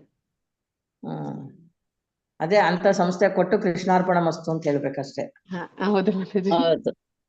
ಅದಲ್ಲ ಮಾತಾಜಿ, ಈಗ ನಾವು ಈಗ ಬಾಳ ಬಡವ್ರಿಗೆ ಅಂದ್ರೆ ವಯಸ್ಸಾದವ್ರಿಗೆ ಈಗ ಅವ್ರಿಗೆ ಏನು ಇದಿರಂಗಿಲ್ಲ, ಈಗ ಅವ್ರಿಗೆ ದುಡ್ಲಿಕ್ಕೂ ಆಗ್ತಿರಂಗಿಲ್ಲ, ಇದಿರಂಗಿಲ್ಲ ಮಾತಾಜಿ. ಈಗ ಅವ್ರಿಗೆಲ್ಲ ನಾವು ದಾನ ಮಾಡಿದ್ರೆ ಈಗೆಲ್ಲ ಯಾವಾಗ ಮತ್ತೆ ಈಗ ಇದು ಹಾಸ್ಟೆಲ್ಸ್ ಇರ್ತವೆ, ಅಂಗವಿಕಲ್ ಅವ್ರದೆಲ್ಲ ಇದಿರುತ್ತಲ್ಲಿ, ಅಲ್ಲೆಲ್ಲ ಇದ್ ಮಾಡಿದ್ರೆ ಮಾತಾಜಿ ಅದು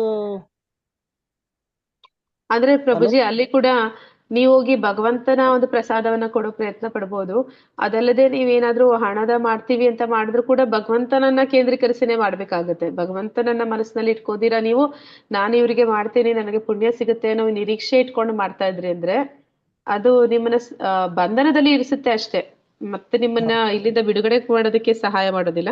ಮತ್ತೆ ಯಾವ ವ್ಯಕ್ತಿಗೆ ನೀವು ಹೋಗಿ ಮಾಡ್ತಾ ಇದ್ದೀರಾ ಆ ವ್ಯಕ್ತಿಗೂ ನೀವು ಪರಿಪೂರ್ಣವಾಗಿ ಅವರಿಗೆ ನೀವು ಸಹಾಯ ಮಾಡ್ತಾ ಇದ್ದೀರಿ ಅಂತ ಹೇಳಕ್ಕಾಗಲ್ಲ. ಅಂದ್ರೆ ನಿಮ್ಗೆ ಒಂದು ಹೊತ್ತಿಗೆ ಮಾಡ್ಬೋದು, 1 ವರ್ಷಕ್ಕೆ ಮಾಡ್ಬೋದು, ಇಲ್ಲ ಕೆಲವಷ್ಟು ದಿನಗಳಿಗೆ ಅವ್ರಿಗೆ ನೀವು ಮಾಡ್ಬೋದು. ಆ ಜನ್ಮ ಪೂರ್ತಿ ಅವ್ರಿಗೆ ಏನು ಅವರು ಇಂದಿನ ಜನ್ಮದ ಕರ್ಮ ಅವ್ರು ಅನುಭವಿಸ್ಬೇಕು ಅಂತಿದೆ ಅದ್ರಲ್ಲಿ ನೀವು ಏನು ವ್ಯತ್ಯಾಸ ಮಾಡಕ್ಕಾಗಲ್ಲ. ಅಲ್ಲಿ ಅವರು ಈ ಪ್ರಕೃತಿ ಅನ್ನುವಂಥದ್ದು ಅಥವಾ ಕರ್ಮ ಅನ್ನುವಂಥದ್ದು ಎಷ್ಟು ಕ್ರೂರಿ ಅಂತಂದ್ರೆ ಅದು ಯಾರನ್ನು ಕೂಡ ಭೇದ ಭಾವ ಮಾಡೋದಿಲ್ಲ. ಅವ್ರು ಮಾಡಿದಕ್ಕೆ ಶಿಕ್ಷೆ ಅದು ಇದ್ದೇ ಇದೆ ಅಂತ. ನೀವು ಎಷ್ಟೇ ಅವ್ರಿಗೆ ಸಹಾಯ ಮಾಡೋ ಪ್ರಯತ್ನ ಪಟ್ಟರು ಕೂಡ ಅವ್ರು ಅನುಭವಿಸ್ಬೇಕಾಗಿರುವಂತದ್ದು ಅವರ ಹಣೆಯಲ್ಲಿ ಏನಿದೆ ಅದು ಅವ್ರು ಅನುಭವಿಸ್ಲೇಬೇಕಾಗುತ್ತೆ. ಅದನ್ನ ಯಾರು ಸ್ವೀಕಾರ ಮಾಡಕ್ಕಾಗಲ್ಲ. ಆದ್ರೆ ಅದನ್ನ ತಪ್ಪಿಸ್ಬೇಕು. ಅಂದ್ರೆ ಅವರ ಒಂದು ಕರ್ಮ ಏನು ಅವ್ರು ಮಾಡಿದ್ದಾರೆ ಅದಕ್ಕೆ ಅವ್ರು ಕಷ್ಟಪಡ್ತಾ ಇದ್ರೆ ಆ ಕರ್ಮವನ್ನ ಹೋಗ್ಲಾಡ್ಸೋ ಪ್ರಯತ್ನ ನಾವು ಮಾಡ್ಬೇಕು. ಅಂದ್ರೆ ನಾವು ಯಾವಾಗ ಅವರಿಗೆ ಭಗವಂತನ ನಾಮಸ್ಮರಣೆ ಮಾಡೋದನ್ನ ಹೇಳ್ಕೊಡ್ತೀವಿ, ಭಗವಂತನನ್ನ ನೆನೆಸಿ ಅಂತ ಹೇಳ್ತೀವಿ. ಹರೇ ಕೃಷ್ಣ ಮಹಾಮಂತ್ರವನ್ನ ಹೇಳಿ ಅಂತೀವಿ. ಯಾಕೆ ಹರೇ ಕೃಷ್ಣ ಮಹಾಮಂತ್ರವನ್ನ ಹೇಳಿ ಅಂತಾರೆ ಅಂತಂದ್ರೆ, ಅದನ್ನ ಪ್ರತಿದಿನ ನಾವು ಸ್ಮರಣೆ ಮಾಡೋದ್ರಿಂದ, ಅಂದ್ರೆ ಉಚ್ಚಾರಣೆ ಮಾಡೋದ್ರಿಂದ ಏನಾಗುತ್ತೆ ಅಂದ್ರೆ ನಮ್ಮ ಹಿಂದಿನ ಕರ್ಮಗಳು ಕಳಿಯುತ್ತೆ ಅಂತಾರೆ, ನಮ್ಮ ಅಸ್ತಿತ್ವ ಶುದ್ಧಿ ಆಗತ್ತೆ ಅಂತಾರೆ. ಅಂತವ್ರನ್ನ ಕೂರಿಸಿ ಅವ್ರಿಗೆ ಭಗವದ್ಗೀತೆ ಶಾಸ್ತ್ರಗಳನ್ನ ತಿಳಿಸ್ಕೊಡುವಂತ ಪ್ರಯತ್ನ ಮಾಡ್ಬೇಕು. ಆಗ ಏನಾಗುತ್ತೆ, ಅವರ ಅಸ್ತಿತ್ವ ಶುದ್ಧಿ ಆಗುತ್ತೆ. ಅಂದ್ರೆ ಅವರ ಕರ್ಮಗಳು ಏನು ಅದು ಸಂಚಿತ ಆಗಿದೆ, ಅದರಿಂದ ಅವ್ರು ಈಗ ಏನು ಅನುಭವಿಸ್ತಾ ಇದ್ದಾರೆ ಅದು ಕಡಿಮೆ ಆಗುತ್ತೆ. ಆ ರೀತಿ ನೀವು ಅದನ್ನ ಕಡಿಮೆ ಮಾಡೋದಕ್ಕೆ ಸಾಧ್ಯನೇ ಹೊರತು ಬೇರೆ ರೀತಿ ನೀವು ಏನ್ ಮಾಡ್ತೀರಾ ಅದು ಅದನ್ನ ನಾವು ಕ್ಲಾಸಲ್ಲಿ ಒಂದು ಹೇಳ್ತಾರೆ. ಅಂದ್ರೆ ಒಂದು ಮನುಷ್ಯರನ್ನ ಒಂದು ಗಿಳಿಯ ಪಂಜರಕ್ಕೆ ಹೋಲಿಸ್ತಾರೆ. ಒಳಗಡೆ ಆತ್ಮ ಇದೆ, ಹೊರಗಡೆ ಪಂಜರ ಇದೆ. ಆ ಒಂದು ಒಳಗಡೆ ಇರುವ ಗಿಳಿಗೆ ಏನ್ ಬೇಕಪ್ಪ ನಿನ್ಗೆ ಅಂದ್ರೆ, ಪಂಜರ ಬಿಚ್ಚು, ನಾನು ಹಾರಿ ಹೋಗ್ಬೇಕು, ನನ್ನ ಮನೆಗೆ ಹೋಗ್ಬೇಕು ಅನ್ನತ್ತೆ. ಆದ್ರೆ ಅದನ್ನ ಅಲ್ಲಿ ಕಳಿಸ್ತೀರಾ, ನಾನು ಒಳಗಡೆನೆ ಇಟ್ಟು ಅದಕ್ಕೆ ಊಟ ತಿಂಡಿ ಕೊಡ್ತೀರಾ, ಅದರ ಮೇಲೆ ಪಾಲಿಶ್, ಆ ಪಂಜರಕ್ಕೆ ಚೆನ್ನಾಗಿ ಕ್ಲೀನ್ ಆಗಿ ಇಟ್ಕೊಂಡು ಅದಕ್ಕೆ ಚಿನ್ನದ ಪಾಲಿಶ್ ಮಾಡ್ತಾ ಇದ್ರೆ, ಹಾಗೆ ನಾವು ಮಾಡುವಂತದ್ದು. ಅಂದ್ರೆ ಅವರ ದೇಹಕ್ಕೆ ಅವಶ್ಯಕತೆ ಏನಿದೆ, ಭೌತಿಕವಾಗಿ ಅವ್ರಿಗೆ ಏನ್ ಬೇಕಿದೆ ಅದನ್ನ ನಾವು ಕೊಡ್ತಾ ಇದೀವಿ. ಆದ್ರೆ ವಾಸ್ತವದಲ್ಲಿ ಅವರ ಒಂದು ಕಷ್ಟಕ್ಕೆ ಮೂಲ ಕಾರಣ ಏನಂದ್ರೆ ಅವರ ಒಂದು ಕರ್ಮ.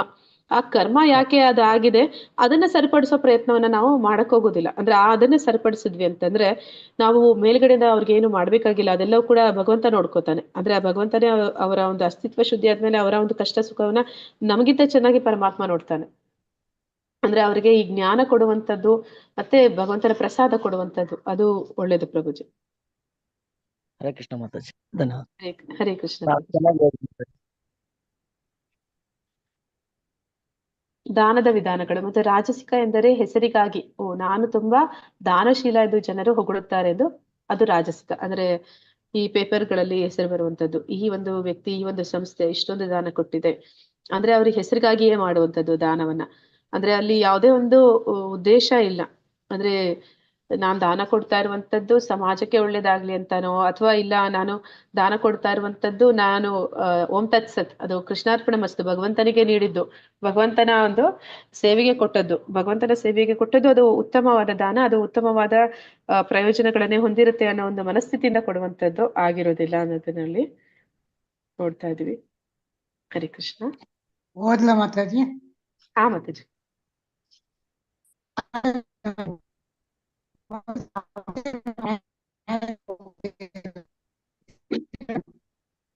ಕ್ಲಿಯರ್ ಇಲ್ಲ ಮಾತಾಜಿ. ಕೇಳಿಸ್ತಿಲ್ಲ ಮಾತಾಜಿ, ನೆಟ್ವರ್ಕ್ ಇಲ್ಲ ಮಾತಾಜಿ.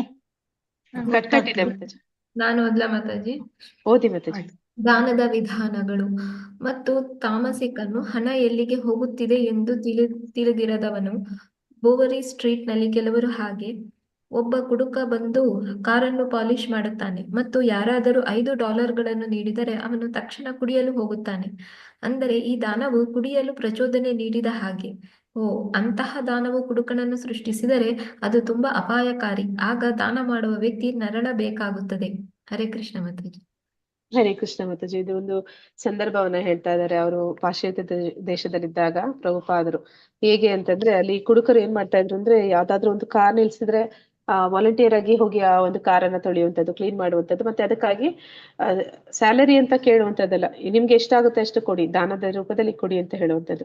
ಯಾರಾದ್ರೂ ಅವರ ಮೇಲೆ ಕರುಣೆ ತೋರಿಸಿ ಹಣವನ್ನ ಕೊಟ್ಟರೆ ಅದರ ಪರಿಣಾಮ ಏನು ಅಂತ ಹೇಳಿ ಪ್ರಭುಪಾದರು ಹೇಳ್ತಾ ಇದ್ದಾರೆ. ಅಂದ್ರೆ ನೀವು ಕುಡುಕನನ್ನ ಸೃಷ್ಟಿ ಮಾಡ್ತಾ ಇದೀಯ, ಅಂದ್ರೆ ಕುಡುಕರನ್ನ ಪ್ರಚೋದನೆ ಮಾಡ್ತಾ ಇದೆಯಾ, ಅವರಿಗೆ ಹಣವನ್ನು ಕೊಟ್ಟು ಅವರನ್ನ ಇನ್ನ ಪ್ರೇರಣೆ ಕೊಡ್ತಾ ಇದೆಯಾ. ಆದ ಕಾರಣ ನೀನ್ ಕೊಡುವಂತಹ ಒಂದು ದಾನ ಏನಿದೆ, ಅಂದ್ರೆ ಏನಂತ ಹೇಳ್ತಾರಂದ್ರೆ, ಯಾರಾದ್ರೂ ಒಂದು ವ್ಯಕ್ತಿ ಕೊಲೆ ಮಾಡಿದ ಅಂತಂದ್ರೆ, ಆ ಕೊಲೆ ಮಾಡಿದಕ್ಕೆ ಯಾರು ಪ್ಲಾನ್ ಮಾಡಿದ್ದ, ಅಂದ್ರೆ ಪ್ಲಾನ್ ಅನ್ನ ಹಾಕಿ ಕೊಡ್ತಾರೆ ಅವ್ರಿಗೆ, ಮತ್ತೆ ಅವರಿಗೆ ಅದಕ್ಕೆ ಯಾರು ಸಹಾಯ ಮಾಡಿ ಕೊಡ್ತಾರೆ ಅವರೆಲ್ಲರನ್ನು ಕೂಡ ಪೊಲೀಸ್ ಕಂಡಿಡಿದು ಜೈಲಿಗೆ ಹಾಕ್ತಾರೆ. ಹಾಗೆ ಈ ಕುಡುಕ ಅವನು ಮಾಡಿದ್ದು ಏನ್ ತಪ್ಪಿದೆ, ಆ ತಪ್ಪಿಗೆ ನೀವು ಏನು ಸಹಾಯ ಮಾಡಿದ್ದೀರಿ ಅದಕ್ಕೆ ನೀವು ಕೂಡ ಶಿಕ್ಷೆನ ಅನುಭವಿಸ್ತೀರಿ. ಅದು ನಿಮ್ಮ ಕೈಯಾರೆ ಹಣವನ್ನ ಕೊಟ್ಟು ನಿಮಗೆ ನೀವೇ ಶಿಕ್ಷೆನ ಸೃಷ್ಟಿ ಮಾಡ್ಕೋತೀರಿ. ಅದನ್ನ ಇಲ್ಲಿ ಪ್ರಭುಪಾದರು ಒಂದು ಉದಾಹರಣೆ ಕೊಡ್ತಾ ಇದ್ದಾರೆ. ಪ್ರಸಾದಗಳು ತಗೊಳಲ್ಲ ಮಾತಾಜಿ, ದುಡ್ಡು ಕೊಡಿ ಅಂತಾರೆ. ದುಡ್ಡು ಕಡಿಮೆ ಕೊಟ್ರೆ ಕಾಫಿಗೂ ಸಾಲಲ್ಲ ಅಂತಾರೆ. ಪ್ರಸಾದ ಬೇಡ ನಮ್ಗೆ ಅಂತಾರೆ ಮಾತಾಜಿ. ಅಂತ ಇವಾಗ ಕೆಲಸ ಮಾಡೋರು ಭಿಕ್ಷುಕರು ಅಂತವ್ರಿಗೆ ಏನು ಕೊಡ್ಲೇಬಾರ್ದು ಮಾತಾಜಿ, ಅಂತವ್ರಿಗೆ ಏನು ಕೊಡಕ್ಕೆ ಹೋಗ್ಬಾರ್ದು. ಕೆಲವೊಂದ್ಸಲ ಆಗತ್ತೆ ಮಾತಾಜಿ, ಬಸ್ ಸ್ಟ್ಯಾಂಡ್ ಗಳಲ್ಲಿ ನಾನು ಎಲ್ಲೋ ಊರ್ಗ್ ಹೋಗ್ಬೇಕು, ನನ್ನ ಹತ್ರ ಹಣ ಇಲ್ಲ, ಕಾಸು ಕೊಡಿ ಅಂತೆಲ್ಲ ಕೇಳ್ತಾರೆ. ನನಗೆ ಟಿಕೆಟ್ ಕೂಡ ಕಾಸಿಲ್ಲ. ಅವ್ರಿಗೆ ನೀವೇನಾದ್ರೂ ಹೋಗಿ ನೀವ್ ಎಲ್ಲಿಗೆ ಹೋಗ್ಬೇಕು, ನಾನು ಟಿಕೆಟ್ ಇಸ್ಕೊಡ್ತೀನಿ ಬನ್ನಿ ಅಂದ್ರೆ ಹೋಗೋದಿಲ್ಲ ಅಂತಾರೆ. ಅಂದ್ರೆ ಅವ್ರಿಗೆ ಕಾಸು ಬೇಕಷ್ಟೇ. ಹೌದು. ಅಧ್ಯಾಯ 18ರ ಶ್ಲೋಕಗಳು 1ರಿಂದ 54ರ ಅವಲೋಕನ, 1ರಿಂದ 12 ಕರ್ಮಯೋಗ, 13ರಿಂದ 18 ಜ್ಞಾನಯೋಗ, 19ರಿಂದ 40 ತ್ರಿಗುಣಗಳಿಂದ ನಿಯಂತ್ರಿಸಿ, 41 48 ನಿಗದಿತ ಕರ್ತವ್ಯಗಳು ಕರ್ಮಯೋಗ, 49ರಿಂದ 54 ಜ್ಞಾನಯೋಗ ಬ್ರಹ್ಮಭೂತ. ಇಲ್ಲಿ ಹರೇ ಕೃಷ್ಣ ಇದನ್ನ ನೋಡಿ ಯಾರಾದ್ರು. ಈಗ ಓದ್ಲ ಮಾತಾಜಿ ಕಳಿಸುತ್ತಾ? ಕೇಳಿಸ್ತಾ ಇದೆಯಾ? ಕೇಳಿಸ್ತಿದೆ, ಹೇಳಿ ಮಾತಾಜಿ. ಓದ್ತೀನಿ ಮಾತಾಜಿ. ಒಬ್ಬನು ತನ್ನನ್ನು ಸಾತ್ವಿಕ ಗುಣದ ಮಟ್ಟಕ್ಕೆ ಬೆಳೆಸಿಕೊಳ್ಳಬೇಕು. ಮನುಷ್ಯನ ಮುಂದೆ ಪರಮಪ್ರಭುವಿನ ಅರಿವಿನ ಮಾರ್ಗವು ತೆರೆದುಕೊಳ್ಳುವ ಮುನ್ನ ಅವನು ಕಡೆ ಪಕ್ಷ ಸತ್ವಗುಣಕ್ಕಾದರೂ ಏರಬೇಕು. ಸತ್ವಗುಣದ ಮಟ್ಟಕ್ಕಾದರೂ ಏರದಿದ್ದರೆ ಮನುಷ್ಯನು ತಪಸ್ಸು ಮತ್ತು ರಜಸ್ಸುಗಳಲ್ಲಿ ಉಳಿಯುತ್ತಾನೆ. ಆಸುರಿ ಜೀವನಕ್ಕೆ ಇವೇ ಕಾರಣ. 16.24 ಪರ್ಪಟ್. ಧನ್ಯವಾದ ಮಾತಾಜಿ. ಹರೇ ಕೃಷ್ಣ ಮಾತಾಜಿ. ಅಂದ್ರೆ ನಾವು ಶುದ್ಧ ಸತ್ವಕ್ಕೆ ಹೋಗ್ಬೇಕು ಅಂತಂದ್ರೆ ಕ್ರಮವಾಗಿ ಹೋಗುವ ಒಂದು ಇದರಲ್ಲಿ 3 ಗುಣಗಳಲ್ಲಿ ಒಂದು ಉತ್ತಮವಾದದ್ದು ಅಂದ್ರೆ ಸತ್ವಗುಣ. ನಾವು ಸತ್ವಗುಣದ ಒಂದು ವಿಚಾರವನ್ನ ತಿಳಿದಿದ್ವಿ. ಸತ್ವಗುಣದಲ್ಲಿ ಇರುವಂತವ್ರು ಯಾವ ರೀತಿ ಇರ್ತಾರೆ, ಅವರ ಸ್ವಭಾವ ನೆನಪಿದೆಯಾ ಯಾರಿಗಾದ್ರೂ? ಹರೇ ಕೃಷ್ಣ. ರಜಗುಣದಲ್ಲಿರುವಂತವ್ರು ಲೋಭ, ಬಯಕೆ, ಆಸೆನಲ್ಲಿ ಇರ್ತಾರೆ. ತಮಗುಣದಲ್ಲಿ ಇರುವಂತವ್ರು ಸೋಮಾರಿಗಳು, ಭ್ರಮೆ, ಹುಚ್ಚಿನಲ್ಲಿ ಇರ್ತಾರೆ. ಆದ್ರೆ ಸತ್ವಗುಣದಲ್ಲಿ ಇರುವಂತವ್ರು ಯಾವ ರೀತಿ ಇರ್ತಾರೆ?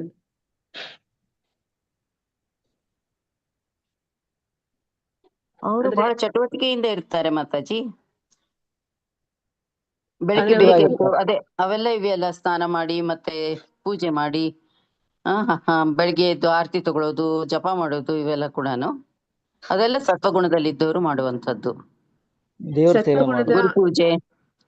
ಸತ್ವಗುಣದ ಸ್ವಭಾವ ಏನು ಅಂದ್ರೆ ಜ್ಞಾನ ಅಂತ ಹೇಳ್ತಾರೆ. ಅವರು ಹಾ ಇದ್ದದ್ದನ್ನ ಇದ್ದ ಹಾಗೆ ನೋಡ್ತಾರೆ, ಇದ್ದದ್ದನ್ನ ಇದ್ದ ಹಾಗೆ ಕೇಳ್ತಾರೆ.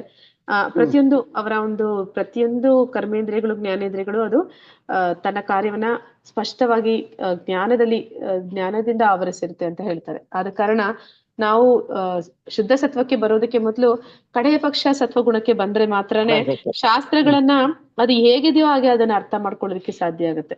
ಶಾಸ್ತ್ರವನ್ನ ಅದೇನನ್ನ ಹೇಳ್ತಿದೆ ಅದನ್ನ ಅದೇ ರೀತಿ ಆಚರಣೆ ಮಾಡೋದಕ್ಕೆ ಸಾಧ್ಯ ಆಗುತ್ತೆ. ಆದ ಕಾರಣ ಕಡೆಯ ಪಕ್ಷ ನಾವು ಸತ್ವಗುಣಕ್ಕೆ ಬರಬೇಕು ಅನ್ನೋದನ್ನ ಇಲ್ಲಿ ತಿಳಿಸ್ತಾ ಇದ್ದಾರೆ. ಹರೇ ಕೃಷ್ಣ ಮಾತಾಜಿ. ಹರೇ ಹರೇ ಕೃಷ್ಣ. ಕೃಷ್ಣ. ಒಬ್ಬನು ತನ್ನನ್ನು ಸಾತ್ವಿಕ ಗುಣದ ಮಟ್ಟಕ್ಕೆ ಬೆಳೆಸಿಕೊಳ್ಳಬೇಕು. ಸತ್ವಗುಣದ ವೇದಿಕೆಗೆ ಬರದೆ ಯಾರೂ ಆಧ್ಯಾತ್ಮಿಕ ಜೀವನದಲ್ಲಿ ಮುನ್ನಡೆಯಲು ಸಾಧ್ಯವಿಲ್ಲ. ಅದು ಸತ್ಯ. ಪದವೀಧರರು ಹೊರತು ಯಾರೂ ಕಾನೂನು ಕಾಲೇಜಿಗೆ ಪ್ರವೇಶಿಸಲು ಅನುಮತಿಸುವುದಿಲ್ಲ. ಈ ನಿರ್ಬಂಧವಿದೆ. ಅವನು ಏನು ಅರ್ಥ ಮಾಡಿಕೊಳ್ಳುತ್ತಾನೆ ಕಾನೂನು, ಅವನು ಪದವೀಧರನಾಗಿರಬೇಕು. ಆದ್ದರಿಂದ ಮೊದಲನೇದಾಗಿ ಒಬ್ಬರು ಸತ್ವಗುಣದ ವೇದಿಕೆಗೆ ಬರಬೇಕು. ನಂತರ ಆಧ್ಯಾತ್ಮಿಕ ಜ್ಞಾನವು ಪ್ರಾರಂಭವಾಗುತ್ತದೆ. ಅದೇ ಅಂದ್ರೆ ಈಗ ನಾವು ಕಾಲೇಜಲ್ಲಿ ಒಂದೇ ಉದಾಹರಣೆ ಕೊಡ್ತಾ ಇದ್ದಾರೆ. ಯಾರಾದ್ರೂ ಹೋಗಿ ಏನಕ್ಕೆ ಕಾನೂನು ಕಾಲೇಜ್ ಅಂದ್ರೆ LLB ಲಾಯರ್ ಆಗ್ಬೇಕು ಅಂತಂದ್ರೆ ಅವ್ರಿಗೆ ಏನಂತ ಹೇಳ್ತಾರೆ, ಅವ್ರಿಗೆ ಒಂದು ಅರ್ಹತೆ ಇರ್ಬೇಕು, ಅವರೊಂದು ಡಿಗ್ರಿ ಕಂಪ್ಲೀಟ್ ಆಗಿರ್ಬೇಕು. ಡಿಗ್ರಿ ಕಂಪ್ಲೀಟ್ ಆಗದಿರ ಅವ್ರು LLB ಮಾಡಕ್ ಆಗೋದಿಲ್ಲ ಅಂತ. ಅಂದ್ರೆ ಅವ್ರಿಗೆ ಅಷ್ಟರ ಮಟ್ಟಿಗೆ ಆದ್ರೂ ಅವ್ರಿಗೆ ಒಂದು ಜ್ಞಾನ ಅನ್ನುವಂಥದ್ದು ಇರ್ಬೇಕು. ಹಾಗೆ ಇಲ್ಲಿ ನಾವು ಆಧ್ಯಾತ್ಮಿಕ ಜ್ಞಾನವನ್ನ ಬೆಳೆಸ್ಕೋಬೇಕು ಅಂತಂದ್ರೆ, ಶುದ್ಧ ಸತ್ವದ ನೆಲೆಗೆ ಏರ್ಬೇಕು ಅಂದ್ರೆ ಕನಿಷ್ಠ ಪಕ್ಷ ಸತ್ವಗುಣದವರೆಗೂನಾದ್ರೂ ನಾವು ಬಂದಿರ್ಬೇಕು. ಆ ಸತ್ವಗುಣದ ಒಂದು ಆಚರಣೆಗಳನ್ನ, ಆ ಸತ್ವಗುಣದ ಆಹಾರ ಪದ್ಧತಿಯನ್ನ, ಆ ರೀತಿಯ ಒಂದು ವಿಚಾರಗಳನ್ನ ಮತ್ತೆ ಅಂತಹ ಒಂದು ಜೀವನ ಕ್ರಮವನ್ನ ನಾವು ಮಾಡ್ಕೊಂಡಿಲ್ಲ ಅಂತಂದ್ರೆ ಆಧ್ಯಾತ್ಮಿಕವಾಗಿ ಮುನ್ನಡೆಯೋದಕ್ಕೆ ಸಾಧ್ಯನೇ ಇಲ್ಲ ಅಂತ ಅಲ್ಲಿ ಪ್ರಭುಪಾದರು ಹೇಳ್ತಾ ಇದ್ದಾರೆ. ಹರೇ ಕೃಷ್ಣ. ಹರೇ ಕೃಷ್ಣ ಮಾತಾಜಿ. ಕೃಷ್ಣ ಪ್ರಜ್ಞೆಯ ಮೂಲಕ ಸಮಾಜವು ಸಾತ್ವಿಕ ಗುಣವನ್ನು ಅಭಿವೃದ್ಧಿ ಪಡಿಸುತ್ತದೆ. ಈಗಿನ ನಾಗರಿಕತೆಯು ಜೀವಿಗಳಿಗೆ ಬಹು ಹಿತಕರವಾದದ್ದಲ್ಲ. ಆದುದರಿಂದ ಕೃಷ್ಣ ಪ್ರಜ್ಞೆಯನ್ನು ಸಲಹೆ ಮಾಡಿದೆ. ಕೃಷ್ಣ ಪ್ರಜ್ಞೆಯ ಮೂಲಕ ಸಮಾಜವು ಸತ್ವಗುಣವನ್ನು ಬೆಳೆಸಿಕೊಳ್ಳುವುದು.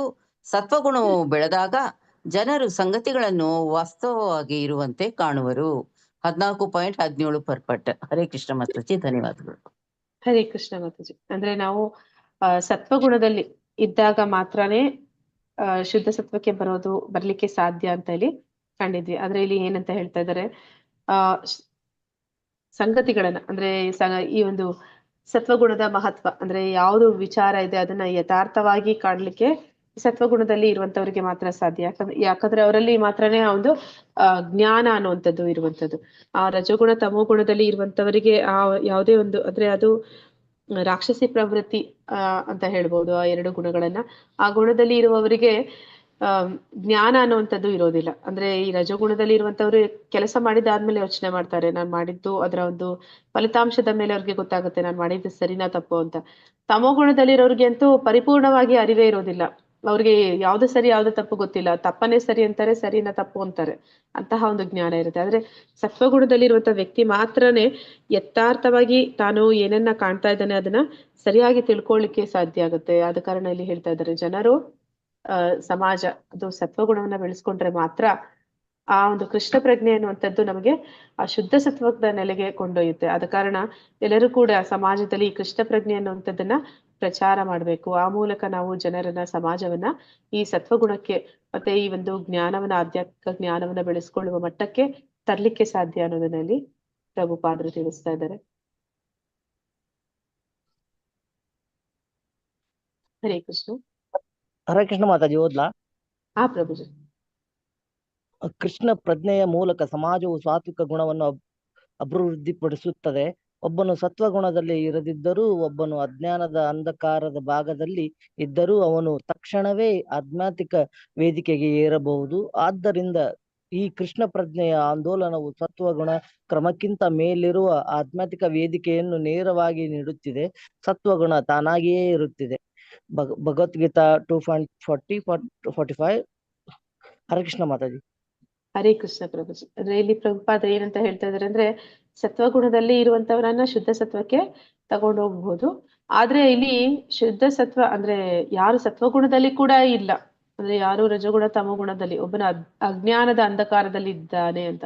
ಅಂದ್ರೆ ಈ ಒಂದು ಪಾಶ್ಚಾತ್ಯ ದೇಶಗಳಿಗೆ ಹೋದಾಗ ಅಲ್ಲಿದ್ದಂತ ಹಿಪ್ಪಿಗಳೆಲ್ಲರೂ ಕೂಡ ಈ ರೀತಿ ತಮೋಗುಣದಲ್ಲಿ ಇದ್ದಂತಹ ಜನ. ಅಂತವರನ್ನು ಕೂಡ ಕೃಷ್ಣ ಪ್ರಜ್ಞೆಯಿಂದ ಶುದ್ಧ ಸತ್ವಕ್ಕೆ ಮಟ್ಟಕ್ಕೆ ಏರಿಸ್ಲಿಕ್ಕೆ ಸಾಧ್ಯ ಇದೆ ಅಂತ ಹೇಳಿ ತಿಳಿಸ್ತಾ ಇದ್ದಾರೆ. ಅದು ಹೇಗೆ ಸಾಧ್ಯ ಅಂದ್ರೆ ಒಬ್ಬ ಗುರುವಿನ ಸಂಪರ್ಕದಿಂದ ಮಾತ್ರನೇ ಸಾಧ್ಯ ಆಗತ್ತೆ ಅನ್ನೋದನ್ನ ನಾವು ತಿಳಿತೀವಿ. ಗುರುವಿನ ಸಂಪರ್ಕ ಸಿಕ್ಕಾಗ ಮಾತ್ರ ಎಂತಹ ಒಂದು ಏನಂತ ಹೇಳ್ತಾರೆ, ಚಂಡಾಲನ್ನು ಕೂಡ ಅವನು ಮುಂದುವರಿಯೋದಿಕ್ಕೆ ಅಂದ್ರೆ ಆಧ್ಯಾತ್ಮಿಕವಾಗಿ ಉನ್ನತಿಯನ್ನು ಹೊಂದೋದಿಕ್ಕೆ ಸಾಧ್ಯ ಇದೆ. ಆ ಒಂದು ಪ್ರಕ್ರಿಯೆ ಅದು ಇರುವ ರೀತಿಯಾಗಿದೆ.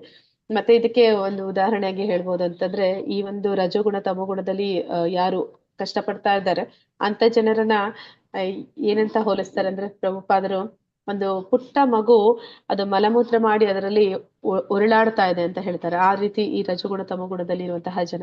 ಆದ್ರೆ ಅವರನ್ನ ಉದ್ಧಾರ ಮಾಡ್ಬೇಕು ಅಂತಂದ್ರೆ ತಾಯಿನೇ ಬರ್ಬೇಕು. ಆ ಮಗುವನ್ನ ಎತ್ತಿ ಕ್ಲೀನ್ ಮಾಡಿ ಅದನ್ನ ಶೃಂಗಾರ ಮಾಡ್ಬೇಕಂದ್ರೆ ತಾಯಿ ಬರ್ಬೇಕು. ಹಾಗೇನೆ ಅಂತಹ ರಜೋಗುಣ ತಮೋಗುಣದಲ್ಲಿ ಯಾರು ಉರುಳಾಡ್ತಾ ಇದಾರೆ ಅಂದ್ರೆ ಅದರಲ್ಲಿ ಸಂಕಷ್ಟಕ್ಕೆ ಸಿಕ್ಕಾಕೊಂಡಿದ್ದಾರೆ ಅಂತವ್ರನ್ನ ಮೇಲೆತ್ತಬೇಕು ಅಂದ್ರೆ ಒಂದು ಗುರುವಿನ ಅವಶ್ಯಕತೆ ಇದೆ. ಆ ಗುರುವಿನಿಂದ ಮಾತ್ರನೇ ಅದನ್ನ ಮಾಡ್ಲಿಕ್ಕೆ ಸಾಧ್ಯ.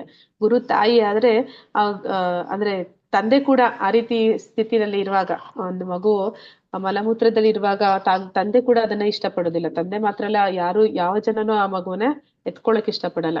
ಆದ್ರೆ ಅದೇ ಮಗುವನ್ನ ತಾಯಿ ಎತ್ಕೊಂಡು ಎಲ್ಲ ಶುದ್ಧ ಮಾಡಿ ಮತ್ತೆ ಅದನ್ನ ಶೃಂಗಾರ ಮಾಡಿ ಮುದ್ದಾಗಿ ರೆಡಿ ಮಾಡಿದಾಗ ಎಲ್ಲರಿಗೂ ಆಸೆ ಆಗುತ್ತೆ, ಎಲ್ಲರಿಗೂ ಇಷ್ಟಪಡ್ತಾರೆ.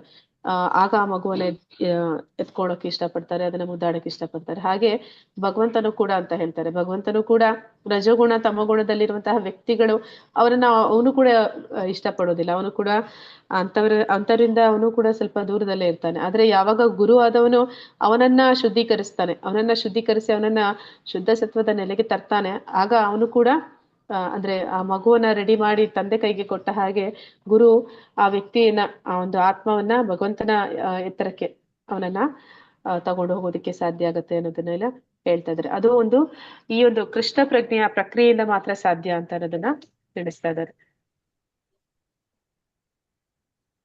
ಹರೇ ಕೃಷ್ಣ. ಓದ್ತೇನೆ ಮಾತಾಜಿ. ಹಾ ಮಾತಾಜಿ.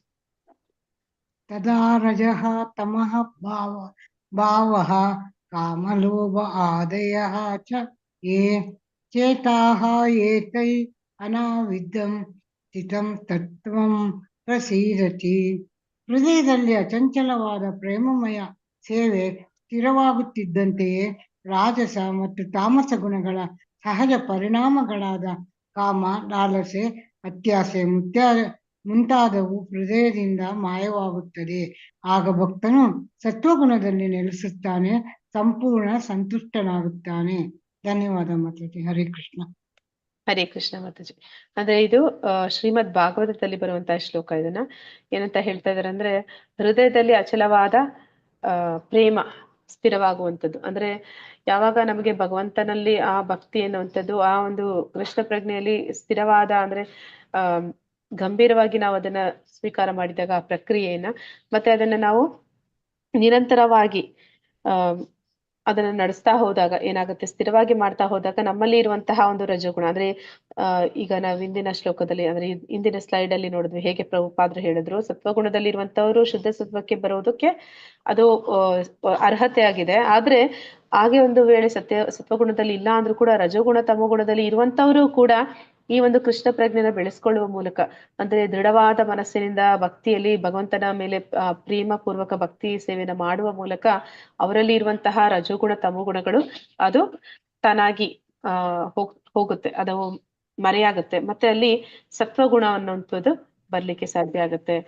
ಅದರಿಂದ ಏನಂತ ಹೇಳ್ತಾರೆ ಅಂದ್ರೆ, ಯಾರು ಕೃಷ್ಣ ಪ್ರಜ್ಞೆಯಲ್ಲಿ ಇದ್ದಾರೆ ಅವರನ್ನ ಬ್ರಾಹ್ಮಣರು ಅಂತ ಕರೆಯೋದಕ್ಕಿಂತ ಹೆಚ್ಚಾಗಿ ವೈಷ್ಣವರು ಅಂತ ಕರೀತಾರೆ. ಅಂದ್ರೆ ಬ್ರಾಹ್ಮಣರಿಗಿಂತ ಒಂದು ಪಟ್ಟು ಹೆಚ್ಚು ಅಂತ. ಅಂದ್ರೆ ಪ್ರಭುಪಾದ್ರೆ ಏನಂತ ಹೇಳ್ತಾರೆ ಅಂದ್ರೆ, ಈ ಒಂದು ಪ್ರಕ್ರಿಯೆ ಕೃಷ್ಣ ಪ್ರಜ್ಞೆ ಅನ್ನುವಂಥ ಪ್ರಕ್ರಿಯೆ ಯಾವ ರೀತಿ ಇದೆ ಅಂತಂದ್ರೆ, ಈ ಒಂದು ಕೃಷ್ಣ ಪ್ರಜ್ಞೆ ಯಾವ ಈ ಸಂಸ್ಥೆ ಅನೇಕ ಜನ ಬ್ರಾಹ್ಮಣರನ್ನ ಹುಟ್ಟು ಹಾಕುತ್ತೆ ಅಂತ ಹೇಳ್ತಾರೆ. ಅಂದ್ರೆ ನೀವು ಬ್ರಾಹ್ಮಣರು ಕ್ಷತ್ರಿಯರು ಅಂತ ಬೇರೆ ಬೇರೆ ನೋಡ್ತೀರಾ, ಅಂದ್ರೆ ಜಾತಿಯಲ್ಲಿ ಬೇರೆ ಬೇರೆ ಹೇಳ್ತೀರಾ, ಆದ್ರೆ ನಾವು ಎಂತಹ ಒಂದು ಚಂಡಾಲನೆ ಬಂದ್ರೂ ಕೂಡ ಅವನನ್ನು ಉತ್ತಮ ಬ್ರಾಹ್ಮಣನಾಗಿ ಮಾಡುವಂತಹ ಒಂದು ಸಾಮರ್ಥ್ಯ ಈ ಒಂದು ಕೃಷ್ಣ ಪ್ರಜ್ಞೆಗೆ ಇದೆ ಅಂತ ಹೇಳ್ತಾರೆ. ಆ ಒಂದು ಅಚಲವಾದ ಭಕ್ತಿ ಪ್ರೇಮ ಭಕ್ತಿ ಭಗವಂತನ ಮೇಲೆ ಮೂಡಿಸುವಂತಹ ಈ ಪ್ರಕ್ರಿಯೆಯಿಂದ ಯಾರಲ್ಲಿ ಬೇಕಾದ್ರೂ ಈ ರಜಗುಣ ತಮಗುಣವನ್ನ ಹೋಗಲಾಡಿಸ್ಲಿಕ್ಕೆ ಸಾಧ್ಯ ಇದೆ ಅಂತ ಇಲ್ಲಿ ತಿಳಿಸ್ತಾರೆ. ಈ ಒಂದು ಪಾಠದ ಉದ್ದೇಶ ಏನಿತ್ತು ಅಂದ್ರೆ, ಭಗವದ್ಗೀತೆಯ ಅಧ್ಯಾಯ 17-18 ಅವಲೋಕನವನ್ನು ಪ್ರಸ್ತುತಪಡಿಸಲಾಯಿತು. ಉಪದೇಶದ ವಿವರಣೆಗಳು ಭಗವದ್ಗೀತೆ 17 ಮತ್ತು 17ನೇ ಅಧ್ಯಾಯದ ಮೊದಲ 3 ಶ್ಲೋಕಗಳಲ್ಲಿ ವಿವರಿಸಿದಂತೆ ಗುಣಗಳಲ್ಲಿ ಶ್ರದ್ಧೆಯು ಕೃಷ್ಣನ ವಿಶ್ಲೇಷಣೆಯನ್ನು ಉಲ್ಲೇಖಿಸಿ ವಿವಿಧ ಧಾರ್ಮಿಕ ಆಚರಣೆಗಳ ಅರ್ಹತೆಯನ್ನು ಚರ್ಚಿಸಲಾಗಿದೆ. ಈಗ ನಾವು ಗ್ರೂಪ್ ಆಕ್ಟಿವಿಟಿ ಮಾಡಿದ್ದು. ಮೌಲ್ಯಮಾಪನ ಭಗವದ್ಗೀತೆ 17-20-22 ಭಾವಾರ್ಥಗಳೊಂದಿಗೆ ಸೂಕ್ತವಾದ ಮತ್ತು ಅನುಚಿತವಾದ ದಾನವನ್ನು ಚರ್ಚಿಸಲಾಯಿತು. ಅಂದ್ರೆ ನಾವು ಈಗ ದಾನದ ಬಗ್ಗೆ ತಿಳ್ಕೊಂಡ್ವಿ. ಅಂದ್ರೆ ಸಾತ್ವಿಕ ದಾನ ಮಾಡ್ಬೇಕು, ಅದು ಸರಿಯಾದ ವ್ಯಕ್ತಿಗೆ ಸರಿಯಾದ ಸಮಯದಲ್ಲಿ ಸರಿಯಾದ ಅಂದ್ರೆ ಉದ್ದೇಶಕ್ಕಾಗಿ ದಾನ ಮಾಡುವಂಥದ್ದು. ದಾನ ಮಾಡುವಾಗ ನಮ್ಮ ಮನಸ್ಥಿತಿ ಯಾವ ರೀತಿ ಇರಬೇಕು ಅನ್ನುವಂಥದ್ದು. ಮತ್ತೆ ಆ ರೀತಿ ಇಲ್ಲದೆ ರಜೋಗುಣ ತಮೋಗುಣದಲ್ಲಿ ಇರುವಂತವರಿಗೆ ದಾನಗಳನ್ನ ಕೊಟ್ಟಾಗ ಅದರ ಪರಿಣಾಮ ಏನಾಗುತ್ತೆ ಅನ್ನುವಂಥದ್ದು ಅದನ್ನ ನಾವು ಈಗಾಗ್ಲೇ ನೋಡಿದ್ದೀವಿ. ಮತ್ತೆ ಕೃಷ್ಣ ಪ್ರಜ್ಞೆಯ ಅಭ್ಯಾಸದಲ್ಲಿ ಸಾತ್ವಿಕ ಗುಣವನ್ನು ಅಭಿವೃದ್ಧಿಪಡಿಸುವುದರ ಪ್ರಾಮುಖ್ಯತೆ. ಕೃಷ್ಣ ಪ್ರಜ್ಞೆಯ ಸಾತ್ವಿಕ ಗುಣದಿಂದ ಹೇಗೆ ಸ್ವತಂತ್ರವಾಗಿದೆ ಅಂದ್ರೆ, ಕೃಷ್ಣ ಪ್ರಜ್ಞೆ ಅನ್ನುವಂಥದ್ದು ಅದು ಸಾತ್ವಿಕ ಗುಣ ಅನ್ನೋದಕ್ಕಿಂತ ಅದು ಶುದ್ಧ ಸತ್ವ. ಆದ್ರೆ ಸಾತ್ವಿಕ ಗುಣದಲ್ಲಿ ಇದ್ದಾಗ್ಲೂ ಮನುಷ್ಯ ಏನಾಗುತ್ತೆ ಅಂತಂದ್ರೆ, ಅದು ಪ್ರಕೃತಿಯ ಒಂದು ಗುಣವೇ ಆದ ಕಾರಣ ಅವನು ರಜಗುಣ ತಮೋ ಗುಣಗಳಿಗೆ ಜಾರುವ ಒಂದು ಅಪಾಯ ಇರುತ್ತೆ. ಆದ್ರೆ ಶುದ್ಧ ಸತ್ವಕ್ಕೆ ನೆಲೆಗೆ ಬಂದಾಗ ಅವನು ಆ 3 ಗುಣಗಳನ್ನ ಜಯಿಸ್ಲಿಕ್ಕೆ ಆಗುತ್ತೆ. ಅಂತಹ ಒಂದು ಮನಸ್ಥಿತಿಯಲ್ಲಿ ಮಾತ್ರನೇ ಅವನಿಗೆ ಎಲ್ಲವನ್ನು ಕೂಡ ಭಗವಂತನಲ್ಲಿ ಆ ಪ್ರೇಮ ಸೇವೆ ಬೆಳೆಸ್ಕೊಳ್ಳಿಕ್ಕೆ ಮತ್ತೆ ಅದನ್ನ ಪರಿಪೂರ್ಣವಾಗಿ ಆಚರಣೆ ಮಾಡೋದಕ್ಕೆ ಸಾಧ್ಯ ಆಗುತ್ತೆ. ಆ ಒಂದು ಪ್ರಕ್ರಿಯೆ ಒಂದು ಆ ಪ್ರಾಸೆಸ್ನ ಒಂದು ಶಕ್ತಿ ಅದು ಅಂತ ಹೇಳಿ ತಿಳಿತೀವಿ. ಅದನ್ನ ಈಗಾಗ್ಲೇ ನೋಡಿದ್ದೀವಿ. ಹರೇ ಕೃಷ್ಣ. ಹರೇ ಕೃಷ್ಣ ಮಾತಾಜಿ. ಜನರಿಗೆ ನಿಜವಾದ ಜ್ಞಾನದ ಶಿಕ್ಷಣ ಇಲ್ಲದಿರುವುದರಿಂದ ಅವರು ಬೇಜವಾಬ್ದಾರಿಯಾಗಿರುತ್ತಾರೆ. ಈ ಬೇಜವಾಬ್ದಾರಿಯನ್ನು ನಿಲ್ಲಿಸಲು ಸಾಮಾನ್ಯ ಜನರ ಒಳ್ಳೆಯತನದ ಜ್ಞಾನವನ್ನು ಅಭಿವೃದ್ಧಿಪಡಿಸುವ ಶಿಕ್ಷಣವು ಇರಬೇಕು. ಅವರು ನಿಜವಾಗಿ ಒಳ್ಳೆಯತನದ ರೀತಿಯಲ್ಲಿ ಶಿಕ್ಷಣ ಪಡೆದಾಗ ಅವರು ತಮ್ಮಲ್ಲಿರುವ ವಿಷಯಗಳ ಸಂಪೂರ್ಣ ಜ್ಞಾನದಲ್ಲಿ ಸಮಚಿತ್ತರಾಗುತ್ತಾರೆ. ಆಗ ಜನರು ಸಂತೋಷದಿಂದ ಸಮೃದ್ಧರಾಗುತ್ತಾರೆ. ಹರೇ ಕೃಷ್ಣ ಮಾತಾಜಿ. ಹರೇ ಕೃಷ್ಣ ಪ್ರಭುಜಿ. ಅಂದ್ರೆ ಯಾರು ಜ್ಞಾನದ ಶಿಕ್ಷಣ ಇಲ್ಲ ಅಂತವರು ಅವರ ಒಂದು ಮನುಷ್ಯ ಜನ್ಮದ ಒಂದು ಪ್ರಾಮುಖ್ಯತೆ ಅವರಿಗೆ ತಿಳಿಯೋದಿಲ್ಲ. ಅಂದ್ರೆ ಅವರ ಜೀವನ ಒಂದು ಆತ್ಮದ ಒಂದು ಯಾವುದೇ ಒಂದು ಅದರ ಸಾಕ್ಷಾತ್ಕಾರದ ಬಗ್ಗೆ ಅವರಿಗೆ ಯಾವುದೇ ಒಂದು ವಿಚಾರ ಕೂಡ ಅವರಿಗೆ ಗೊತ್ತಿರೋದಿಲ್ಲ. ಮತ್ತೆ ಆ ಬೇಜವಾಬ್ದಾರಿಯಲ್ಲಿ ಇರುವಂತಹ ಸಾಮಾನ್ಯ ಜನರು ಅವರನ್ನ ಒಳ್ಳೆತನದ ವಿಧಾನದಲ್ಲಿ ಅಭಿವೃದ್ಧಿಪಡಿಸುವ ಶಿಕ್ಷಣ ಬರಬೇಕು. ಅಂದ್ರೆ ಅವರನ್ನ ಈ ಒಂದು ಸತ್ವಗುಣಕ್ಕೆ ಅಥವಾ ಶುದ್ಧ ಸತ್ವಕ್ಕೆ ತರುವಂತಹ ಈ ಒಂದು ಕೃಷ್ಣ ಪ್ರಜ್ಞೆಯನ್ನ ಜನರಲ್ಲಿ ಮೂಡಿಸಬೇಕು. ಅವರು ನಿಜವಾಗಿ ಒಳ್ಳೆತನದ ರೀತಿಯಲ್ಲಿ ಶಿಕ್ಷಣ ಪಡೆದಾಗ ಅವರು ತಮ್ಮಲ್ಲಿರುವ ವಿಷಯಗಳ ಸಂಪೂರ್ಣ ಜ್ಞಾನದಲ್ಲಿ ಸಮಚಿತ್ತರಾಗುತ್ತಾರೆ. ಮತ್ತೆ ಇದು ಸಮಾಜದಲ್ಲಿ ಸಂತೋಷವನ್ನ ಸಮೃದ್ಧಿಗೊಳಿಸುತ್ತೆ. ಅಂದ್ರೆ ಈ ಒಂದು ಉತ್ತಮವಾದ ಸಮಾಜ ಬೇಕು ಅಂತಂದ್ರೆ ಕೃಷ್ಣನೇ ಹೇಳಿದಾಗೆ ಈ ವರ್ಣಾಶ್ರಮ ಧರ್ಮ ಅದು ಸರಿಯಾದ ರೀತಿಯಲ್ಲಿ ಪಾಲನೆ ಆಗ್ಬೇಕು. ಅದು ಸುವ್ಯವಸ್ಥಿತವಾದ ಸಮಾಜ ಅಂತಂದ್ರೆ ಅಲ್ಲಿ ಈ 4 ವರ್ಣಗಳು, ಈ 4 ಆಶ್ರಮಗಳು ಇದ್ದೇ ಇರಬೇಕು. ಇರ್ಲಿಲ್ಲ ಅಂತಂದ್ರೆ ಅಲ್ಲಿ ಏನಾಗುತ್ತೆ ಅಂತಂದ್ರೆ ಯಾರು ಸಂತೋಷವಾಗಿ ಇರೋದಕ್ಕೆ ಸಾಧ್ಯ ಇಲ್ಲ. ಈ ವರ್ಣಾಶ್ರಮದ ಒಂದು ಮೂಲ ಉದ್ದೇಶ ಏನಿರುತ್ತೆ ಅಂತಂದ್ರೆ ಅದು ಹರಿತೋಷಣ ಅಂತಾರೆ. ಅಂದ್ರೆ ಭಗವಂತನನ್ನ ತೃಪ್ತಿಪಡಿಸೋದೇ ಆಗಿರುತ್ತೆ. ಅಂದ್ರೆ ಸರಿಯಾದ ಸಮಾಜ ಅಂದ್ರೆ ಅಲ್ಲಿ ಬ್ರಾಹ್ಮಣ ವರ್ಗಕ್ಕೆ ಸೇರಿದವನು ಏನ್ ಮಾಡ್ತಾನೆ, ಅವನು ಸಮಾಜಕ್ಕೆ ಒಂದು ಆಧ್ಯಾತ್ಮಿಕ ಜ್ಞಾನವನ್ನ, ಈ ಕೃಷ್ಣ ಪ್ರಜ್ಞೆಯನ್ನ ಹರಡುವಂತ ಕೆಲಸ ಮಾಡ್ತಾನೆ. ಈ ಕ್ಷತ್ರಿಯನಾದವನು ಏನ್ ಮಾಡ್ಬೇಕು ಅಂದ್ರೆ ಆ ಒಂದು ಯಾರು ಕೃಷ್ಣ ಪ್ರಜ್ಞೆಯನ್ನ ಸಮಾಜಕ್ಕೆ ಹರಡ್ತಾ ಇದ್ದಾನೆ ಅವನಿಗೆ ಬೇಕಾಗಿರುವಂತ ಎಲ್ಲ ಒಂದು ಪ್ರೊಟೆಕ್ಷನ್ ಅಂದ್ರೆ ಅವನಿಗೆ ಬೇಕಾಗಿರುವಂತ ರಕ್ಷಣೆಯನ್ನ ಅವನು ಕೊಡ್ತಾನೆ. ಮತ್ತೆ ಈ ಯಾರು ವೈಶ್ಯನಾಗಿದ್ದಾನೆ ಅವನು ಕೂಡ ಏನ್ ಮಾಡ್ತಾನೆ, ಕೃಷ್ಣ ಪ್ರಜ್ಞೆಯನ್ನ ಯಾರು ಹರಡ್ತಾ ಇದ್ದಾರೆ ಅಂತವರಿಗೆ ಬೇಕಾಗಿರುವ ಅವಶ್ಯಕತೆಗಳನ್ನ ಪೂರೈಸ್ತಾನೆ. ಅಂತವರಿಗೆ ದಾನ ಧರ್ಮಗಳನ್ನ ನೀಡುವಂಥದ್ದು, ಅಂತವರಿಗೆ ಬೇಕಾಗಿರುವ ಅವಶ್ಯಕತೆಗಳನ್ನ ನೋಡ್ಕೊಳ್ಳುವಂಥದ್ದು. ಶೂದ್ರನಾದವನು ಅವರ ಒಂದು ಸೇವೆಯನ್ನ ಮಾಡ್ತಾನೆ, ಅವನಿಂದ ಆದಂತಹ ಒಂದು ಸೇವೆಯಿಂದ ಮಾಡ್ತಾನೆ. ಇದು ಸುವ್ಯವಸ್ಥಿತವಾದ ಒಂದು ಸಮಾಜದ ನಿರ್ಮಾಣಕ್ಕೆ ಬೇಕಾಗಿರುವ ಅಂಶಗಳು. ಅದು ಎಲ್ಲಿ ಇಲ್ಲ, ಯಾವ ಸಮಾಜದಲ್ಲಿ ಇವು ಇಲ್ಲ, ಈ 4 ವಿಚಾರಗಳಿಲ್ಲ. ಅಂದ್ರೆ ನಾವು ಈ ಒಂದು ಭಾರತದಲ್ಲಿ ಈ ಒಂದು ವರ್ಣಾಶ್ರಮದ ಬಗ್ಗೆ ಹೇಳ್ತೀವಿ, ಆದ್ರೆ ಹೊರಗಡೆಯ ಪಾಶ್ಚಾತ್ಯ ದೇಶಗಳಲ್ಲೂ ಈ ಎಲ್ಲ ಒಂದು ವರ್ಣಗಳು ಇದೆ. ಆದ್ರೆ ಅದು ಈ ಒಂದು ಹೆಸರಿನಿಂದ ಕರೆಯೋದಿಲ್ಲ, ಅದನ್ನ ಬೇರೆ ಹೆಸರುಗಳಿಂದ ಕರೀತಾ ಇರ್ತಾರೆ ಅಂತ ಅನ್ಬೋದು. ಅಂದ್ರೆ ಬ್ರಾಹ್ಮಣ ಅಂತಂದ್ರೆ ಅಲ್ಲಿ ಸಮಾಜದಲ್ಲಿ ಒಂದು ವಿಜ್ಞಾನಿಗಳಿರ್ಬೋದು ಅಥವಾ ಸಮಾಜದಲ್ಲಿ ಸಮಾಜ ಸುಧಾರಕರಿರ್ಬೋದು, ಅವರೆಲ್ಲರೂ ಕೂಡ ಬ್ರಾಹ್ಮಣ ವರ್ಗಕ್ಕೆ ಸೇರ್ತಾರೆ. ಆ ಒಂದು ಗಡಿಯನ್ನ ರಕ್ಷಣೆ ಮಾಡುವಂತವ್ರನ್ನ ಕ್ಷತ್ರಿಯರಾಗ್ತಾರೆ. ಮತ್ತೆ ಅಲ್ಲಿ ಮಾಡುವಂತಹ ಯಾರು ವ್ಯಾಪಾರಿಗಳಿರ್ತಾರೆ ಅವರೆಲ್ಲ ವೈಶ್ಯರಾಗ್ತಾರೆ. ಮತ್ತೆ ಅಲ್ಲಿ ಯಾರು ಹಣಕ್ಕಾಗಿ ಸಂಬಳಕ್ಕಾಗಿ ಕೆಲಸ ಮಾಡ್ತಾರೆ ಶ್ರಮಜೀವಿಗಳಿರ್ತಾರೆ ಅವರೆಲ್ಲ ಶೂದ್ರರಾಗ್ತಾರೆ. ಇದೆಲ್ಲವೂ ಕೂಡ ಎಲ್ಲಾ ಸಮಾಜದಲ್ಲೂ ಕಾಣಕ್ ಸಿಗುತ್ತೆ. ಆದ್ರೆ ಒಂದು ಸಮಾಜ ಸುವ್ಯವಸ್ಥಿತವಾಗಿರ್ಬೇಕಂದ್ರೆ ಈ 4 ವರ್ಣಗಳು ಎಲ್ಲಾ ಸಮಾಜದಲ್ಲೂ ಅದರ ಅವಶ್ಯಕತೆ ಇದೆ. ಇದರಲ್ಲಿ ಯಾವ್ದಾದ್ರೂ ಒಂದಿಲ್ಲ ಅಂದ್ರೂ ಕೂಡ ಆ ಸಮಾಜ ಅದು ಒಳ್ಳೆಯ ಸ್ಥಿತಿಯಲ್ಲಿ ಇರಲಿಕ್ಕೆ ಸಾಧ್ಯ ಇಲ್ಲ. ಅಂದ್ರೆ ಅಲ್ಲಿ ಒಳ್ಳೆಯ ಮಾರ್ಗದರ್ಶನ ಮಾಡುವಂತಹ ಜನ ಇಲ್ದೆ ಹೋದ್ರೆ ಅಥವಾ ಅಲ್ಲಿ ರಕ್ಷಣೆ ಕೊಡೋದಕ್ಕೆ ಕ್ಷತ್ರಿಯರೇ ಇಲ್ದಿರ ಆದ್ರೆ ಅಥವಾ ಅಲ್ಲಿ ಅವರಿಗೆ ಒದಗಿಸೋದಕ್ಕೆ ಆಹಾರ ಪದ್ಧತಿ ಅಂದ್ರೆ ಆಹಾರಗಳನ್ನ ಒದಗಿಸೋದಕ್ಕೆ ಸರಿಯಾದ ಒಂದು ವ್ಯವಸ್ಥೆ ಇಲ್ಲ, ಅಷ್ಟು ಬೆಳೆ ಅವ್ರು ಬೆಳಿತಿಲ್ಲ, ಅವ್ರಿಗೆ ಆ ಒಂದು ಅದರ ಅಭಾವ ಇದೆ ಅಂತ ಅಂದಾಗ, ಅಥವಾ ಅಲ್ಲಿ ಏನೋ ಒಂದು ವ್ಯವಸ್ಥೆ ಸರಿ ಇಲ್ಲ ಅಂತಂದ್ರೆ ಅದೇ ಕ್ಷತ್ರಿಯನಾಗಿ ಅವನು ಅವರಿಗೆ ರಕ್ಷಣೆ ಕೊಡ್ತಿಲ್ಲ ಅಥವಾ ಜ್ಞಾನ ಕೊಡ್ಬೇಕಾದವನು ಕೊಡ್ದಿರ ಹೋದ, ಅಲ್ಲಿ ಸದಾಕಾಲ ಏನೋ ಒಂದು ಜಗಳ ಆಗ್ತಿರತ್ತೆ, ಮತ್ತೆ ಇನ್ನೇನೋ ಒಂದು ಏನಂತ ಹೇಳ್ತಾರೆ ಬಾಂಬುಗಳು ಹಾಕುವಂಥದ್ದು ಕೆಲವೊಂದು ರಾಷ್ಟ್ರಗಳಲ್ಲಿ ಇದ್ದು ನಡೆಯುತ್ತೆ. ಅಂದ್ರೆ ಅಲ್ಲಿ ಜ್ಞಾನ ಕೊಡೋದಕ್ಕೆ ಹೇಗೆ ಸಾಧ್ಯ ಆಗ್ತಿಲ್ಲ ಅಂತಂದ್ರೆ ಮಕ್ಕಳಿಗೆ ಶಿಕ್ಷಣ ಕೊಡ್ಬೇಕು, ಅಲ್ಲಿ ಪ್ರತಿದಿನ ಜಗಳ ಆಗುತ್ತೆ, ಯುದ್ಧ ಆಗುತ್ತೆ, ಬಾಂಬ್ ಸಿಡಿಯುತ್ತೆ, ಅಂದ್ರೆ ಅಲ್ಲಿ ಮಕ್ಕಳು ಹೊರಗಡೆ ಬರೋದಕ್ಕೂ ಸಾಧ್ಯ ಇಲ್ಲ, ಅಲ್ಲಿ ಜನ ಕೂಡ ಹೊರಗಡೆ ಬರೋದಕ್ಕೆ ಸಾಧ್ಯ ಇಲ್ಲ. ಮತ್ತೆ ಅಂತವರಿಗೆ ಆಹಾರ ಏನು ಅವಶ್ಯಕತೆಗಳಿದೆ ಅದು ಪೂರೈಸೋದಕ್ಕೆ ಆಗೋದಿಲ್ಲ. ಅಂತಹ ಒಂದು ಸ್ಥಿತಿ ಅದನ್ನ ಉತ್ತಮ ಸಮಾಜ ಅಂತ ಕರೆಯೋದಿಲ್ಲ. ಅಂದ್ರೆ ಒಂದು ಉತ್ತಮ ಸಮಾಜ ಅಂತ ಇರ್ಬೇಕು ಅಂದ್ರೆ ಅಲ್ಲಿ ಈ 4 ವಿಷಯಗಳು ಪರಿಪೂರ್ಣವಾಗಿ ಇರ್ಬೇಕು.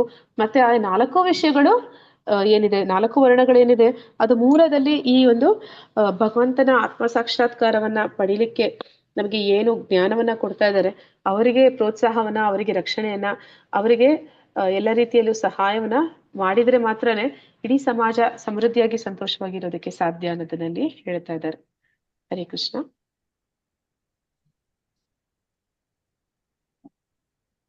ಹರೇ ಕೃಷ್ಣ ಮಾತಾಜಿ. ಓದಿ ಮಾತಾಜಿ. ಜನರಲ್ಲಿ ಬಹುಸಂಖ್ಯಾತರು ಸುಖವಾಗಿ ಸಮೃದ್ಧಿ ಸ್ಥಿತಿಯಲ್ಲಿ ಇಲ್ಲದಿದ್ದರೂ ಜನತೆಯ ಒಂದು ಭಾಗ ಕೃಷ್ಣ ಪ್ರಜ್ಞೆಯನ್ನು ಬೆಳೆಸಿಕೊಂಡು ಸತ್ವಗುಣದಲ್ಲಿ ಅಚಲರಾದರೆ ಇಡೀ ಪ್ರಪಂಚದಲ್ಲಿ ಶಾಂತಿ ಸಮೃದ್ಧಿಗಳು ಸಾಧ್ಯವಾಗಬಹುದು. ಹರೇ ಕೃಷ್ಣ ಮಾತಾಜಿ. ಹರೇ ಕೃಷ್ಣ ಮಾತಾಜಿ. ಅಂದ್ರೆ ಇಲ್ಲಿ ಪ್ರಭುಪಾದರು ಏನ್ ಹೇಳ್ತಾ ಇದ್ದಾರೆ ಅಂದ್ರೆ 100ಕ್ಕೆ 100ರಷ್ಟು ಸಮಾಜದಲ್ಲಿ ಇರುವಂತವ್ರು ಎಲ್ಲರೂ ಒಳ್ಳೆಯವರು ಆಗ್ಬೋದಕ್ಕೆ ಸಾಧ್ಯವಾಗದೆ ಹೋಗ್ಬೋದು. ಕಡೆ ಪಕ್ಷ ಇಡೀ ಒಂದು ಏನು ಜನಸಂಖ್ಯೆ ಇದೆ ಅದರಲ್ಲಿ 1% ಆದ್ರೂ, ಅಂದ್ರೆ ಈಗ ಒಂದು ಕೋಟಿ ಜನ ಇದ್ದಾರೆ ಅಂತಂದ್ರೆ ಅವರಲ್ಲಿ 1% ಅಂದ್ರೆ ಎಷ್ಟಾಗ್ತಾರೆ? 1 ಕೋಟಿನಲ್ಲಿ 1 ಲಕ್ಷ ಜನ ಜನ.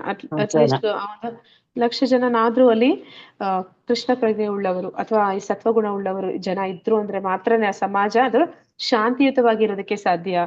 ಇಲ್ಲ ಅಂತಂದ್ರೆ ರಜೋಗುಣ ತಮೋಗುಣ ಹೆಚ್ಚಿದಂತೆ ಏನಾಗುತ್ತೆ, ಒಂದು ಆಸೆ ಅನ್ನುವಂಥದ್ದು, ಹುಚ್ಚುತನ ಅನ್ನುವಂಥದ್ದು, ಆ ಆಸೆನ ಈಡೇರಿಸ್ಕೊಳ್ಳೋದಕ್ಕಾಗಿ, ಆ ಸ್ವಾರ್ಥವನ್ನ ಈಡೇರಿಸ್ಕೊಳ್ಳೋದಕ್ಕಾಗಿ ಒಬ್ಬರ ಮೇಲೆ ಇನ್ನೊಬ್ಬರು ಏನಂತಾರೆ ಶತ್ರು ಭಾವನೆಯನ್ನು ಬೆಳೆಸ್ಕೊಳ್ಳುವಂಥದ್ದು, ಮತ್ತೆ ಅದಕ್ಕಾಗಿ ಅವರ ಒಂದು ಅಸೂಯೆಯಿಂದ ಅಂದ್ರೆ ಏನೋ ಒಂದು ಒಳ್ಳೇದಿದೆ ಅಂತಂದ್ರೆ ಅದೆಲ್ಲ ನನಗೆ ಇರ್ಬೇಕು ಅನ್ನುವಂಥದ್ದು, ಬೇರೊಬ್ಬರ ಹತ್ರ ಇರೋದನ್ನ ಸಹಿಸ್ಕೊಳ್ದೇ ಇರುವಂಥದ್ದು, ಇಂತಹ ಒಂದು ಮನಸ್ಥಿತಿ ಹೆಚ್ಚಾಗ್ತಾ ಹೋದ ಹಾಗೆ ಏನಾಗುತ್ತೆ, ಆ ಸಮಾಜದಲ್ಲಿ ಅಶಾಂತಿ ಹೆಚ್ಚುತ್ತೆ. ಅಶಾಂತಿ ಹೆಚ್ಚಿದಾಗ ಭಗವಂತನು ಅಷ್ಟೇ ಕಲಿಯುಗದಲ್ಲಿ ಏನಂತ ಹೇಳ್ತಾರೆ ಅಂದ್ರೆ, ಕ್ರಮೇಣ ಈ ಒಂದು ಸತ್ವಗುಣದಲ್ಲಿ ಇರುವಂತವ್ರು ಕಡಿಮೆ ಆಗ್ತಾ ಹೋಗ್ತಾರೆ ಅಂತ. ಈಗ ನಾವು ನೋಡ್ತೀವಿ ಕೃಷ್ಣ ಪ್ರಜ್ಞೆಯಲ್ಲಿ ಇರುವಂತವ್ರು ಎಷ್ಟು ಹೇಳ್ತಾರೆ, 10 ಲಕ್ಷ ಜನ ಇರ್ಬೋದೇನೋ ಅಷ್ಟೇ ಇಡೀ ಪ್ರಪಂಚಕ್ಕೆ ಅಂತ. ಅಷ್ಟು ಜನ ಕಂಪೇರ್ ಮಾಡಿದಾಗ 1% ನಾವು ಬರೋದೇ ಇಲ್ಲ. ಹಾಗಿರ್ಬೇಕಾದ್ರೆ ಅದು ಹೇಳ್ತಾರೆ ಅಂದ್ರೆ ಇದು ಕ್ರಮೇಣ ಕಮ್ಮಿ ಆಗ್ತಾ ಹೋದ್ರೆ ಏನಾಗುತ್ತೆ, ಆಗ ಭಗವಂತನು ಅಷ್ಟೇ ಭೂಮಿ ಮೇಲೆ ಹೇಳ್ತಾರೆ, ಇದು ಹಿರಿಯರು ಹಿಂದಿನ ಕಾಲದಲ್ಲಿ ಹೇಳ್ತಾ ಇದ್ರು, ನಿಮ್ಮಂತ ಒಳ್ಳೆಯವರು ಇರೋದ್ರಿಂದನೇ ಮಳೆ ಬೆಳೆ ಆಗುತ್ತೆ ಅಂತ. ಅಂದ್ರೆ ಒಳ್ಳೆ ಜನ ಇದ್ದಾರೆ ಅನ್ನೋದಕ್ಕೋಸ್ಕರ ಭಗವಂತ ಮಳೆ ಬೆಳೆಯನ್ನ ಕೊಡ್ತಾ ಇದ್ದಾನೆ.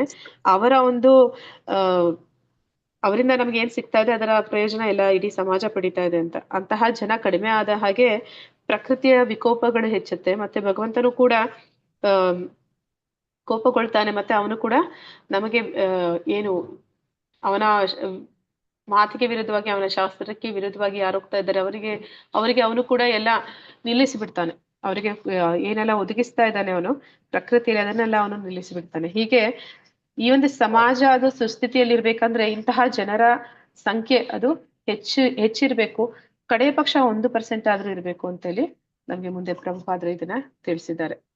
ಹರೇ ಕೃಷ್ಣ. ಇಲ್ಲಿಗೆ ಓಕೆ, ಪ್ರಭುಪಾದರಿಗೆ ಜಯವಾಗ್ಲಿ. ಇಲ್ಲಿಗೆ ಇವತ್ತಿನ ಒಂದು ಸೆಷನ್ ಮುಗ್ದಿದೆ. ಯಾರಿಗಾದ್ರೂ ಏನಾದ್ರೂ ಪ್ರಶ್ನೆಗಳಿದ್ದರೆ ಕೇಳ್ಬೋದು. ಮತ್ತೆ 1 ನಿಮಿಷ ನಾನು ಇದಾಕ್ಬಿಡ್ತೇನೆ ಅಟೆಂಡೆನ್ಸ್.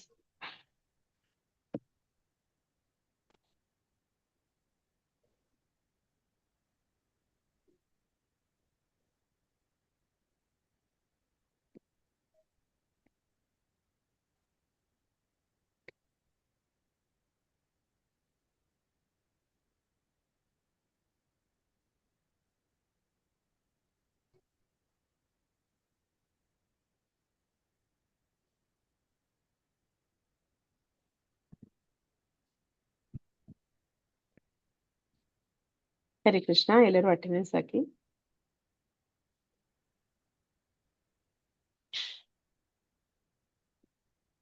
ನಿಮ್ದು ಆಯ್ತಾ ಮಾತಾಜಿ ದೀಕ್ಷೆ? ಆಯ್ತು ಮಾತಾಜಿ, ಅದು ದೀಕ್ಷೆ ಆಗಿಲ್ಲ ಮಾತಾಜಿ, ಎಕ್ಸಾಮ್ ಪಾಸ್ ಆಯ್ತು. ಓ, ಹರೇ ಕೃಷ್ಣ ಮಾತಾಜಿ. ಮತ್ತೆ ಅದ್ಯಾವಾಗ? ಅದು ವೃಂದಾವನದಲ್ಲಿ ಮಾಡ್ತಾ ಇದ್ದಾರೆ ಮಾತಾಜಿ. ಓ ಸರಿ, ಹಂಗಾರೆ ವೃಂದಾವನಕ್ಕೆ ಹೋಗ್ಬೇಕು ನೀವೆಲ್ಲ ದೀಕ್ಷೆ ತಗೊಳ್ಳೋರೆಲ್ಲ. ಹೌದು ಮಾತಾಜಿ. ಸರಿ ಮಾತಾಜಿ. ಅದಕ್ಕೂ ಎಕ್ಸಾಮ್ ಇಂಟರ್ವ್ಯೂ ಎಲ್ಲ ಇದೆಯಾ ದೀಕ್ಷೆಗೆ? ಅದು ತುಂಬಾ ಸ್ಟ್ರಿಕ್ಟ್ ಇದೆ ಮಾತಾಜಿ, ಅದ್ರಲ್ಲಿ ಫೇಲ್ ಆದ್ರೆ ಆಯ್ತು, ಮತ್ತೆ ಇಲ್ಲ ದೀಕ್ಷೆ. ಓ ಸರಿ ಸರಿ. ಅದಕ್ಕೆ ಸ್ವಲ್ಪ ನಾನು ತಲೆ ಕೆಡಿಸ್ಕೊತಾ ಇದ್ದಿತ್ತು, ನಿಮ್ದು ಅದು ಇದ್ದಾಗ ನಾನು ಓದ್ಕೋಬೇಕಿತ್ತು ಅಂತ. ಅಂದ್ರೆ ಸುಮಾರು ಬುಕ್ಸ್ ಇದೆ ಅದಕ್ಕೆ, ಚೈತನ್ಯ ಚರಿತಾಮೃತ, ಲೀಲಾಮೃತ, ಭಾಗವತ, ಭಗವದ್ಗೀತೆ ಎಲ್ಲ ಓದಬೇಕು, ಮತ್ತೆ ಕೀರ್ತನೆಗಳು. ಕರೆಕ್ಟು, ಅಷ್ಟೆಲ್ಲ ತಗೊಂಡು ಪಾಸ್ ಆದ್ರಿ ಓಕೆ, ದೀಕ್ಷೆನೂ ತಗೋತೀರಾ. ಹಂಗೆ ಕರೆಕ್ಟ್ ನಡ್ಕೊಳಕ್ ಆಗತ್ತ ಮಾತಾಜಿ? ಅದಕ್ಕೆ ಮಾಡೋದು ಮಾತಾಜಿ ಇದನ್ನ. ನಾವು ಇಷ್ಟು ದಿನ 4 ವರ್ಷದಿಂದ ಮಾಡಿದೀವಿ, ಸೀರಿಯಸ್ ಆಗಿ ಮಾಡಿಲ್ಲ ಅಂತ. ನಾವು ಇದನ್ನ ತಗೊಂಡಾಗ ಏನ್ ಮಾಡ್ತೀವಿ, ಅದು ಯಜ್ಞ ಮಾಡ್ತಾರೆ, ಮತ್ತೆ ಅಲ್ಲಿ ಅವ್ರಿಗೆ ನಾವು ಮಾತು ಕೊಡ್ತೀವಿ, ಪ್ರಮಾಣ ಮಾಡ್ತೀವಿ, ನಾವು ಮಾಡ್ತೀವಿ ಅಂತ. ಅದು ಮಾಡಿದ್ ಕೊಟ್ಟ ಮೇಲೆ ನಾವು ನಡ್ಕೋಬೇಕು, ಹಾಗೆ ನಡ್ಕೋಬೇಕು. ಮಾತಾಜಿ ಕ್ಲಾಸ್ ಇರುತ್ತಾ ಮಾತಾಜಿ? ನೀವು ವೃಂದಾವನಕ್ಕೆ ಯಾವಾಗ ಮಾತಾಜಿ ಹೋಗೋದು? ಮಾತಾಜಿ ನಾನು ಹೋಗ್ತಾ ಇಲ್ಲ, ನಾನು ಹಾಗೆ ಏನಾದ್ರು ಆಗೋಂಗಿದ್ರೆ ಆನ್ಲೈನ್ ಅಲ್ಲಿ ಮಾಡ್ತಾರೆ ಅಂತ ಹೇಳಿದ್ರೆ, ಯಾಕಂದ್ರೆ ನನ್ ಸ್ಕೂಲ್ ಇದೆ, ಕರೆಕ್ಟ್ ಎಕ್ಸಾಮ್ ಟೈಮ್ ಮಕ್ಕಳಿಗೆ, ನನಗೆ ರಜಾನು ಸಿಗೋದಿಲ್ಲ. ಅಂದ್ರೆ ಹೋದ್ರೆ 10 ದಿನ ಆಗುತ್ತೆ ಹೋಗಿ ಬರಕ್ಕೆ. 10 ದಿನ ಇರ್ಬೇಕಾದ್ರೆ ಅಂದ್ರೆ ಮಾತಾಜಿ 2 ದಿನ ಹೋಗಿ 2 ದಿನ ಬರಕ್ಕೆ 4 ದಿನ ಹೊಟ್ಟೋಯ್ತು, ಇನ್ನು ಅಲ್ಲಿ 6 ದಿನ, ಮತ್ತೆ ಅದ್ ಕಷ್ಟ ಆಗುತ್ತೆ. ಅದೇ ಏನಾದ್ರು ಮಾಡೋ ಹೋಗಿದ್ರೆ ಆನ್ಲೈನ್ ಅಲ್ಲೇ ಮಾಡ್ಬೋದು ಅಂತ ನೋಡ್ತಾ ಇದ್ದೀನಿ. ಆನ್ಲೈನ್ ಮಾಡ್ತಾರಂತಲ್ಲ ಮಾತಾಜಿ? ಲಾಸ್ಟ್ ಟೈಮ್ ಮಾಡಿದ್ರು ಮಾತಾಜಿ ಮಂಗಳೂರಲ್ಲಿ. ಮಾತಾಜಿ ನೀವು ಬರ್ತಾ ಇದ್ದೀರಾ ವೃಂದಾವನಕ್ಕೆ? ಗೀತಾ ಮಾತಾಜಿ ನೀವು ಬರ್ತಾ ಇದ್ದೀರಾ ಬೃಂದಾವನಕ್ಕೆ?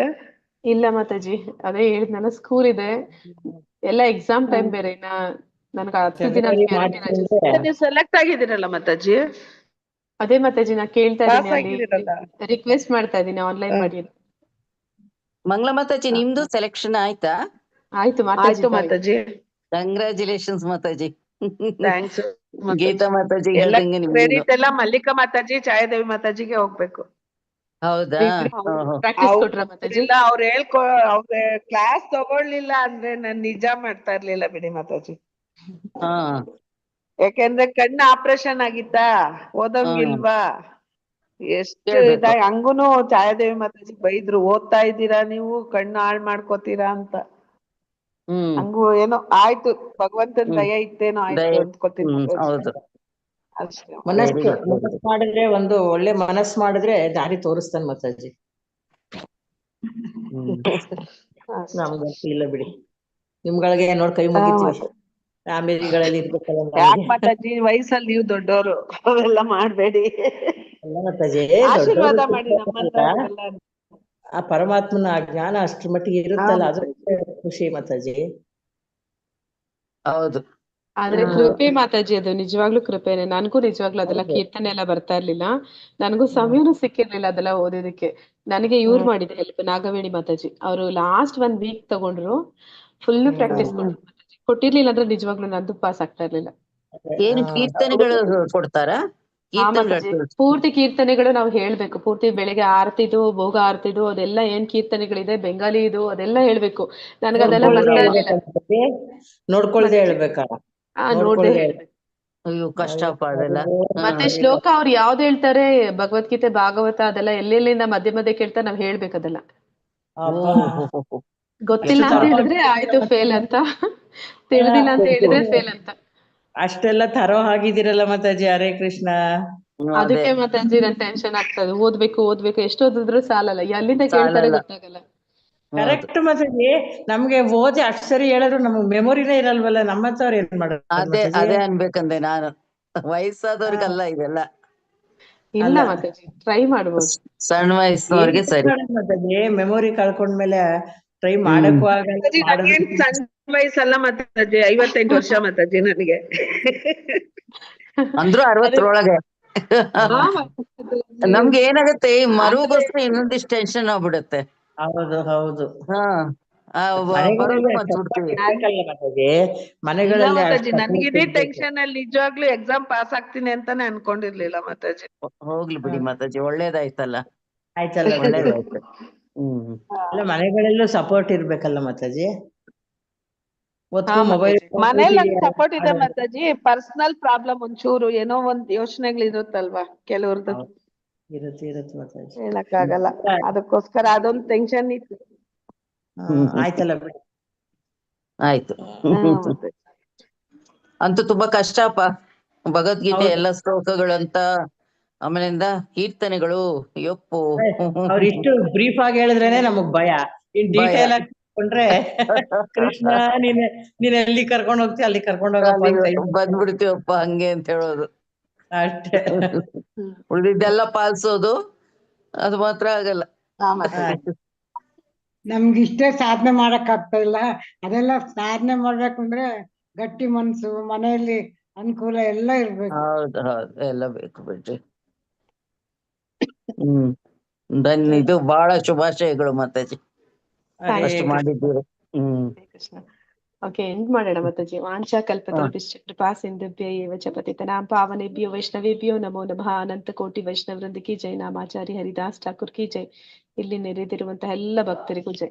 ನಿಮ್ಮೆಲ್ಲರ ಆಶೀರ್ವಾದ ಮಾತಾಜಿ, ಅದು ಮಾಡಕ್ಕಾಗಿತ್ತು. ನಿಜ ಹೇಳ್ತೀನಿ, ಅದೊಂದು ಮಿರಾಕಲ್ ತರ ಆಯ್ತು. ನಿಮ್ಮ ಕಷ್ಟಪಟ್ಟ ನಿಮ್ಮದ ಹಾರ್ಡ್ ವರ್ಕ್, ನಿಮ್ ಪ್ರಯತ್ನ ಕೃಷ್ಣನಿಗೆ ಮುಟ್ಟಿದೆ, ಕರ್ಕೊಂಡು ಹೋಗಿದೆ ಮಾತಾಜಿ. ಅದು ಪೂರ್ತಿವರೆಗೂ ಅಂತ ಮುಗಿಲಿ ಅಂತ ಕೇಳ್ಕೊತಾ ಇದೀನಿ ಮಾತಾಜಿ. ಅದು ಪರಿಪೂರ್ಣ ಆಗತ್ತೆ. ಇನ್ನೇನ್ ಅಷ್ಟೇ ಮಾತಾಜಿ, ದೀಕ್ಷೆ ಒಂದು ತಗೊಳ್ಳೋದು ಅಲ್ವೇ, ಅಷ್ಟೇ ಮಾತಾಜಿ ಅಲ್ವಾ? ಅದೇ ಮಾತಾಜಿ, ಆನ್ಲೈನ್ ಆಗ್ಲಿ ಅಂತ ಕೇಳ್ಕೊತಾ ಇದೀನಿ. ಸರಿ ಮಾತಾಜಿ. ದೀಕ್ಷೆ ತಗೊಳ್ಳೋದು ದೊಡ್ಡದಲ್ಲ ಮಾತಾಜಿ, ಅದು ಪಾಲಿಸ್ಬೇಕು, ಮತ್ತೆ ಎಲ್ಲಾ ಕಡೆನೂ ಪಾಲಿಸ್ಬೇಕು. ಅದೊಂದ್ ಧೈರ್ಯ ಕೊಟ್ರೆ ದೇವ್ರು, ಅದೊಂದು ಸಾಕು. ಇಲ್ಲಿ ಕರ್ಕೊಂಡ್ ಬಂದ ಮುಂದೆ ಕರ್ಕೊಂಡ್ ಹೋಗ್ತಾನೆ ಬಿಡಿ ಕೃಷ್ಣ. ಅದು ನಿಜ ಮಾತಾಜಿ.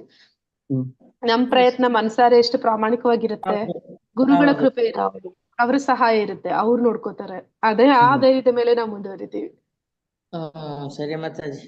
ಮಾತಾಜಿ, ಎಲ್ಲರಿಗೂ ಈ ಅಸೈನ್ಮೆಂಟ್ ನಲ್ಲಿ, ಓಪನ್ ಬುಕ್ ಅಸೈನ್ಮೆಂಟ್ ನಲ್ಲಿ ನೀವು ಕೊಟ್ಟಿದ್ದೀರಲ್ಲ, ಶಾಸ್ತ್ರೀಯ ಸತ್ಯಗಳು ಮತ್ತು ಉದಾಹರಣೆಗಳು ಕೊಟ್ರೆ ಆಯ್ತಲ್ಲ ಮಾತಾಜಿ? ಅಂದ್ರೆ ಈ ಶಾಸ್ತ್ರದಿಂದ ಸಿಕ್ಕಂತ ಉದಾಹರಣೆಗಳು. ಹಾ ಮಾತಾಜಿ, ಅಂದ್ರೆ ಭಾಗವತ, ಭಗವದ್ಗೀತೆ ಅಥವಾ ಬೇರೆ ಭಗವದ್ಗೀತೆ ಓದಿರ್ತೀರಲ್ವಾ, ಅದ್ರದ್ದು ಮಾಡಿ ಎಕ್ಸಾಂಪಲ್ಸ್ ನಿಮ್ಮ ತೀರ್ಮಾನಗಳನ್ನು ಬೆಂಬಲಿಸಿ, ಅಂದ್ರೆ ನಾವು ಆ 4 ವಿಷಯಗಳು ಏನಿದೆಯಲ್ಲ ಅದಕ್ಕೆ ಬೆಂಬಲಿತವಾದಂತ ವಿಷಯಗಳನ್ನ ಬರಿಬೇಕು. ಹಾ ಮಾತಾಜಿ, ನಿಮ್ಮ ಅಭಿಪ್ರಾಯ, ನಿಮ್ಮ ಒಂದು ಒಪಿನಿಯನ್ ಬರಿಬೇಕಾ? ಹಾ ಮಾತಾಜಿ. ಆಯ್ತು ಮಾತಾಜಿ. ಅದು ಯಾವತ್ತು ಕೊನೆ ಡೇಟ್ ಮಾತಾಜಿ? ಕೊನೆ ಡೇಟ್ ನಾನು ಯಾವ್ದು ಕೊಟ್ಟಿದ್ದೆ ಅಂತ ನನ್ಗೆ ಮರ್ತೋಗಿದೆ ಮಾತಾಜಿ, ಅದೇ ಗ್ರೂಪ್ ಅಲ್ಲಿ ಹುಡುಕ್ತೀನಿ. ಮಾತಾಜಿ ನಾನು ಏನು ಬರ್ದೇ ಇಲ್ಲ, ಯಾಕೆಂದ್ರೆ ಕಣ್ಣು ಆಪರೇಷನ್ ಆಗಿ 20 ದಿವಸ ಆಗಿದೆ. ಸ್ವಲ್ಪ ಲೇಟ್ ಆಗಿ ಬರೀತೀನಿ ಮಾತಾಜಿ. ಸ್ವಲ್ಪ ಇನ್ನೊಂದು 15 ದಿವಸ ರೆಸ್ಟ್ ತಗೊಂಡ್ರೆ ಸಾಕು ಮಾತಾಜಿ. ಅದೇನೋ ಬರೀಬಾರ್ದು ಅಂತಾರೆ, ಅದಕ್ಕೆ ಯೋಚನೆ ಮಾಡ್ತಾ ಇದ್ದೀನಿ. ಇಲ್ಲಾಂದ್ರೆ ಒಂದ್ ಕೆಲಸ ಮಾಡಿ ಮಾತಾಜಿ, ನೀವ್ ಹೇಳ್ತಾ ನಿಮ್ ಮಕ್ಳಲ್ಲಿ, ನಿಮ್ ಮನೇಲಿ ಯಾರು ಕರೆದ್ರು ಬರ್ಸ್ಬಿಟ್ಟು ಮಾತಾಜಿ ಆತರ. ಹಾ ಬರ್ಸಿ ಮಾತಾಜಿ.